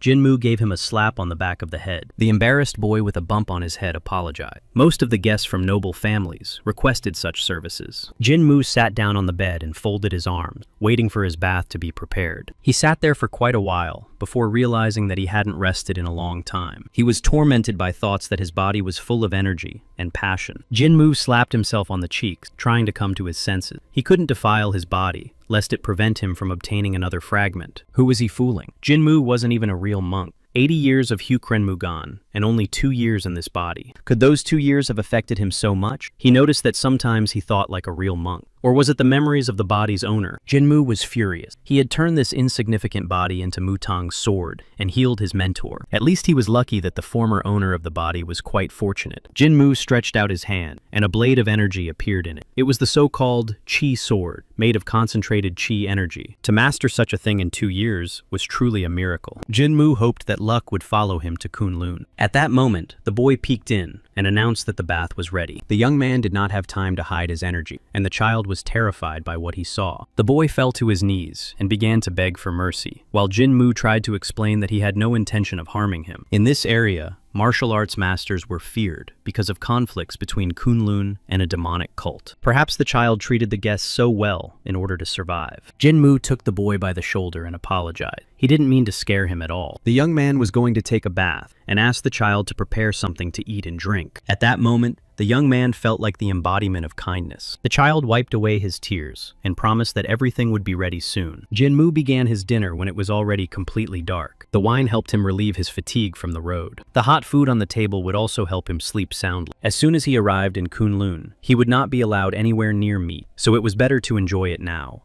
At that moment, his meal was interrupted by a strong movement. The fragrant piece of roasted meat he was carrying to his mouth ended up on the table. Jinmu stared at it silently, clutching his chopsticks tightly. His mood began to sour. Even dogs are not disturbed during meals. He threw open the doors and rushed out into the street. Who dared to fight at this hour and distract him from his dinner? Jinmu saw bursts of energy behind the rooftops. Those hooligans were clearly there. He understood that Kunlun was fighting the demon clan and all that, but now it was already night. You have to respect others, too. Jinmu hurried across the rooftops toward the disturbers of the peace. They definitely had to pay him for ruining his dinner. There was indeed a real battle going on in one of the streets. The opponents called each other demons and villains. They hurled insults at each other while dodging blows and attacking. Several warriors surrounded one opponent. Apparently, he was a follower of a demonic cult. The man was holding a girl in one arm. She was the one he had come for. He needed her to extract yin energy to replenish his male yang energy. Realizing this, the warrior ordered his men to kill the enemy immediately. They immediately went on the attack, but the man was quite agile and dodged the blow. In addition, he was also strong and held 3 swords in one hand. He threw his energy and knocked away his opponent's swords. Now he was going to strike the disarmed warriors. Their leader did not lose his composure and, throwing his arm forward, rushed at the enemy. He used the empty hand flower shot technique. The man was hit by numerous blows, each of which left a mark on his huge belly. The leader of the warriors ordered another attack to finally finish off this demon. His men immediately rushed to carry out the command. Jinmu sat on the roof and watched the battle. He was intrigued by the energy emanating from the martial arts master. The young man thought about it. Judging by it, these people were definitely from Kunlun. Jinmu came to the conclusion that their opponent was from a demonic cult and had foolishly fallen for attempts to extract yin energy. The young man decided to forgive them for ruining his dinner because he also needed something from Kunlun. One of the warriors noticed movement on the roof and looked up. Jinmu was already leaving, thinking that fighting them would be pointless, when a young man appeared behind him. The warrior decided that Jinmu also belonged to the demonic cult and shouted about it loudly to the others. Monk Mutanga tried to explain that this was not the case, but they did not listen to him and immediately attacked. Jinmu reached into his pocket in search of his yin-yang plate. Then he remembered that he had left it behind when he took a bath. The Kunlun warrior was already flying towards him, preparing to strike. Jinmu tried to dodge the blow and succeeded. Continuing to dodge, he tried to stop the young man and explain everything to him. It was unlikely that this young man was the elder of Kunlun, as he was still young. Jinmu blocked another blow. He was already beginning to get angry about how he resembled a demon. The monk's resistance caught the warrior's attention, and he stopped. He looked at the supposed demon in surprise, and saw that he was using righteous energy. Finally, the warrior decided to ask Jinmu who he was. The young man shouted that he was a monk from Mutang and his warrior. The young man from Kunlun seemed to understand that Jinmu was not a demon, but for some reason called him a pavilion. At that moment, another burst of energy occurred. The warrior immediately rushed there, apologizing that he could not talk because he had business to attend to. And again, he called him by a rather strange name, Pavilion Hyangpo Jinmu. The monk could not understand what he meant. Perhaps it was some kind of code. The young man remained alone on the roof, wondering if everything was all right with Kunlun. The guy was about his age, with excellent fighting skills, but he talked like a madman. Maybe they were all crazy here. But what bothered him most was how that warrior knew the name of the inn where Jinmu was staying. The next morning, he sat waiting for the boy to bring his food to the table. When Jinmu called out to the child, he lit up. The young man was curious about what had happened the night before, and why it had been so noisy. It turned out that this happened quite often. Their city was the largest in the area, and the guys from the demonic cult came even though they knew it was Kunlun territory. Now, people from the Hall of Sky-Splitting Stones were patrolling. Their leader spoke strangely, but was a good man. This was Kunlun territory, and they were helping them, and the people were helping them in return. That's where the warrior got his information. Jinmu was not very happy that the boy had told about it, but the child had initially decided that Jinmu was from the demonic cult.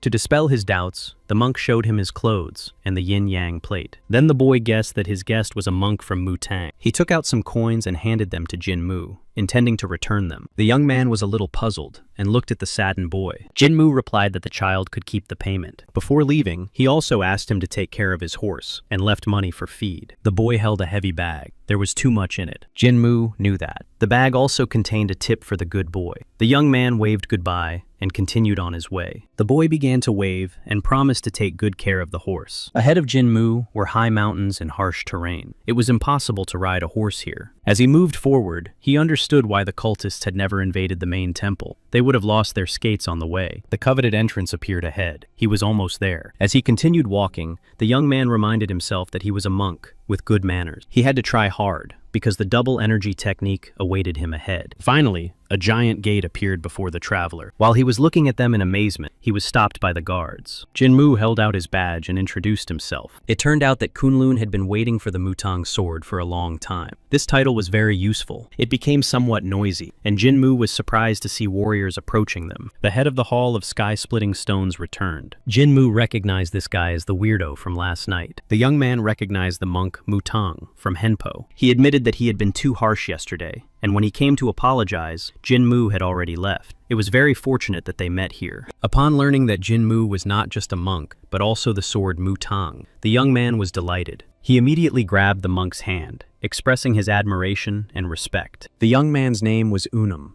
Out of excitement, he began to speak in separate words again. Jinmu explained that when Unam was nervous, he began to say things that were not entirely understandable. The young man decided it was better to stay away from him. The guard offered to take Jinmu inside. He still had to meet with the clan chief and the elders, the heavenly dragon, Pungwan, one of the 7 great masters of Chompa. He was the head of the Kunlun clan. Hukren Mugen hadn't seen him in a long time. He wondered how he was doing, but Jinmu was waiting for another person. Yunhe Ilsa was the head of the clan. The young man knelt and introduced himself in response. It was not Pungwan standing before him. I wonder when the head of Kunlun changed. He was not among the elders either. Could it be that the master was no longer alive? Jinmu continued to look at the faces of the elders. It was unclear how long Jinmu would stay here, so Yunhe Ilsa suggested that he rest for the day. To the surprise of everyone present, the young man immediately asked where he could find Master Punwan. One of the elders replied that the master was currently ill. Jinmu had no way of knowing if this was true, but the old man was quite old, and Hukren Mugan had also been ill a lot in recent years. No matter how outstanding a martial arts master was, he could not remain young forever.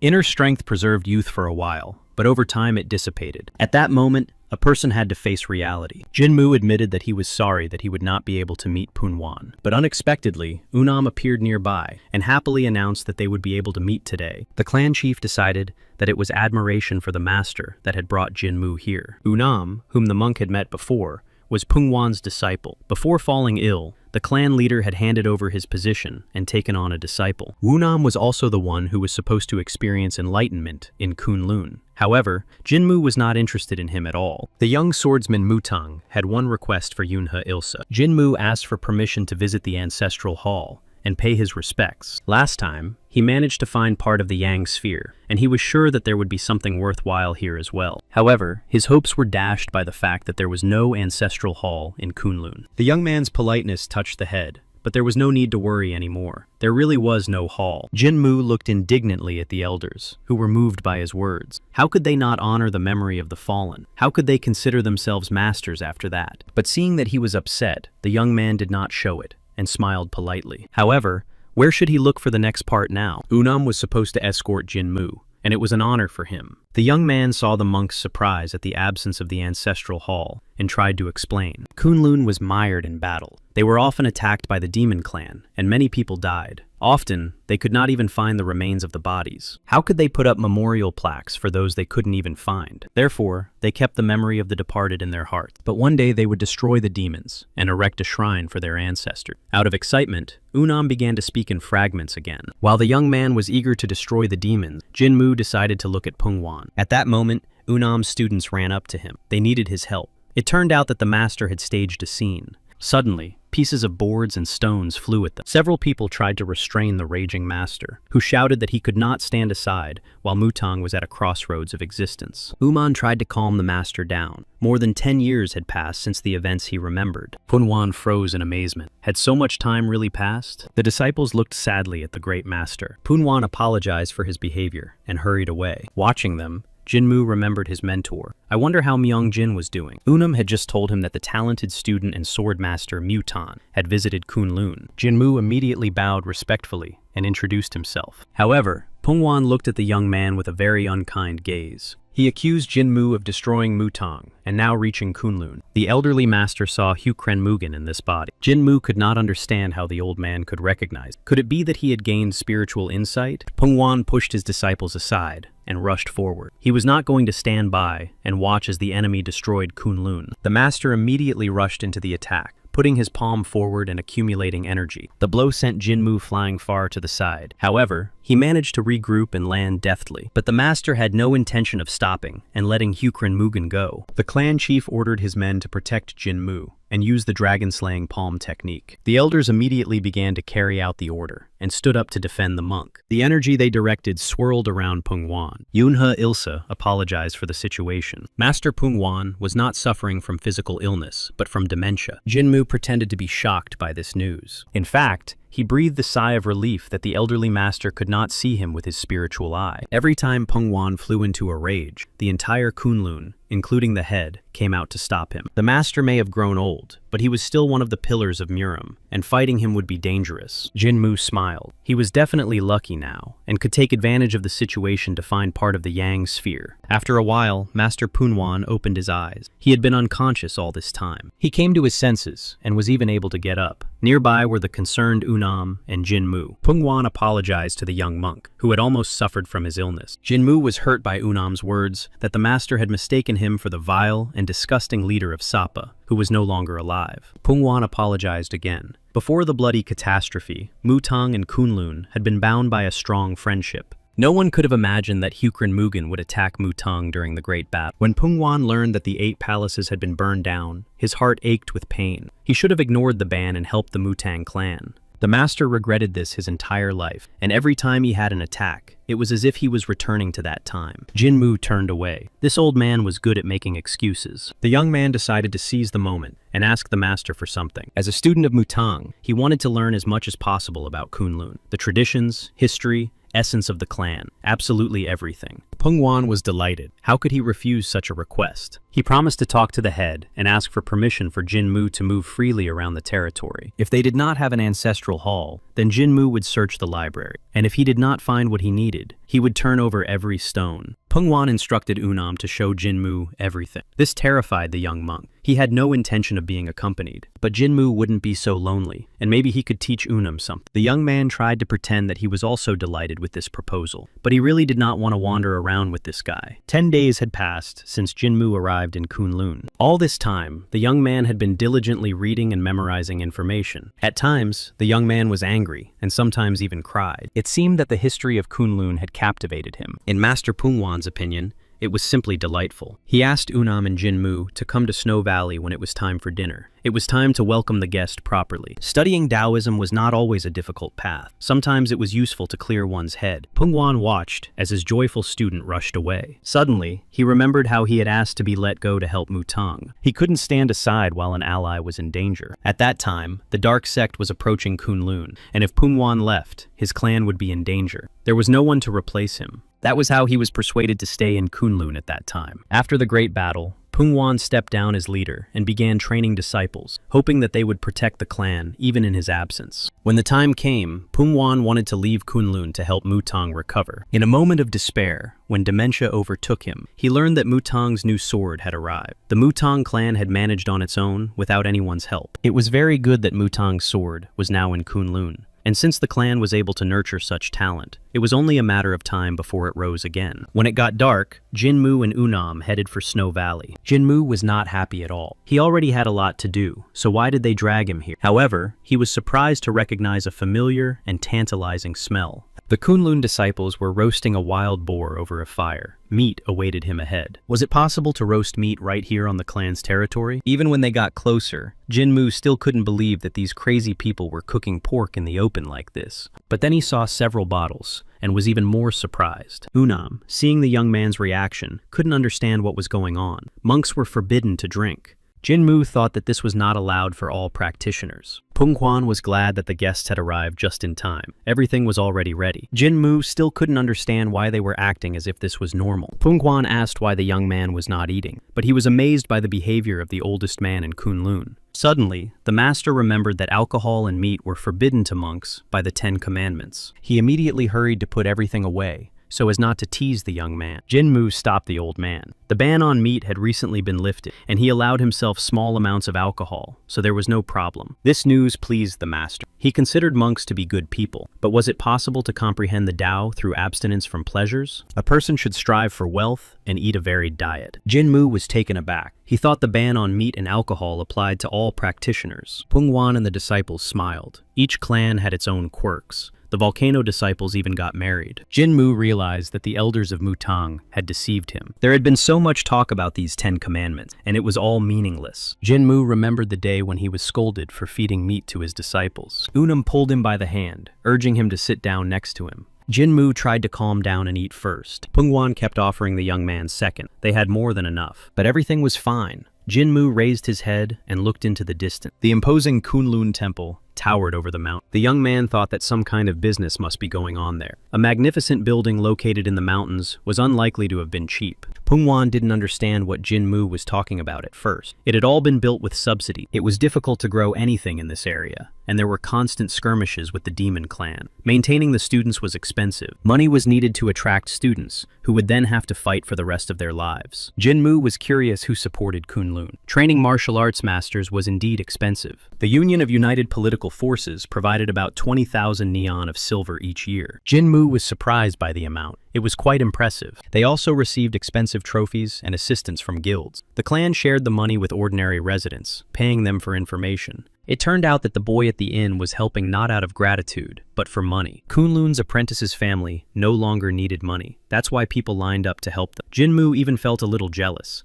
Remembering that monks did not receive separate subsidies, Unam covered his mouth. Jinmu used to have to wear patched clothes, and he fought with a rusty sword. The bandits were afraid not of his skills, but of tetanus. Perhaps all these commandments were created out of desperation, caused by poverty. These thoughts made Jinmu sad. The young man drank the wine and put down the cup. What could these delicate people from Kunlun know, having never gone through all the hardships? Pungwan remembered that monks were once richer than any clan in the Central Plains. Come to think of it, Jinmu was like that man, Cheon, who was 20 when he attained Chi. Under him, the monks were truly amazing. The young man had already heard that name. If it was the same Cheon, then the Yang sphere was divided into 4. That meant Pungwan knew about this Cheon and could tell Jinmu a lot. Cheon was the strongest among the monks. Pungwan did not know what happened to him, but then the Yang sphere was divided. One of the parts was transferred to Kunlun. Pungwan tried to remember what that teaching was. The master could not remember the name, and Jinmu was going crazy with impatience. Then Pungwan began to reason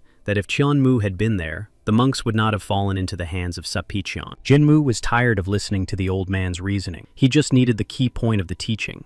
Pungwan asked Jinmu if he liked the drink, and Jinmu gritted his teeth and confirmed that everything was fine. The master suddenly declared that it could not be otherwise, since he had long ago destroyed those who had been a thorn in his side. Not understanding what he meant, Jinmu asked again. Pungwan saw Mugen in the young man again and prepared to attack. The master towered over the young man, asking how he had the courage to come to Kunlun. Pungwan had no intention of forgiving his enemy. Jinmu lamented that all this was happening at such an important moment. At that moment, a blow was struck, and the burst of energy was visible from far away. After a while, Pungwan tearfully begged the young man for forgiveness. He himself did not know why he had confused him with Mugen. If the head and elders had arrived a little later, Jinmu would not have been standing there. But the young man replied that everything was fine, and that it was all due to illness. But now Jinmu knew that the old master knew about another part of the sphere, and the goal was clear. The young man was determined to make the old man tell the truth at all costs. Later, Jinmu watched the training in the courtyard. As soon as Pungwan heard about Muyan's story, he lost his mind. It seemed that in order to get information from him, he would have to fight. After being hit twice, Jinmu realized that the master was only using representative martial arts, and it was only natural that they were at different levels of combat. Jinmu couldn't rely on the head and elders of Kunlun. He had to surpass Pungwan himself. Suddenly, he heard Unam's voice giving orders. Jinmu peeked out from behind his cover and began to watch. He completely forgot about Pungwan's student, who used the same style as the master. Yunha, Ilsa, and Pungwan watched the young men sparring. In the 10 days that their fights had lasted, Unam had not won a single victory. Although Jinmu had won immediately before, Unam was still holding on, sparring against a master with a completely different martial art. The opponents stood facing each other. Jinmu was calm and collected. Pushing off, Unum jumped toward the young monk. Jinmu was focused. Now he could see everything. He observed all the movements of the dragon style in these fights. The young dragon fluttered right before his eyes, and there was no point in delaying any longer. From these trainings, Jinmu learned that all dragon attacks come from the power that arises in the chest. The young man prepared his hand as if scooping up energy, and he struck Unam right in the chest to block the flow of energy. This unexpected blow threw his opponent to the ground. Jinmu extended his hand to his opponent in a gesture of friendship. Unam was delighted. The young men finished their sparring and shook hands firmly. Unam was ready to rest, regain his strength, and start sparring again. But Jinmu said that they were done. The young man had already mastered the 8 dragon style, and now he did not need a partner. Now all that remained was to be alone with Pungwan, where the students would not be able to disturb them, and they could talk quietly. In Kunlun, there were always students around, and Unam was begging for a duel.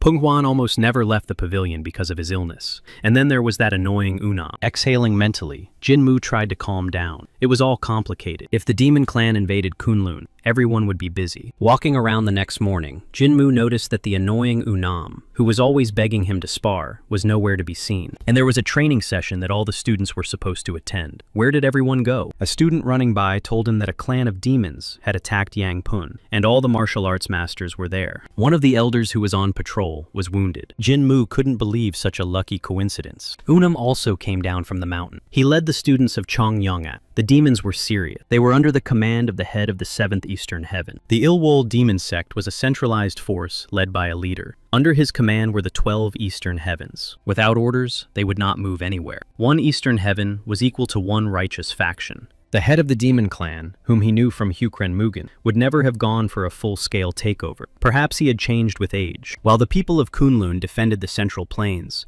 Jinmu intended to take advantage of this opportunity. Upon hearing that Hyongporu had been completely destroyed, the monk's hand froze in place. It was said that the entire area had turned into rivers of blood. It turned out that Jinmu's inn had also suffered. No survivors were found there, and it was not even possible to identify the bodies of the dead. Jinmu snapped out of it. Why was he so worried? He hoped that the boy from the inn was all right. Kunlun would be able to deal with it himself. The government had generously allocated funds to them. The monk walked and thought that he should forget all this because it had nothing to do with him. But for some reason, his heart felt very heavy. Was it because of the boy? Or maybe he himself had learned compassion during this time. Suddenly, Jinmu found the answer. He had left his horse there. He had entrusted the government's gift to this child and given him a lot of money. It turned out that he was worried about the horse. If the boy died, Jinmu would lose a lot of money. Thinking this, the young man decided to quickly check everything and return. Jinmu rushed to the inn, but the formula in Pungwan's head would not disappear so quickly. On the way, the young man convinced himself that it was all because of the horse and nothing more. The master had entered the temple since the death of Hugh Krenmugan and had not left for 2 years, and now he had suddenly returned. Chok MJ,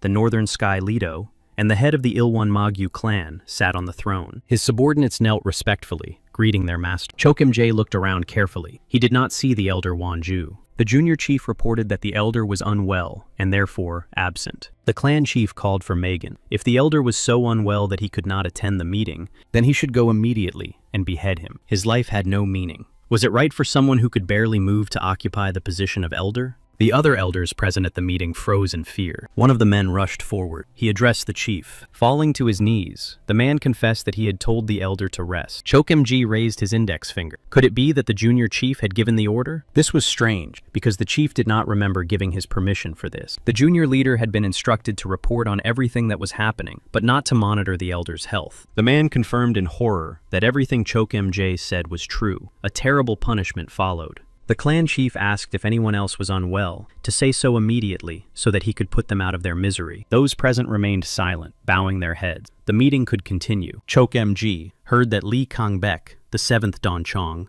had gone to Chonghae. The meeting had been convened for this very reason. Li Kangbak had moved his troops without orders. Chok Omjae wanted to know the reason why Li Kangbek had gone there. Sun A, the junior head, replied that it was because of the blacksmith, Gaya Bang Yu Chok. He was so skilled that he could create legendary weapons with just a few strokes. He had been missing for 20 years and had recently been found in Chongha. Li Kangbak most likely wanted to bring him to the demon clan's forge. Was Guija's reputation really more important than the clan leader's order? Chok Omjae came to the conclusion that Sun A had let him down as the junior head. Because of him, the elder was executed, and Li Kangbak went against Chok Omjae's will, clan members never did such a thing. The clan leader ordered Son A to be locked in his chambers and not given a drop of water until the matter was resolved. All the lords of the 12 eastern heavens, except for Lee Kang-bak, were to be summoned immediately to the main base. All records from the past 2 years were to be collected. Since Lee Kang-bak had invaded Cheonhae Kunlun, he would not sit idly by, and the head did not want their traces to remain in his new territory. He also instructed the six-fingered demon child to bring Lee Kang-bak and gave him 100 ghost-destroying warriors for this purpose. Clashes with the monks of Kunlun had to be avoided. If Lee Kang-bak died at the hands of the Taoists, his body had to be retrieved. Choke MG was going to personally cut open his stomach and see where he got so much courage. The master of the second palace was delighted. The six-fingered demon child and the ghost-destroying warriors left the base. The big fish took the small bait. Even the northern sky Lido could not resist Gaia. Lee Kang-bak was now busy wandering around the illusion created by Gaia. The head of the second palace ordered the spread of information that Lee Kang-bak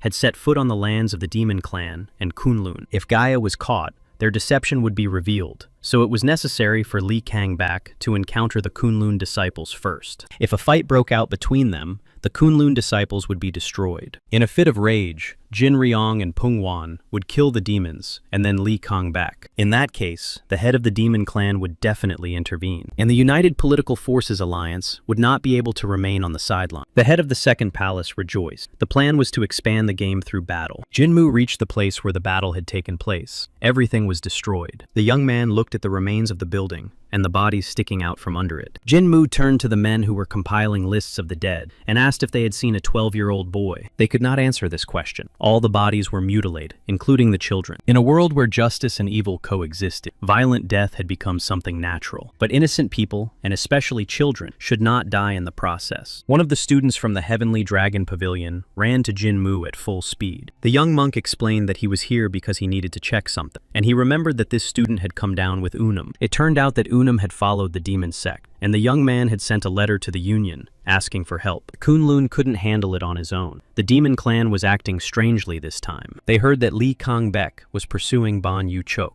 It would be bad if he fell into the hands of the demon clan, so the master went ahead. The remaining forces of the clan could invade Cheongha, so the support of the Union was so necessary. Jinmu asked which direction Unam had gone, and upon learning that he had gone northeast, set off. The young man knew the blacksmith Bang Yu-chok well. It was he who made Sappy Cheon famous, and these scoundrels from the clan were pursuing him. But that was impossible, because Ban Yu-chok had died 20 years ago, but few people knew about it. Was the blacksmith so famous that even the demon Donchong, Hu Krenmugan's old rival, was looking for him?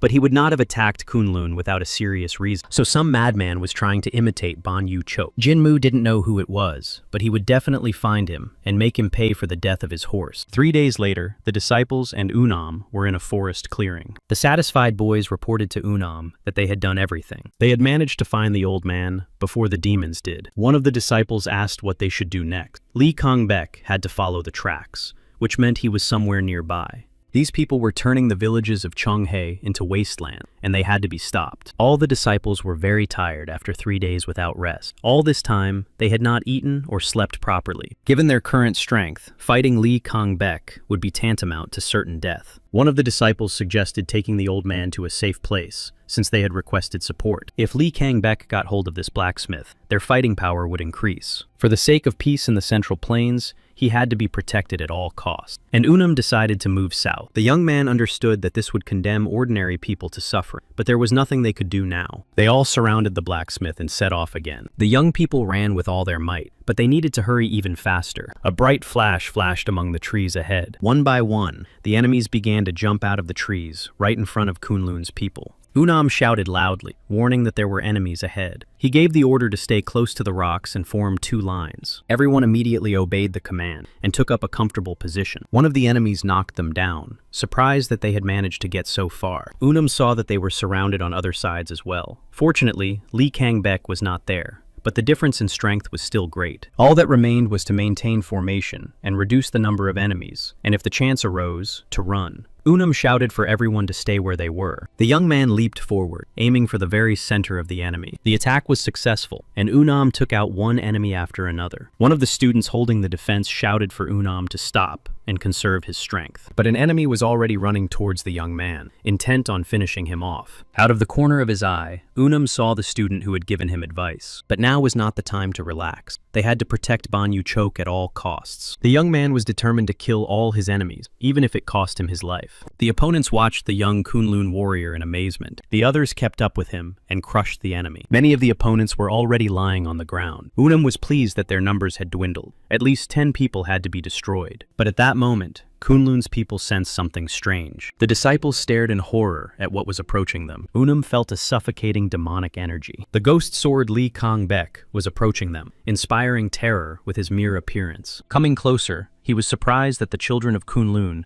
had decided to stand in his way. He warned them that if they wanted to live, they should hand over the blacksmith. Unam replied that he should not talk nonsense. Did he really want to start a war between the clans? Li Kangbek laughed. They had been fighting each other for a long time. If the Kunlun warriors did not retreat now, it would be the end of them. They were given a choice: either fight to the end or hand over the blacksmith. The demon directed his energy at the disciple, knocking the weapons out of their hands. Li Kangbek was one of the 20 strongest martial arts masters. Could Unam handle him? If the enemy was not stopped, everyone would die. And besides Unam, no one else could stand up to the enemy. But to his surprise, the disciples stepped forward with their weapons at the ready. Now it was their turn to defend Unam. They were going to detain Li Kangbek so that their leader could escape. The future of Kunlun depended on him, and Unam must not die in such a place. Unam looked at these guys and didn't know what to say. One of the disciples remarked that it was never too late for revenge. Even if they died now, their leader would defeat the enemy next time. They asked him not to worry about. Such an end on the battlefield was the most honorable for the warriors of Kunlun. Everything they said was true, but Unam couldn't move. What if they failed to defeat their enemies? The Kunlun warriors were the guardians of the Central Plains. For many years, they had defended their home. Unam made his decision and stepped forward. The disciples of the Heavenly Dragon Pavilion would fight the enemy. The rest would protect the blacksmith. It didn't matter whether they won or lost. Their main task was to protect Banyu Chok. Li Kangbek found this decision very touching. He accepted their choice and was going to destroy every last one of them. The battle began. On one side, the Kunlun warriors attacked, and on the other, Li Kangbek. After another skirmish, there was a short break. Unam coughed up blood. There were casualties on both sides, but Li Kangbek stood as if nothing had happened. He was impressed by the skills Unam had shown, even though he had not yet reached the level of a master. Unam thought it was the end. The 7th level master was too strong. Nevertheless, he had held out for quite a long time. If it weren't for his training with Jinmu, he would have died much earlier. If Mutang's sword were here now, they would be able to defeat Li Kangbek. But this was Kunlun's business, so such thoughts had to be pushed away. The 7th master of Danchong promised to finish off Unam with his strongest technique as a sign of respect. And with a mad smile, he rushed to attack the young warrior. However,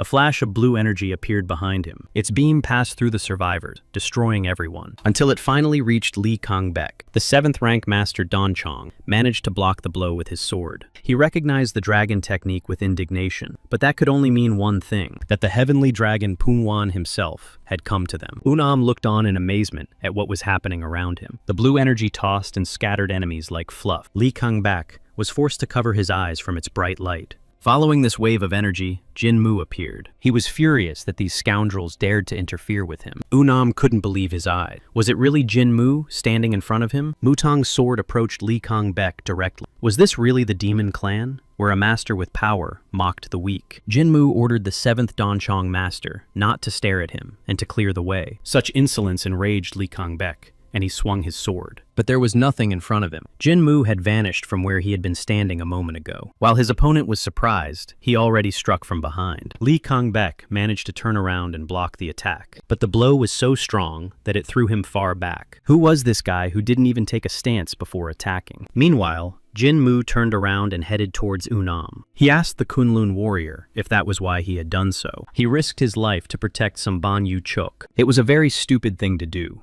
the act of a very foolish man. Unam was shocked that Jinmu was devaluing his decision. Behind him, Li Kangben came to his senses. This young man was not lacking in courage, and he had come a long way to save the Kunlun warriors. Jinmu snorted. It was complete nonsense. The young man had no intention of saving anyone. Why would he save those for whom ordinary people meant nothing? These guys were willing to sacrifice their lives for some blacksmith, and they were called the Guardians of the Central Plain. Complete nonsense. They were just a group of martial artists who put their own interests above everything else. But it was time to learn to distinguish between the righteous and the wicked. Jinmu's words exposed the innocents beyond Kunlun. But did they have the right to argue with him now? They were so afraid that their enemies would get Banyu choke that they forgot to think about others. And in the end, they couldn't even protect him. If it weren't for Jinmu, they wouldn't be standing here now. Come to think of it, Unam and his comrades were no different from the demonic sect. Jinmu looked at the blacksmith in surprise. It really was Banyu choke. There could be no mistake. The man thanked the young monk for his help. Jinmu looked at him intently and asked who he was and why he was pretending to be Banyu Chok. He put on quite a show. One of the disciples rushed to Jinmu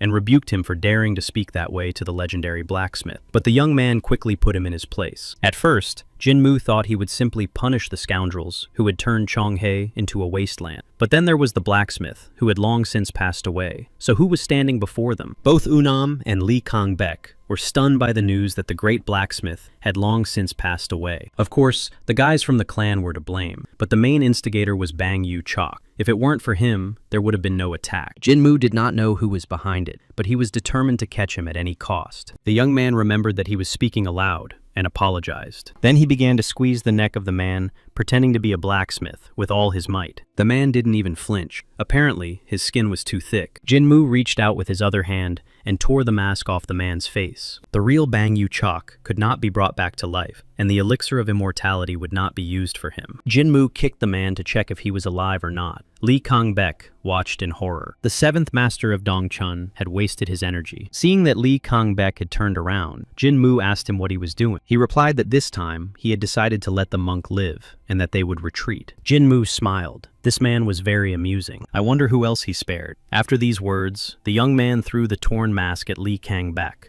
And who allowed him to leave? Picking up a piece of the sword from the ground, Jinmu said that he knew a child. He was very smart and might have become an innkeeper in the future. Another lost his father. Someone lost their children. How could people live after that? Kunlun, or the demon clan. None of them even thought about these people, and they were not guilty of anything and had not even been trained in martial arts. Li Kangbek laughed. Was the boy really going to take revenge for these insignificant commoners? Just because they weren't martial arts masters who lived for their swords didn't mean they had no right to live. So demons who destroyed all living things left and right were worthy of existing in this world. Jinmu raised his sword, restored with energy from the fragment. He had only come to avenge his horse, Li Kangbek shouted, trying to reason with this insolent man. He was one of the 12 Donchong masters, but that didn't matter to Jinmu. Had they ever had a single day without fighting? When asked who he was, Jinmu replied that he was just the horse's owner, and attacked. The blow was incredibly powerful. A wave swept through all the enemy ranks. The energy cut through even tree trunks like blades. The enemy warriors were no exception. They didn't even have time to move. Jinmu used the soul-devouring tornado technique. Li Kangbek spat blood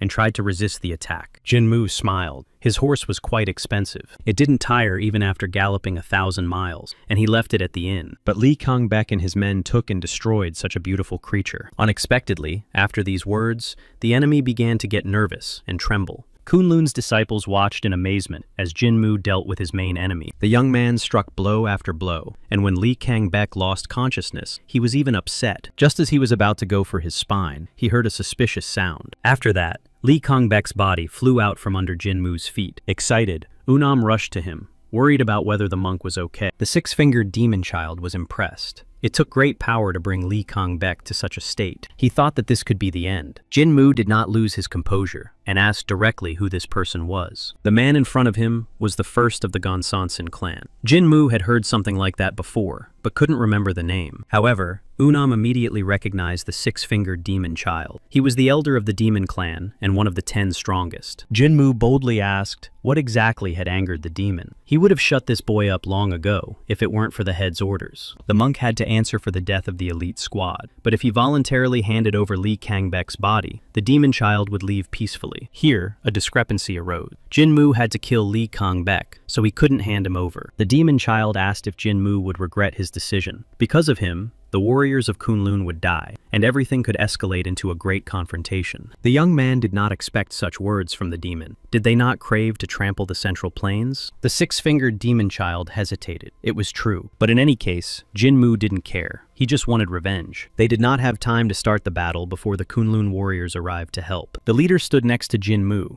and asked him to calm down, saying that they would take care of it themselves. Yunhe Ilsa understood that the young man, as a representative of the righteous clan, hated demons and was angry because of the innocent people. But it was impossible to start a great confrontation now. Unam agreed with the leader that it was better to retreat now. By observing Jinmu's actions, the young man was able to understand a lot. Sword Mutang sighed and acknowledged that the leader was right. Moreover, he was exhausted from the previous battle. Yunhe Ilsa turned to the six-fingered demon. This time, they had caused irreparable damage to Cheon Ha, and Kunlun could not turn a blind eye to it. The latter only smiled in response. What could the chief do but challenge him to a duel? The demon would gladly accept the invitation, but he had orders from the chief. He couldn't keep him waiting, and the fact that they had come for the blacksmith was foolish. The demon clan leader had never been interested in them, and he had never given orders to pursue him. Jinmu was right. Their leader had not changed at all. However, the leaders of the demon clan did not even realize that it was a fake. The six-fingered demon child looked at the leather mask in surprise. They had been deceived. Someone wanted to cause discord between the alliance and the demon clan. He threw out bait, and Li Kangbek took. These words impressed the demon child, and he asked Jinmu to tell him his name. The young man did not beat around the bush, and introduced himself as Jinmu from Mutang. The six-fingered demon child promised to remember him. Next time, he would definitely take the head of Yunhe Ilsa. He felt the same way. But now they had to hurry,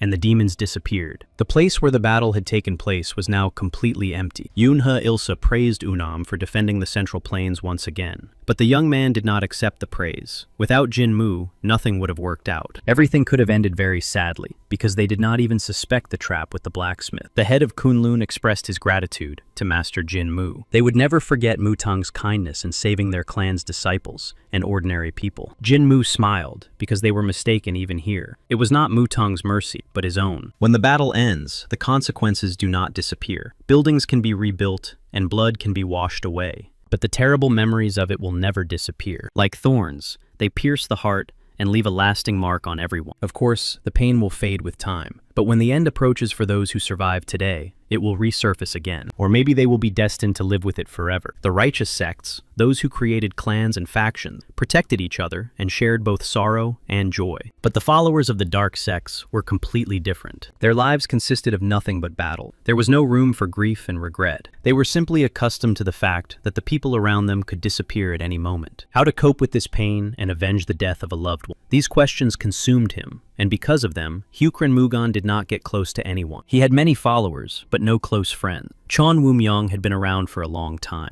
But at that time, the leader of Sapa was concerned about his own life. Otherwise, the souls of the soldiers who had fallen in battle would become a heavy burden that he would have to carry for the rest of his life. That is why the first rule in Sepecheon was not to take the lives of those who were not martial arts masters. There was a special punishment for the violent death of women and children. In all other respects, Hyukran Mugan did not care about these people. But now, even though Jinmu was not a blood relative of this boy, his death left a mark on his soul. What if he had lost those he truly cared about? That was why he didn't want to get close to anyone. But given the personality of the body's owner, that was impossible. The Kunlun warriors were going to return to the mountains to regain their strength, but Jinmu wanted to stay a little longer. He needed to find out who was hiding behind the blacksmith's mask and heal his own wounds, and to calm the boy's spirit before leaving. To do this, Jinmu poured all the wine onto the ruins. The young man even scolded himself for creating such a melodramatic scene, but when he turned around, he saw a child's silhouette in the distance. Jinmu couldn't wrap his head around what a child who was no longer alive was doing here. The young man rubbed his eyes vigorously with his fist. He looked again, but the street was already empty. Could it have been his imagination?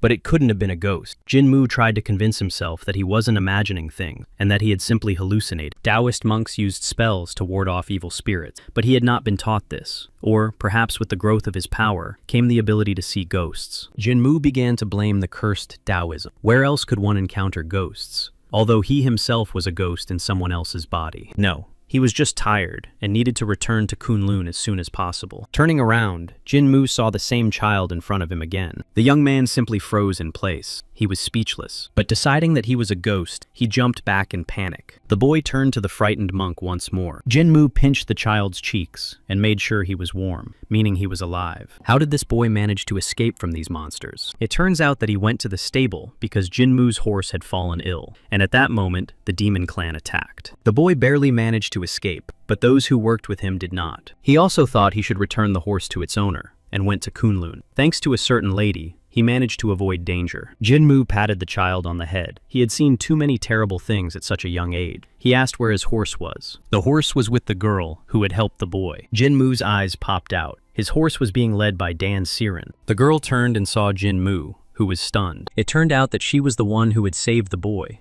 who was enthralled by her beauty. The Dark Emperor had promised to lock her up, but why was Dan Siryong here then? Suddenly, the girl's sweet face turned into a vicious grin. She had been under house arrest for several days, and Jinmu hadn't even turned around when she cried for help. The young man asked the offended girl how she managed to escape. It turned out to be very simple. Dan Siryon had poisoned them, although now it was probably not easy for them. Still, Jinmu thanked her for helping the boy. She had come here in search of a monk, but instead, she met a boy with a thoroughbred horse belonging to the Dan family, so she questioned him. Moreover, the boy was quite perceptive, and Dan Siryon could not let such talent go to waste, so she decided to send him and his family to Sichuan. Then the girl remembered that she was supposed to meet with merchants here. The boy ran up to Jinmu and thanked him. Without him and his connections, none of this would have been possible. Jinmu watched sadly as the carriage with the child and his family drove away to Sichuan. He hoped they would like it there. Suddenly, he realized that Dan Siren had not gone with them. The girl had run away for a completely different reason, and now intended to follow him. A large meeting was taking place in the Kunlun clan. The force provoking the clash between the Demon Clan and the Union was beyond all bounds. Yunhe,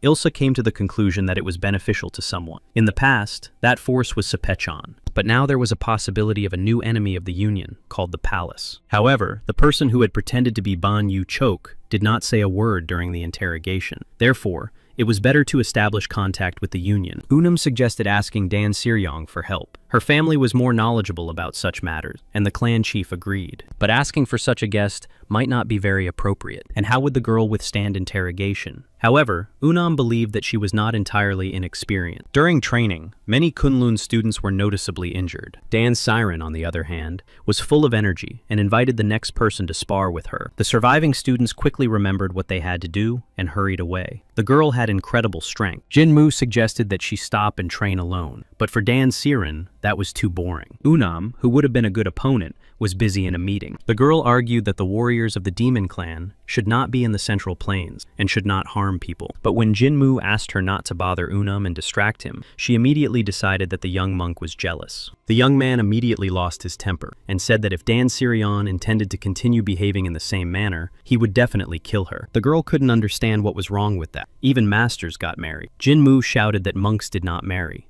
But it was unlikely that the elders of Mutang would object if such a smart and beautiful woman proposed to him. The young man had to admit that, although her chatter annoyed him, she noticeably diffused the situation, and Kunlun gradually began to come to his senses. Now that Jinmu was considered a hero here, it was time to get the second part from Pungwan. But first, he had to get rid of that leech, Dan Siryong. Unam approached them. He was surprised that Lady Dan never tired. The girl immediately suggested morning sparring, but first he needed to ask her something. Unam hoped that Dan Siryong would agree to help interrogate the prisoner. Of course, she gladly accepted the idea. It wasn't difficult, and she was bored. After that, Unam turned to Jinmu and hesitated. The young man warned that he would be staying with Ms. Dan for a while, and asked for his understanding. Jinmu wondered how this concerned him. Unam began to talk about him and Dan Siryon, and became embarrassed. The young monk watched as Unam left after this speech. Although the whole situation greatly annoyed Jinmu, the main thing was that he managed to get rid of the girl. Mek Mutang immediately rushed to Master Punwan. He asked if he was free, because he needed to say something. No matter how hard Jinmu tried to find a way to destroy the 8 dragon styles, he had no chance against Punwan. Perhaps he didn't need to win, but should have paid attention to the condition. The interlocutors moved to the forest where they could hide. Now that a place for the battle had been found, all that remained was the battle itself. Jinmu had to be able to suppress Pungwan's illness. The master was curious why the young man had brought him so far. Did he really want to fight? But the young man answered in the negative. Jinmu wanted to see the 8 dragon styles that Pungwan possessed. Not what Unam had shown him, but rather in the master's embodiment. Although they were masters of the same school, the monks and Kunlun followed different paths. Showing one's skills to outsiders was strictly forbidden, especially if they followed different paths. It could awaken a completely different meaning. Master Pungwan finally understood Jinmu's plan. He led him into the forest so that no one would see them. In Buddhism, they said the following about what is gained and what is lost. What is gained is what was there from the beginning,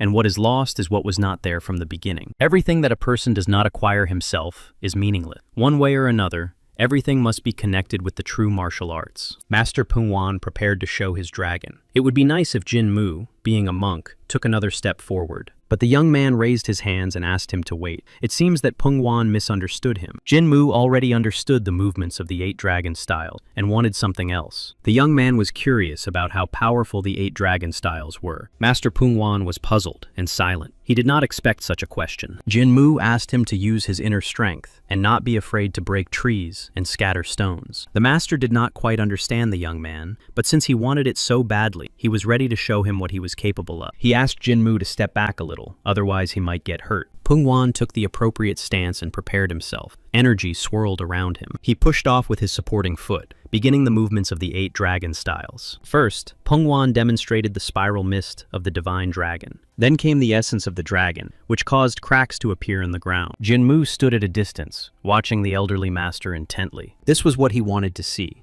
The true technique of the 8 dragon style. No matter what state the master was in, he was still a heavenly dragon. Jinmu couldn't help but rejoice that Pungwan was expending so much energy. He needed to squeeze every last drop out of it. The master, unaware of the young man's mood, continued to demonstrate his power. He was pleased that Mutang's sword was watching so intently and admiringly. If Jinmu could memorize this technique, the clan would be able to reach a new level. After the demonstration, the ground cracked and trees were broken in the clearing. Pungwan exhaled wearily. It was the first time he had expended so much energy. Jinmu thanked the heavenly dragon, as if it had opened his eyes. Afterwards, Pungwan asked him to give him some time to recover his strength, but that was not part of the young man's plans. Realizing that the master's speed would be incredibly fast and his energy would be restored instantly, Jinmu called out to him. And while Pungwan was still recovering, he shouted that he wanted to hear the story of the martial arts master Cheon. And since the master was about to begin his story after recovering, Jinmu began to beg him. The master found this strange. The young man was not behaving as usual today. He brought him to the forest of freshness and argued with him forcefully. It seemed that it was really important to him, and the master could not pretend not to notice. Since Jinmu was so interested, Cheon Pungwan began his story. But before he could even utter a word, he immediately lashed out at the young man. Nothing had changed, even though the old man was now quite exhausted. But even so, Pungwan's blow threw the young man a considerable distance. It seemed impossible, because the heavenly dragon had used up almost all of its energy. But watching the old man, Jinmu saw that his energy level was only increasing. It must have been true, or innate energy. It was the innate energy of a person that was the source of life, but its use could lead to the death of the person himself. Now, Pungwan could be compared to a candle with almost no wick left, and if he continued, the candle would soon go out. This was not part of Jinmu's plan, and he did not want the master to be in danger. If the hero of the faction and one of the 7 stars died here, trouble was inevitable. The young man would be expelled from Mutang, and Kunlun would pursue him for the rest of his life, and he would never see the Yang Sphere. Jinmu understood that this was because Pungwan wanted so badly to save the monks, and his regrets were too great. But Mutang was not even a clan of the Heavenly Dragon. Was this old man really willing to give up his own life for revenge? Now the young man had no choice but to engage in battle, and dodge the blows of the enraged master Pungwan. The old man attacked again, and this time, Jinmu had to retreat even further. The young man had mastered 8 dragon styles, and the next one was to be the tail of the divine dragon. Pungwan gave neither himself nor his opponent a moment's respite, and attacked again. Jinmu plowed through the ground and flew off in the other direction. The young man concentrated. Now was his chance. The head of the cloud dragon is divided into 3 parts that focus more on change than on concentration of power. This disadvantage was compensated for in the 8 styles of the dragon. Pungwan began to use the 3 manifestations of the cloud dragon. Jinmu had to find the strongest one and stop it. Otherwise, both he and Master Pungwan would perish here. The young man focused on the attacking master and finally found where the strongest dragon was hiding. Pungwan approached him with a powerful wave of energy. Instead of taking cover, Jinmu threw his arms out toward him. He held back the attack with all his might. Blood even flowed from his mouth from the blow. Pungwan continued to press forward, and it took a lot of effort for the young man to resist. At a certain moment, he was able to gather his strength and throw the master back. He succeeded. Master Pungwan flew away from his opponent. Jinmu immediately rushed after him, preparing to deliver another blow. The heavenly dragon fell limply to the ground, as if unconscious. But suddenly, he regrouped and launched a counterattack. Jinmu couldn't understand how this happened, because the flow of energy should have been interrupted. He could neither block nor deflect this attack. It seemed that the end had come. But after the attack, Jinmu was alive and even began to come to his senses. He opened his eyes, wiped away the dried blood, and looked ahead to where the master should have been. Pungwan was high up, and he was not in the best condition. The old man's hands were shaking. Blood flowed from the heavenly dragon's mouth. The master's eyes began to roll back, and he managed to whisper an apology. Then his strength finally left him, and the old man began to fall. Jinmu didn't know what to do. In shock, he watched what was happening. The young man ran up to Pungwan and began to check his pulse. Things were bad. He had lost too much energy. Jinmu sat the old man down and asked him to stop dissipating his internal energy. To help, he placed his hand on the master's back. Although the young man himself did not have much energy left either, but he couldn't let the heavenly dragon die right there, so he began to transfer his energy to him. It wasn't easy for Jinmu. The strain caused him to start bleeding. At one point, Master Pungwan spat out a clot of blood. It seemed they had succeeded. Exhaling with relief, the young man collapsed to the ground, exhausted. The frightened old man rushed to the monk, shouting his name. After a while, Jinmu began to come to his senses and smelled incense. Had he been in the afterlife? But at that moment, he heard the creak of a door being covered. A familiar voice asked anxiously if he was asleep. Opening his eyes completely, Jinmu immediately asked about Master Pungwan. Dan Siryong said that the heavenly dragon was fine and was now with the head. Unam looked seriously at Jinmu, and there was no trace of his previous enthusiasm. The monk could understand that look. After all, it was because of him that the young man's mentor had suffered. Without hiding anything, Master Pungwan told his disciple everything. Jinmu did not react. Now he would surely be expelled from Kunlun. However, the fact that the monk had saved the life of the heavenly dragon came as a surprise to him. When the two went to train in the forest, the master's illness worsened, but Jinmu was able to stop him. Unam heard that Pungwan had even exhausted his life force, but Jinmu risked his own health to save him. Mutin's sword was a true blessing to the Kunlun clan, and the young man did not know how to thank him. Had Pungwan really lost his memory? If he was being thanked like this, it meant that no one understood the plan. That was certainly good, but now Jinmu felt guilty. Then Dan Siryong intervened and told him to get up and get dressed. She had been taking care of him the whole time, and hadn't even been able to drink. Once again, this crazy woman was annoying him early in the morning. Unam advised him not to be angry. For 2 days while Jinmu was unconscious, the girl never left his side. She constantly monitored his body temperature, and Unam had never seen Dan Siryong so depressed. While the young man admired the girl's humanity, Jinmu thought that she must have had some ulterior motive, but he was still grateful. Now they had to go. Unam prepared the monk's clan clothes. A little later,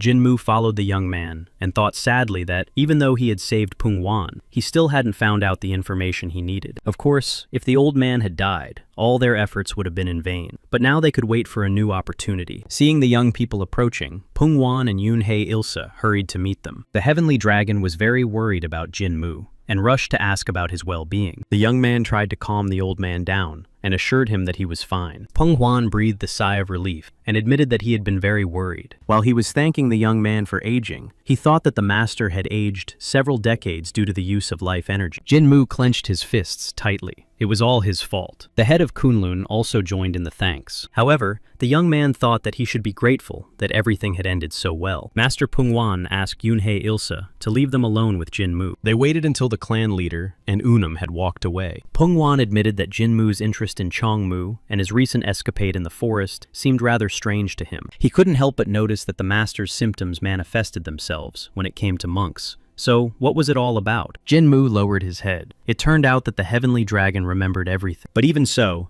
he didn't tell the Kunlun leader anything. But suddenly, the master spoke. The 5 elements protected and repelled each other in the heavens and on earth. The heavens were the top because they were hot, and the earth was the bottom because it was colder. After going through all the ups and downs, one can reach the heart of yin and yang. This is Tai Chi. Just like that, Master Pungwan revealed to Jinmu the rules of the Yang sphere. The young man was speechless. He had disturbed the old man's peace of mind and almost brought him to his grave. Pungwan knew this, but he still told him the rule and did not blame him for anything. The heavenly dragon continued to speak. He did not know why the last part had been divided and how it had ended up in Kunlun, but since Jinmu had come to him himself, it must have been fate. Originally, this part belonged to the monks, so it would be right to return it. Jinmu apologized to Pungwan, but he considered it unnecessary. Using life force was a reckless act. But as a result, the master's illness weakened, and the symptoms no longer manifested themselves. Jinmu was delighted to hear that the heavenly dragon could now speak easily about the monks. The young man sincerely thanked the old man, although he did not yet understand the meaning of the rule. But in exchange for the secret,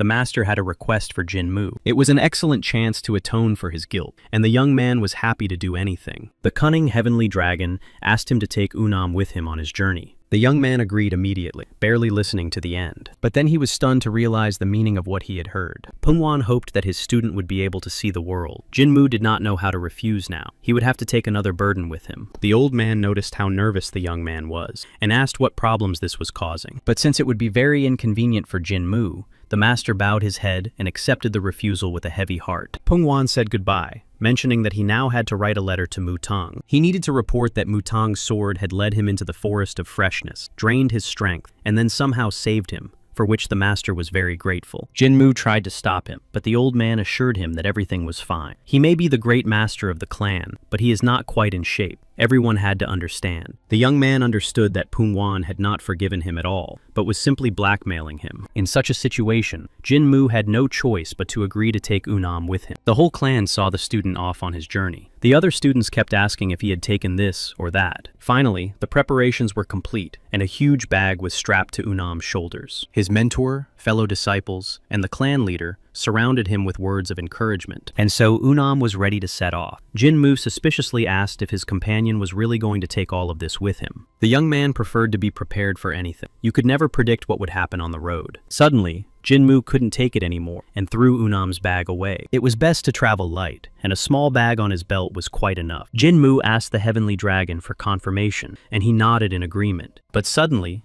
Pungwan became serious and said that it was necessary to do so. To ensure that the journey went well, all those seeing them off joined hands, forming a circle with the travelers standing in the center. They began to fill everything around them with energy and drive away evil spirits. During the ritual, Jinmu realized how much he hated all Taoists. Finally, they set off on their journey. Ahead of them was the last part of the Yang sphere, whose existence was in question. Jinmu managed to find a lot of important information in Chongshan and Kunlun. Perhaps it was because he had started to live honestly. Initially, the young man did not plan to take Unam with him, but perhaps this was an opportunity. Unlike Chonwu and Chonsan, Unam had reached a certain level and was the hope of Kunlun. His potential was unmatched. In addition, the young man respected Jinmu, and, unlike Dan Siryong, he could be used. In the future, when the monk became the absolute ruler of the martial arts world, he would make Unam his subordinate, so that he could manage affairs in his place. Meanwhile, his companions wondered why Jinmu looked at Unam so fondly. The monk changed the subject by asking if it was his first time sleeping under the open sky. It turned out that Unam had never gone so far away before. Dan Sirion was furious when she heard that they would be sleeping on the ground, but Jinmu replied that she had not been invited to join them, and that she could put up with it. The angry girl had no choice but to follow her companion as they talked about their travels. Jinmu was delighted with how politely Unam addressed him. It was perfect for a subordinate. Dan Sirion boiled over again when she heard the monk promise the young man that they would stay at a hotel next time, and demanded the same treatment. When it got dark, the travelers stopped for the night and built a fire. Unam never ceased to amaze Jinmu, who personally went to get meat. But Dan Sirion knew that the monk simply liked easygoing people. Suddenly, the young man asked the girl how they had met Jinmu. Dan Sirion replied that she owed him her life. It could be said that the monk had done her the same favor he had done Kunlun, and now she had to repay him for that. Unam was not satisfied, and asked if that was the reason she had developed feelings for Jinmu. This question caught the girl off guard, and she did not answer because it was irrelevant. Gratitude and feelings were two completely different things. The girl owed Jinmu her life, and therefore she could give it to him without hesitation. That was how the Dan family repaid favors. But then why was she traveling with Jinmu now? Women from the Dan family were supposed to form marital bonds,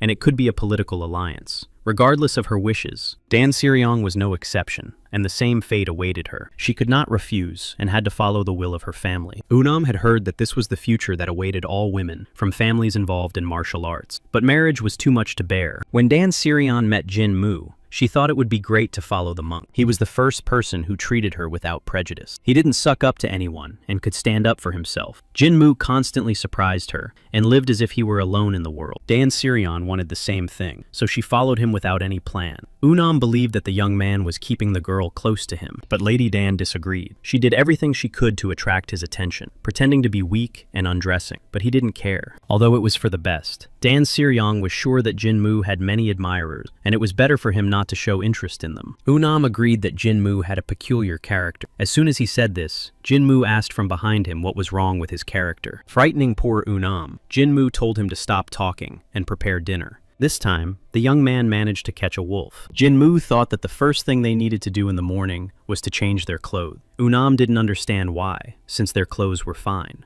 The young man simply did not want to attract attention. They were already outside the jurisdiction of Kunlun, so they should not reveal their identities. Unam was delighted that the master had thought of everything. Dan Siren didn't need to change her clothes. It wasn't just her family who wore those colors, although, in reality, everyone had heard about the Dan family's reputation. The next day they had to go to Gansu, so now it was better to rest. Unam was still glad he went with Jinmu, but 5 days had passed, and the travelers were still riding. During that time, they did not encounter a single tavern or village. Dan Sirion was running out of patience and really wanted to take a bath. Jinmu snapped that she should have stayed home then, but the girl did not stop talking and continued to dream of spicy food and a soft bed. Her tantrum was interrupted by an appetizing aroma that reached their noses. Ahead, the happy and tired travelers finally saw a village. They almost cried with happiness. There was surely an inn there, and soft beds awaited them. But when they approached the coveted gates, the travelers saw a sign indicating that entry was prohibited. Perhaps there were no vacancies at this inn, and they would have to look for another one. But Dan Sirion refused to move. All this time, she had been eating tasteless food and sleeping on the dusty ground. The girl resolutely threw open the door despite the prohibition. Today she would either sleep here or die. The patron sitting in the room and the innkeeper looked at the guest in surprise. The owner tried to explain that there were no free seats at the moment. Dan Sirion saw one empty table, but it turned out to be reserved. The girl began to beg the innkeeper in tears to let them in. When the owner of the table arrived, she was ready to pay and give up her seat. The man tried to explain that it wasn't that simple. If it was a matter of money, Dan Sirion was ready to pay and showed him that she had plenty of money with her. At that moment, 3 unfriendly men called out to her. Their brothers were sitting at that table. The girl immediately began to beg them to give up their table. One of the men smiled. Judging by her companions, the monks, the girl had no money, but he was willing to consider her request if she brought them drinks. The men were quite bored waiting,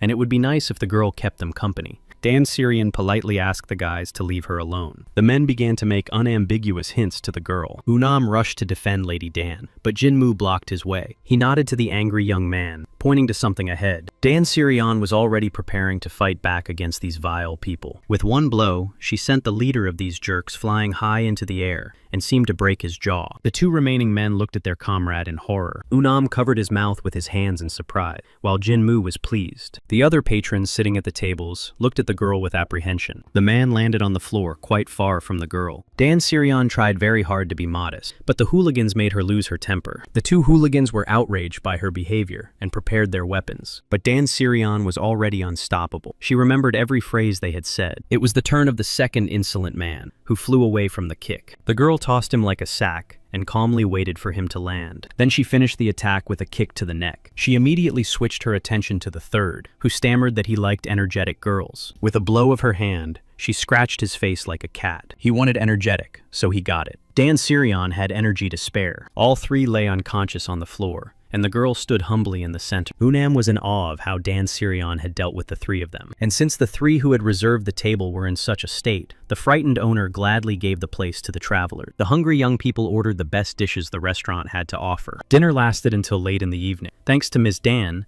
they were able to spend the night in a guest house. But one of the visitors was watching their conversation closely. A little later, this person came closer and called out to the young people. He held out his hand, which was adorned with Dan Sirion's jewelry. The girl had lost one of her earrings in the fight and was going to retrieve it. The young man who brought the earring wanted to know the names of the travelers, as judging by their fighting skills, they were not ordinary travelers. Unam had just begun to say where they were from, when Jinmu grabbed his hand and replied that vagabonds had no name. It was unsafe to answer right away. The man did not believe them, but advised them to leave this place as soon as possible. Those beaten by Dan Sirion were the youngest members of the demonic flame group. There were 10 people in the group in total. The girl snorted, meaning there were only 7 left. Jinmu found this amusing too. However, the remaining members were strong warriors, for whom taking a life was a trifling matter. Although they were being watched by the authorities, no one dared to provoke them because these people were so dangerous. To the man's surprise, Jinmu thought about it and concluded that a hefty sum would be paid for their heads. Since no one could catch the members of this group, the reward must be generous. His interlocutor immediately decided that they were bounty hunters, which is why their martial arts skills were so unusual for their age. In that case, he could leave quietly, but he advised them to be careful. Even experienced hunters had died at the hands of these people. Now Jinmu asked the man his name. His name was Chok Sen, and he was the leader of the wandering warriors. When Chok Sen walked away, Unam asked who the bounty hunters were, and Jinmu had to explain everything to him. Unam was delighted with the knowledge Jinmu possessed, and Dan Sirion noticed that this man was kind to them. But that was precisely what was strange. Such warriors were usually accustomed to killing people, and were not interested in other people's affairs. The name Chokseon translated as collector of lives, and was fitting for a wandering warrior. For such people, it was normal to have a partner today and not tomorrow. They usually got together for a mission, and then went their separate ways again. Jinmu watched Chok Sen and his companion. It seemed that they cared about each other. They also warned the strangers about the danger. Members of the gang approached the tavern. They were met by one of those who had been beaten. Chok Seon, sitting by the window, immediately recognized the leader's voice. He was shouting for the crazy woman who had beaten up a member of their gang to come out into the street. The innkeeper, hearing who had arrived, trembled in fear. Unam was getting ready outside, as Dan Sirion had gone to the bathroom. Jinmu slammed his mug down on the table. He didn't think these guys would listen to him, so he turned around and called the trembling tavern owner. The young man asked him to call the guards and have them prepare the money, as he was about to arrest the entire gang. And as a reward for his efforts, he expected a very generous reward. After that, the young man turned around and headed decisively for the exit. The wandering warriors watched him, some with surprise, some with fear. They even tried to stop him and advised him not to get involved. But heart-wrenching sounds were already coming from outside. Choksen rushed to Unam because the warrior thought it would be better for him to go outside. However, Unam, who was chewing, did not understand why. The cries outside did not subside, and there were 7 opponents against Jinmu. But the screams subsided, and a satisfied Unam noticed that it was all over. Choksen tried to explain that even bounty hunters would not be able to do such a thing. The stunned tavern owner pointed to the door. Jinmu appeared there, safe and sound, and was indignant that the guards had not yet been called. Choksen simply couldn't believe it,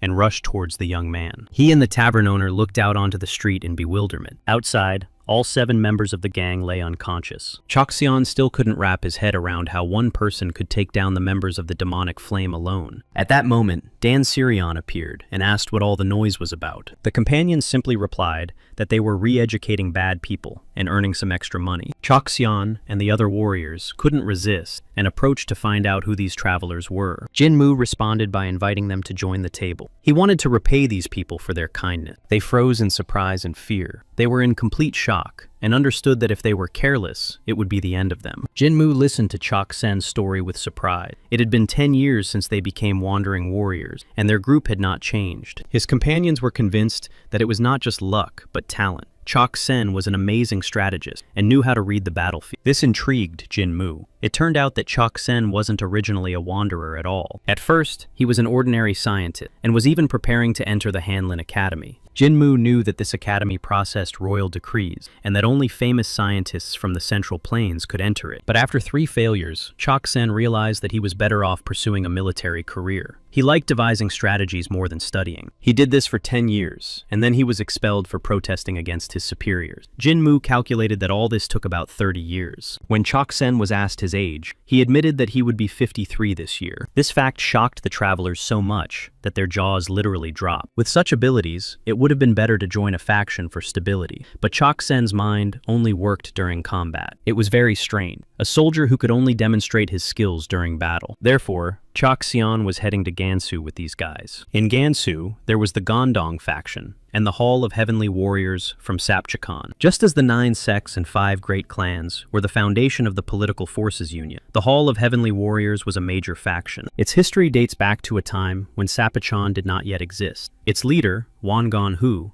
was as powerful as Chon Mu, and was one of the 5 leaders of Sapa. He was a little stubborn, but together with Chon Woo Myung, he followed Hu Kren Mugan. Chok Seon, guessing that Jinmu was recruiting strangers in Gansu, admitted what he had heard. The Hall of Heavenly Warriors was preparing for a large-scale battle. According to rumors, things were not peaceful inside Sapechan. Upon hearing that Sapechan had sent warriors to attack the Hall of Heavenly Dragons, Jinmu jumped up from his seat. Sapechan's attack on the hall was no different from the Union's attack on one of the 9 sects. Less than 2 years had passed since the death of Hukren-Mugan. The Union was now strengthening its power by building a pavilion. The leader of the Northern Sky was still alive. Even the people in the palace were on alert. And suddenly, it became clear that there was internal turmoil in Sapechan. Jinmu blamed Sochan. This damned disciple came to a ready-made situation. He would have sat quietly and done nothing. The young man clenched his fist in rage. How dare he attack the Hall of Heavenly Dragons? Jinmu asked if the strangers were really heading for the Hall of Heavenly Dragon. When he received an affirmative answer, he resolutely declared that he would go with them. He did not understand what had happened in Sapechan during his absence, and what they had been doing there at all. Jinmu, also known as Hukren-Mugan, was determined to get to the bottom of it all. South of Mount Cheonchun in Hanam. In the north was Shaolin, in the south was the Union. In the west were Mutang and Juga, and in the east was Namgun. They were all sure that the righteous faction would take over this place. However, it was in its center that the foundation of Sapechan was laid. What was the secret of Mount Cheonchun, since there were plenty of other places around? The answer was very simple. The founder simply liked these mountains, and in his youth, he vowed to build a house here. Even the name Cheonchun translated as the center of the sky, and this suited Hukren-Mugan perfectly. Everyone tried to dissuade him from this idea, thinking that he would not last there for more than a few years. But Hukren-Mugan managed to endure there for 40 years. He went through life and death. He became the sky of the evil faction, and the ruler of the warring world. Everyone knew his name. The second head of Sapechan, Sochan, was sorting through coins and jewels. These were gifts from the Merchant Association, brought by its representative, Sun Yi-ban, in gratitude for allowing them to settle in Henan for a whole year. Sochan thanked Mr. Sun for his help to Sapechan, with flowery and lofty phrases. Mr. Sun cautiously inquired about the situation in Sapechan. He had heard that many factions had broken away. Sochan blamed everything on the former Heavenly Lord, who did not let go of his grip, even from the other world, and did not teach them anything. In addition, they had financial difficulties, but they were on their way to solving this problem, and there was no need to worry. Mr. Sun did not see the head of Cheon Woo-myung today. It turned out that Sochan had expelled him. This was because he had opposed him. Because of Cheon Woo-myung, the Heavenly Lord barely had time to respond to Mr. Sun's request, which was to find children aged 15 and under. Other than them, hardly anyone else would take on such a task. Cheon Woo-myung was against this request because of the previous head, who strictly forbade harming ordinary people. But this stubborn old man knew nothing. Mr. Sun had heard that Cheon Woo-myung was deeply devoted to the previous leader. The man did not understand how one could follow someone who was no longer alive. Sochan felt the same way. If everything was left as it was, Sapechan would be no different from before. Therefore, the current Heavenly Lord gave the order to suppress the rebellious factions in Gansu province. To Sochan's displeasure, Cheon Woo-myung believed that defending Sapechan was tantamount to obeying the previous leader. But the previous leader had aged too quickly, and Cheon Woo-myung promised to find an elixir of immortality for him. Mr. Song was amazed that such a thing was possible. It was unlikely to be true. Otherwise, Sochan would not be sitting here. It was just a silly commotion. Mr. Sun had to leave, and the Heavenly Lord promised to prepare a banquet for him next time. The representative of the Merchant Guild and his warriors left the hospitable Heavenly Lord. Mr. Sun asked his subordinate, Yu Kyung, how he felt about the current head of Sapechan, Sochan. Yu Kyung expressed his opinion. The head was incredibly skilled in martial arts, but a tree that grows in the shadow of others cannot reach the top. Sochan's insight remained at the same level. He was petty and superficial, and could not see beyond his own nose. Sochan dressed in clothes that did not suit him, and ruled only over those who obeyed him unquestioningly. The division of Sapechan was inevitable. If everything is left as it is, the current heavenly ruler will not last 3 years. A sinister smile lit up Mr. Sun's face. Yu Gyong was absolutely right. After the death of Hukren-Mugan, Sapechan lost his position in the Central Plains. They became like pigs that needed to be fattened up. And now that Cheon Woo-myung was no longer here, the time had come. The warriors knelt before the master of the first palace, who turned out to be Mr. Sun. He ordered to proceed with Bonchong. The order was to be conveyed to the head of Enyonde. This was the main organization of the first palace, created to eliminate key positions in Sapchong and replace them with their own people. In this way, they planned to raise an uprising and absorb Sapechong. This plan was called Bonchong, which meant heavenly coup. When one member of Mutang insulted Hukren-Mugan, a great battle broke out. While the head of Sapachan was away, many masters died. The monks suffered heavy losses, but the main blow was dealt to Sape. If it weren't for the cursed Hyukren-Mugen, everything would already be in the hands of Lord Sun. But now that the monstrous Hyukren-Mugen was dead, and Chon Umyeon had been eliminated, nothing could stop them. The master of the first palace ordered Chucho to send the children from Sapachan to their base. Then he turned to Yu Gyan. He was interested in what had happened to the demon clan, and heard that they had failed. Even the bait ended up in Kunlun's hands. It was very foolish. Yu Gyong believed that the movements of the inner palace that had infiltrated the Union seemed no less suspicious. The master of the inner palace was interested in the Chongjiang, or banks, and her warriors were seizing these organizations. Mr. Song thought about it. It seemed that the Great Mother had decided to take all the money for herself. If she could seize the Cheonjiang, which had a contract with the merchants and was the main force of the Union faction, she would be unstoppable. No sect could survive without this money, and the Union would be plunged into chaos. It was very impressive. Mr. Sun thought that the master of the inner palace was an ordinary woman, but it seemed he had underestimated her. The master of the first palace smiled broadly. The time had come to prove himself. It would take less than 2 years to capture Sapachan. When the plans are implemented, an unprecedented confrontation will erupt. Then blood would erase the boundaries between day and night. Mr. Sun was eagerly awaiting this. In Gansu, a large crowd had gathered in the Hall of the Heavenly Warriors. Choxion and his companions had never seen anything like it. Everything around them seemed like an incredible sight. But Jinmu did not share their enthusiasm. Dan Sirion and Unum did not understand what was happening to the young man. Since their arrival, he had not uttered a word. Unum suggested that the girl find out what was wrong, but she did not consider herself foolish enough to walk into certain death. The man at the entrance who was making lists wrote down the names of the traveler. He heard the name Choxion for the first time and suggested waiting on the sidelines. The guys thought they would be sent to the front again, which was quite possible with their skills. Unum didn't understand what they were talking about because he was a newcomer and didn't know how everything worked. Nameless strangers like them were first evaluated and then sent to the battlefield. Even small sects did not send warriors without skills. Unum was delighted. So even despite the fighting, the opponents tried to avoid senseless sacrifices. Jinmu listened to their conversation. It was unlikely that the warriors of Sapa cared about ordinary mercenaries. It was simply a waste of money to hire inexperienced people. They were cannon fodder, so why bother? They were sent to the vanguard for various reasons. For righteous factions, battles were a means of protecting something important. That's why they put the elite at the front and kept the masters at the head. But for Sapa, the main thing in battle was to win. The vanguard was used to wear down the enemy's forces. That's why most of them died. It's a miracle that Choxion managed to survive after so many years of service, and it is quite possible that their skills were higher than Jinmu had assumed. Meanwhile, Unam turned to the young monk with a question. What was happening did not concern the Union, only Sapa. So why did they need to participate in everything? There were two reasons for this.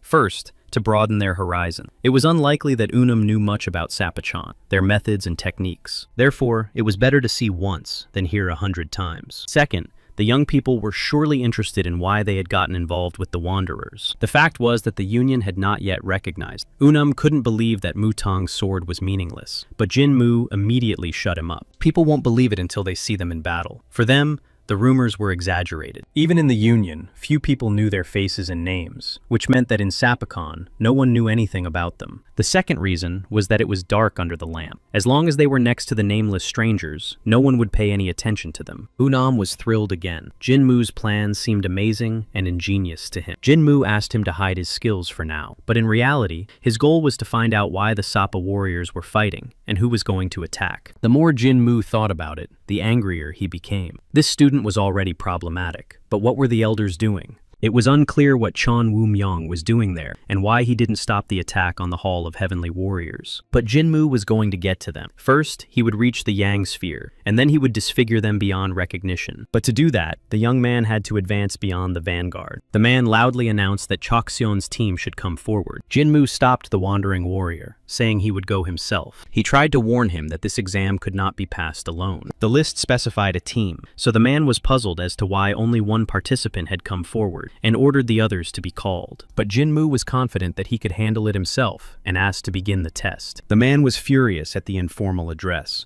but the young man countered that he had started first and asked to be tested quickly so that the others could begin. The man decided that since this insolent young man had come for an assessment, his name must be so insignificant that he was not even recognized at the reception desk. The test consisted of standing up to 5 examiners for at least 15 minutes. The examiners decided that Jin-Moo was scared and were going to teach him a lesson. Jin-Moo couldn't believe that these were examiners. Their skills were not suitable for evaluating those who would be at the forefront. They would be immediately defeated in a clash with Sappa's warrior. The young man asked if he could strike first. The examiners even smiled at such an unexpected question. But the attack followed immediately, and both of them missed the blow. The same was true for the other two, who did not have time to block it. Jin-Moo stood in the center, surrounded by the unresponsive examiners. The observers were shocked. They didn't even have time to see his movements. Jin-Moo snapped his fingers to bring the man back to reality and asked him where he needed to go next. The young man was sent to the outer hall. He and his companions headed in the indicated direction, but Jin-Moo decided to call the observer as well. The observer's eyes widened, and he didn't know how to respond. Then, realizing that he needed to report everything to the leader, he rushed off. Sitting in the outer hall, the wandering warriors wondered why a master like Jin-Moo would work with their gang.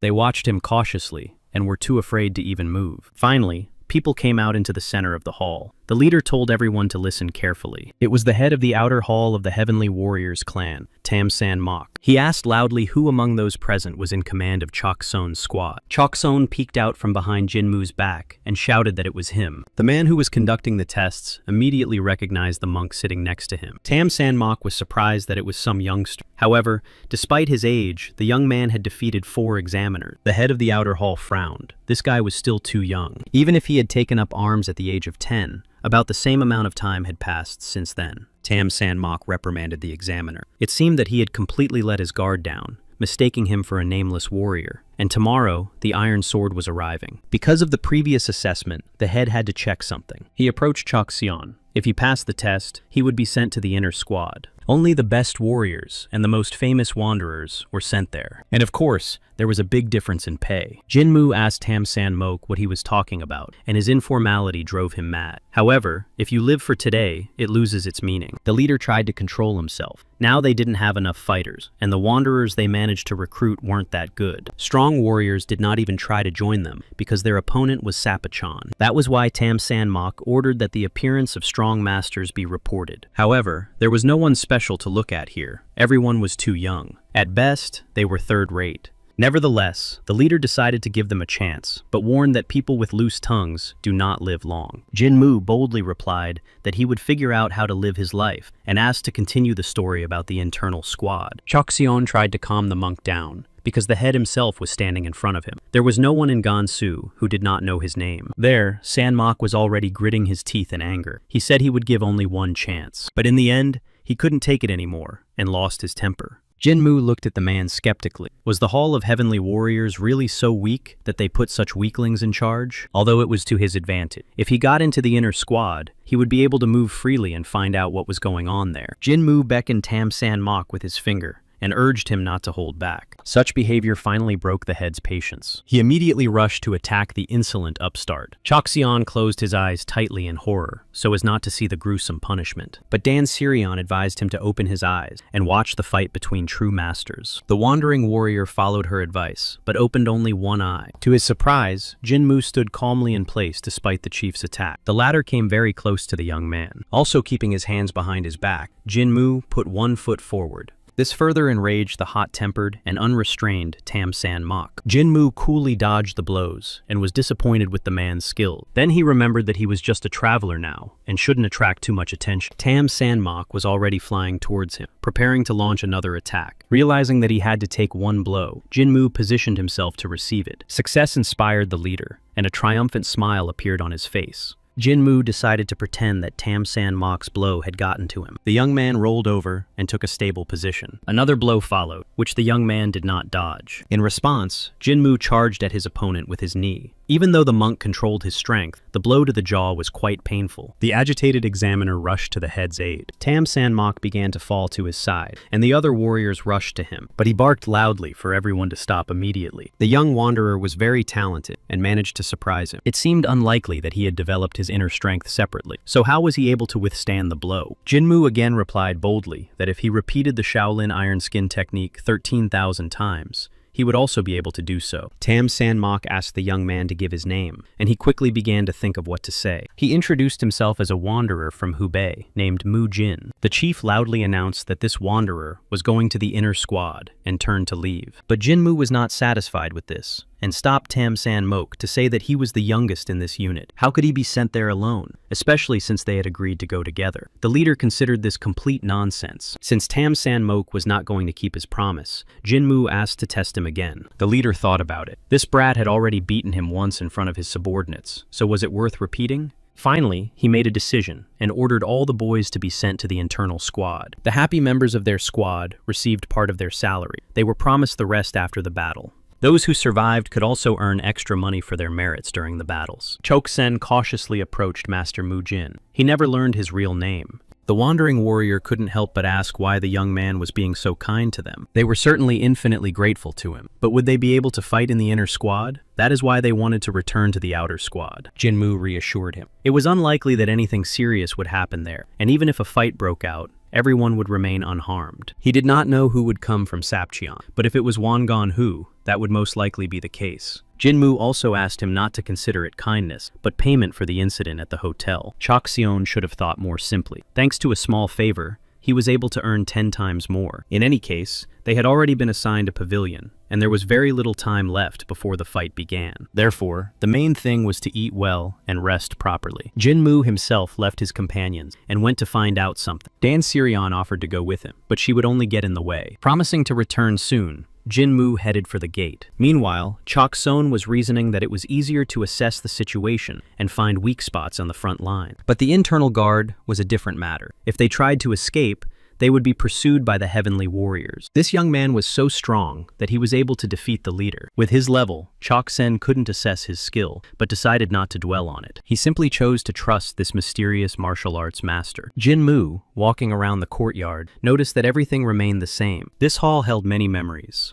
Wangan Hu often came here as a child. This guy was the same age as Cheon Woo-myung and respected Hugh Kren Mugan. They spent many years together, and when Sapachon was created, Wangan Hu provided the greatest support. Although he was very stubborn and often argued with Hugh Kren Mugan and the others, he couldn't even say how long it took for Wangan Hu to start listening. However, Hugh Kren Mugan never saw him before his death. When his illness overcame him, he told Sochon that he was giving everything to him, and Wangan Hu left Sapachon. The guards who blocked his way pulled Jinmu out of his memories. Jinmu introduced himself as Mu Jin and said he was a mercenary participating in the battle. Rumors had already reached the guards that he had defeated the leader, but he was sent back because a meeting of the leaders of the main sect was taking place there. But the meeting was an excellent opportunity to learn more about the upcoming battle, especially since Jinmu knew the way well. It was unlikely that anyone there would sense his presence except for Wangan Hu. The main thing was to get through unnoticed. The guard at the gate was struggling to stay awake. Jinmu crept up quietly and unnoticed like a cat when the guard turned away. Then, in one leap, he cleared the wide wall. In the center of the hall sat Wangan Hu,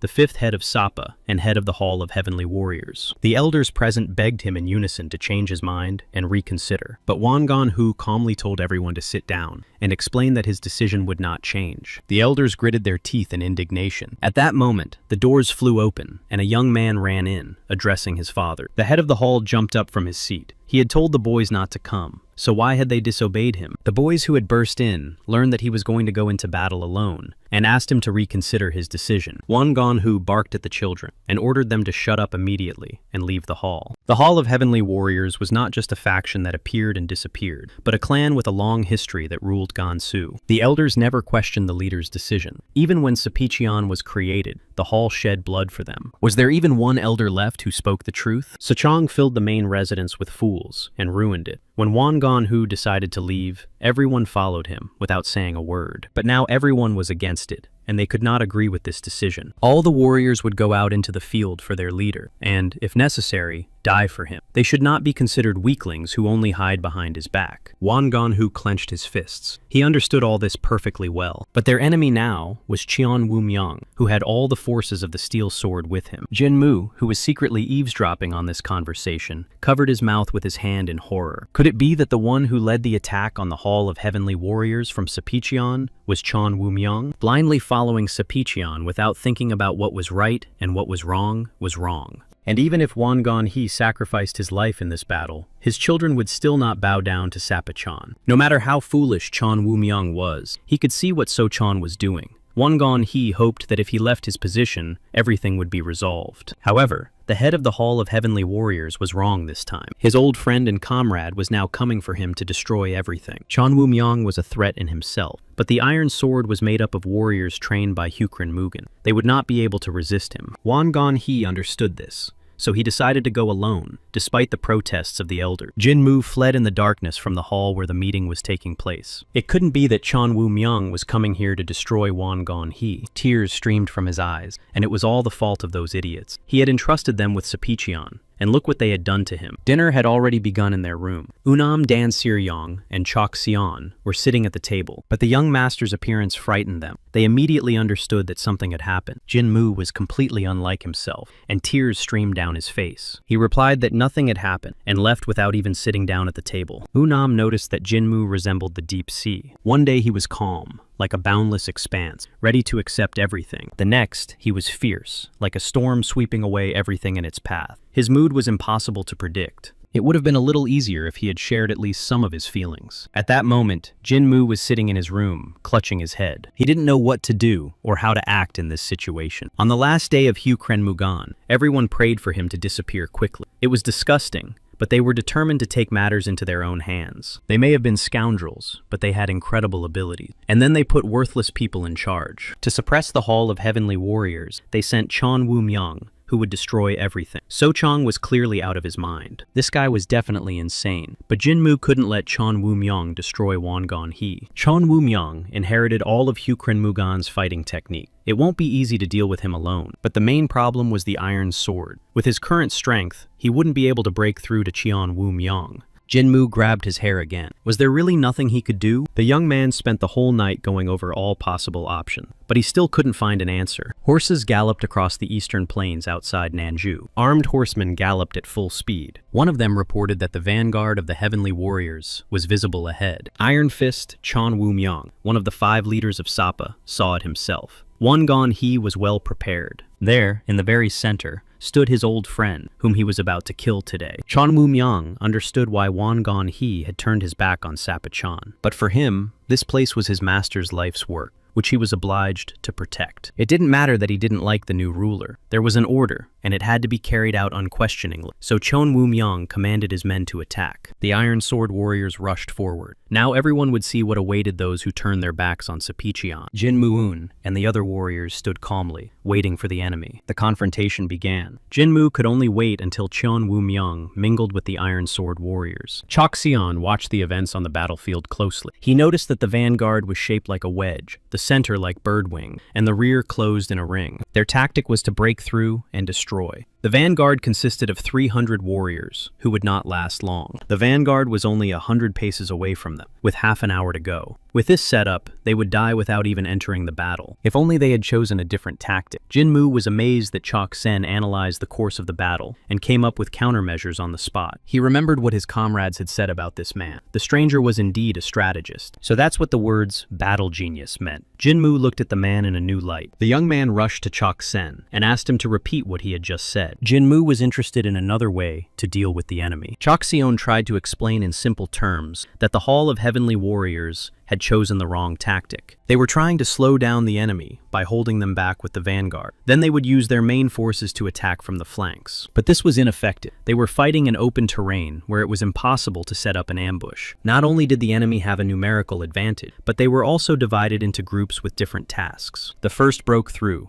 the second surrounded, and the third completely destroyed. This was the tactic that Hyukren Mugan had taught the Iron Fist squad, and Chok Sen understood its essence and came up with a counterattack in such a short time. The wandering warrior continued to speak. If he were in command, he would have done things differently. He would have lined up the vanguard, and as soon as the enemy began to break through, opened a corridor. Then he would have abruptly closed the passage, cutting off the second wave of the attack, surrounded and destroyed the breakthrough detachment. As a result, the enemy would have suffered losses amounting to 1/3 of its strength. After that, the surviving vanguard fighters would retreat, and the main force would engage the third detachment. And he would send a diversionary detachment to wear down the enemy. But the forces are too unequal, and the plan will not work. In that case, the vanguard would fall, and the main force would have half an hour left. And yet, they still had a chance. Jinmu grabbed Choksun's hand because he needed his help.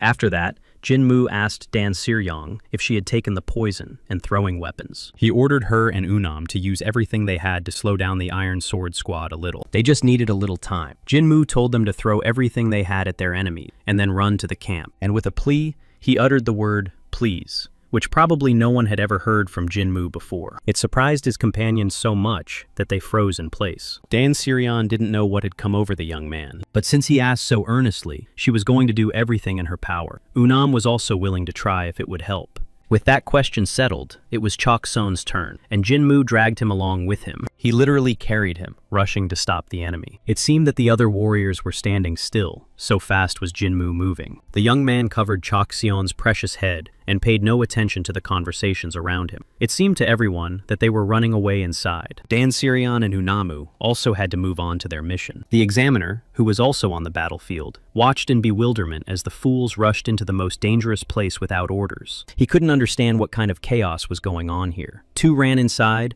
and 2 ran straight into the jaws of the enemy. Jinmu carried Chokson as fast as he could. They had to hurry. The soldiers around him tried to stop him because he was going in the opposite direction. Jinmu saw that the enemy was getting closer, but he couldn't stop. Only he could stop Cheon Woo-myung and Won Gon-hu. There was very little time left. The people of the Hall of Heavenly Warriors prepared their weapons, trying to stop him. Jinmu easily overcame this obstacle by simply jumping over them. The warriors just watched his actions with their mouths open. They shouted for Jinmu to be stopped at all costs as he tried to break through to the commander. In midair, Jinmu could already see his target. Won Gon-hu stood in the center. Armed masters were approaching him from all sides. Jinmu parried the attack right in the air, while continuing to hold Chokson. The young man pushed off their swords and continued to move forward. Won Gon-hu and his entourage could already see the strangers approaching. Jinmu shouted the name of the head of the Hall of Heavenly Warriors with all his might. Won Gon-hu heard him with surprise, although he did not know this man. But something elusive seemed very familiar to him. Without moving and with his eyes wide open, he watched Jinmu rushing towards them. His men, dissatisfied with such treatment of their commander, prepared their weapons. But Won Gon-hu barked at his warriors with all his might. He ordered everyone to stay where they were and not to touch this man. His children and soldiers were perplexed by this decision. Finally, Jinmu, still holding Chokson, stood before the chief. They stood facing each other, surrounded by soldiers, practically on the battlefield. Jinmu shouted that he would explain everything later,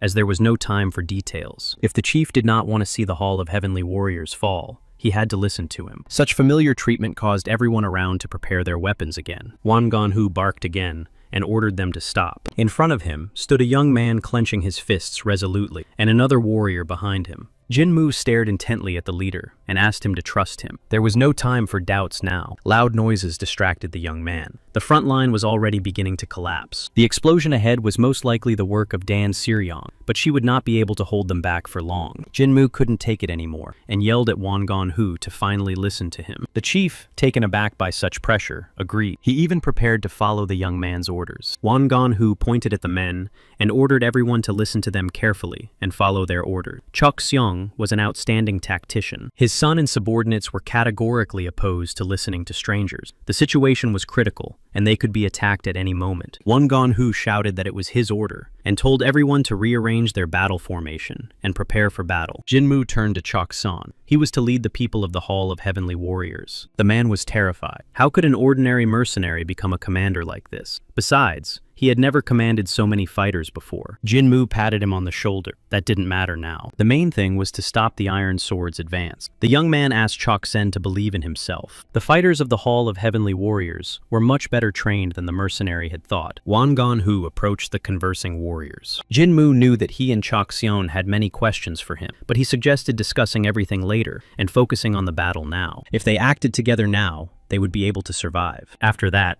Jinmu rushed in the opposite direction. He took a risky step based solely on Chokson's analysis. It was possible that his plan would not work, but it was better to try than to just wait. Meanwhile, Won Gon-hu reached out his hand to Chongsan and greeted him. Now the leader was waiting for the tactician, who had appeared with such a flurry of orders. Chokseon had already recovered and was ready to explain the strategy he had developed. The battle was in full swing. People were flying into the air from the attacks. No matter how many enemies Dan Siryong destroyed, new ones appeared. There were too many of them. Out of the corner of her eye, she noticed that one of the enemies was about to strike. Suddenly, Unam appeared in front of her and blocked the attack. He shouted that they needed to retreat to the main camp, but Dan Sirion was against it. Jinmu had asked her for help, so she had to do it. The young monk said for the first time that he needed her. They couldn't just leave like that. Unam continued to persuade her. The enemy was advancing much faster than they had expected, and then they were spotted. The enemy was surprised to see the martial arts master and the girl from the Dan family talking. He immediately determined that Unam was from Kunlun, because he could sense the internal flow of chi in him. The enemy did not know why they were helping the Hall of Heavenly Warriors, but promised to spare them if the young people surrendered. Resistance was futile. It was clear that they no longer had any weapons. Dan Siren prepared to distract this man, even if it cost her her life. But Unam beat her to it. He was going to delay the enemy and told her to run. For the enemy, it was touching to the point of disgust, a game of love on the battlefield. He loudly ordered his soldiers to capture the two and kill them if they resisted. Upon hearing this order, Unam and Dan Sirion prepared to fight. But then there was a powerful blow, from which the young man shielded the girl. The man froze in surprise. He couldn't understand what had happened. Through the clouds of dust, Jinmu appeared, rushing toward them with all his might. He was very determined, and the enemy couldn't wrap his head around the fact that this was a human being. His attack sent his opponents flying in all directions like toy figures. Only the leader and the young people remained standing in the center. Energy swirled around Jinmu like a whirlwind, raising clouds of dust and people. His companions were genuinely delighted by the monk's appearance, but Jinmu immediately yelled at them because he had ordered them to scatter the amulets and run away, not risk their lives. Unam and Dan Sirion stood there looking guilty and didn't know what to say. Jinmu ordered them not to stand there like sheep, and to run away if they wanted to live. The enemy immediately began shouting at his men to catch the fugitives, but Jinmu approached him and put his hand on the man's shoulder. They hadn't seen each other in a long time. Only 2 years had passed, but he had aged noticeably. He used to be a smart guy who was left to help Cheon Woo-myung. Jinmu nudged him with his elbow and said his name. The enemy's name was Mo Wan Ryu. The young man laughed and promised to deal with him later. Jinmu took a step, and cracks spread out from his feet, and the opponents scattered again in different directions from the blow. Mo Wan Ryo tried to shield himself from the flying stones with his arm, and was surprised to find that the mysterious young man had disappeared. The man looked around the battlefield in bewilderment. What was that all about? This master had simply wounded everyone, but had not taken anyone's life. At that moment, Cheon Woo-myung approached him to find out what was going on. Mo Wan Ryo fell to his knees and began to beg for forgiveness. He told him about the sudden attack and was ready to accept punishment. Reporting on the situation, he explained that his men had broken through the vanguard of the Heavenly Warriors, but then the masters suddenly appeared. One of them was a Taoist, and the other was a girl from the Dan family. Cheon Woo-myung frowned. How could these two have thought to get involved in the battle between demonic sects? But the main problem was not even them. After that, another monk appeared, and this man had reached the level of Kang. This news stunned Cheon Woo-myung. Could it be the heavenly dragon from Kunlun? It was not Pung Wan, but a young monk who looked no older than 20. Cheon Woo-myung cried out in amazement that this simply could not be. Perhaps the Hall of Heavenly Warriors had turned away from Sepicheon and joined the Union. How else could one explain the appearance of the monks and the Dan family? Cheon Woo-myung did not believe that his old friend could have done such a thing. Even though they had orders to destroy the Hall of Heavenly Warriors, he still trusted Won-gon-hu. The monks of the Dan family might have been with them, but that didn't change anything. The order to attack the main fortress was still in effect. Another warrior rode up to them with urgent news. The man was clearly frightened. Something was wrong. Their people could not break through to the main fortress of the Hall of Heavenly Warriors. It seemed that the enemy was using tactics that were not their own. It was as if the great strategist of the Union, Zhu Shongjin, was working there. The battle continued. There were many warriors and cavalry on the field. Choxian shouted orders. Now he ordered the second squad to retreat and bring in the third. The mercenaries had to delay the enemy, while the warriors attacked from the rear. Reinforcements of Hyung-level masters and above had to be sent. The head of the hall listened carefully to everything Choxian said. Thanks to his strategy, the Iron Sword could not break through to the main fortress of Cheonunban. No one could have imagined that they would be able to hold back this attack. Won-gon-hu had devoted his entire life to demonic martial arts, but he did not know that strategists played such an important role on the battlefield. At that moment, one of his subordinates rushed in with urgent news. He reported that the Iron Sword Squad had begun to retreat. Won-gon-hu laughed, but Choxian ordered them to maintain their formation and not relax until the enemy had completely retreated. The head of the Hall of Heavenly Warriors, in a burst of joy, grabbed Cheon by the shoulders, terrifying him. Manhwa acknowledged that it was all thanks to him and that Cheon was truly incredible. Hearing these words, the wandering warrior was able to breathe a sigh of relief. It seemed that today they had been able to fight back and defend the main fortress. That same night, a light was burning in one of the tents in the camp. The people sitting at the table praised the genius of Cheon's tactics. But while everyone else was rejoicing in this victory, Manhwa was extremely serious. He watched closely the young man who had brought Cheon to him. Manhwa's son tried to find out from the wandering warrior what the strategy was. It turned out to be from Sun Tzu's treatise, from the section on the 9 lands. The elders were impressed by Cheon's knowledge. Everyone had high hopes for him, which terrified the man the next day. He thought he would only be needed here for 1 day. With this, Cheon stunned the chief and the rest of those present. Confused, the warrior turned to Jinmu for help, who advised him to simply explain everything. The thing was, this tactic could not be used. They would be able to hold out for a few days, but the losses would grow. In the end, it would lead to inevitable defeat. Manhwa was serious. Was there really no way out? There was only one way to end this confrontation. That was to surrender.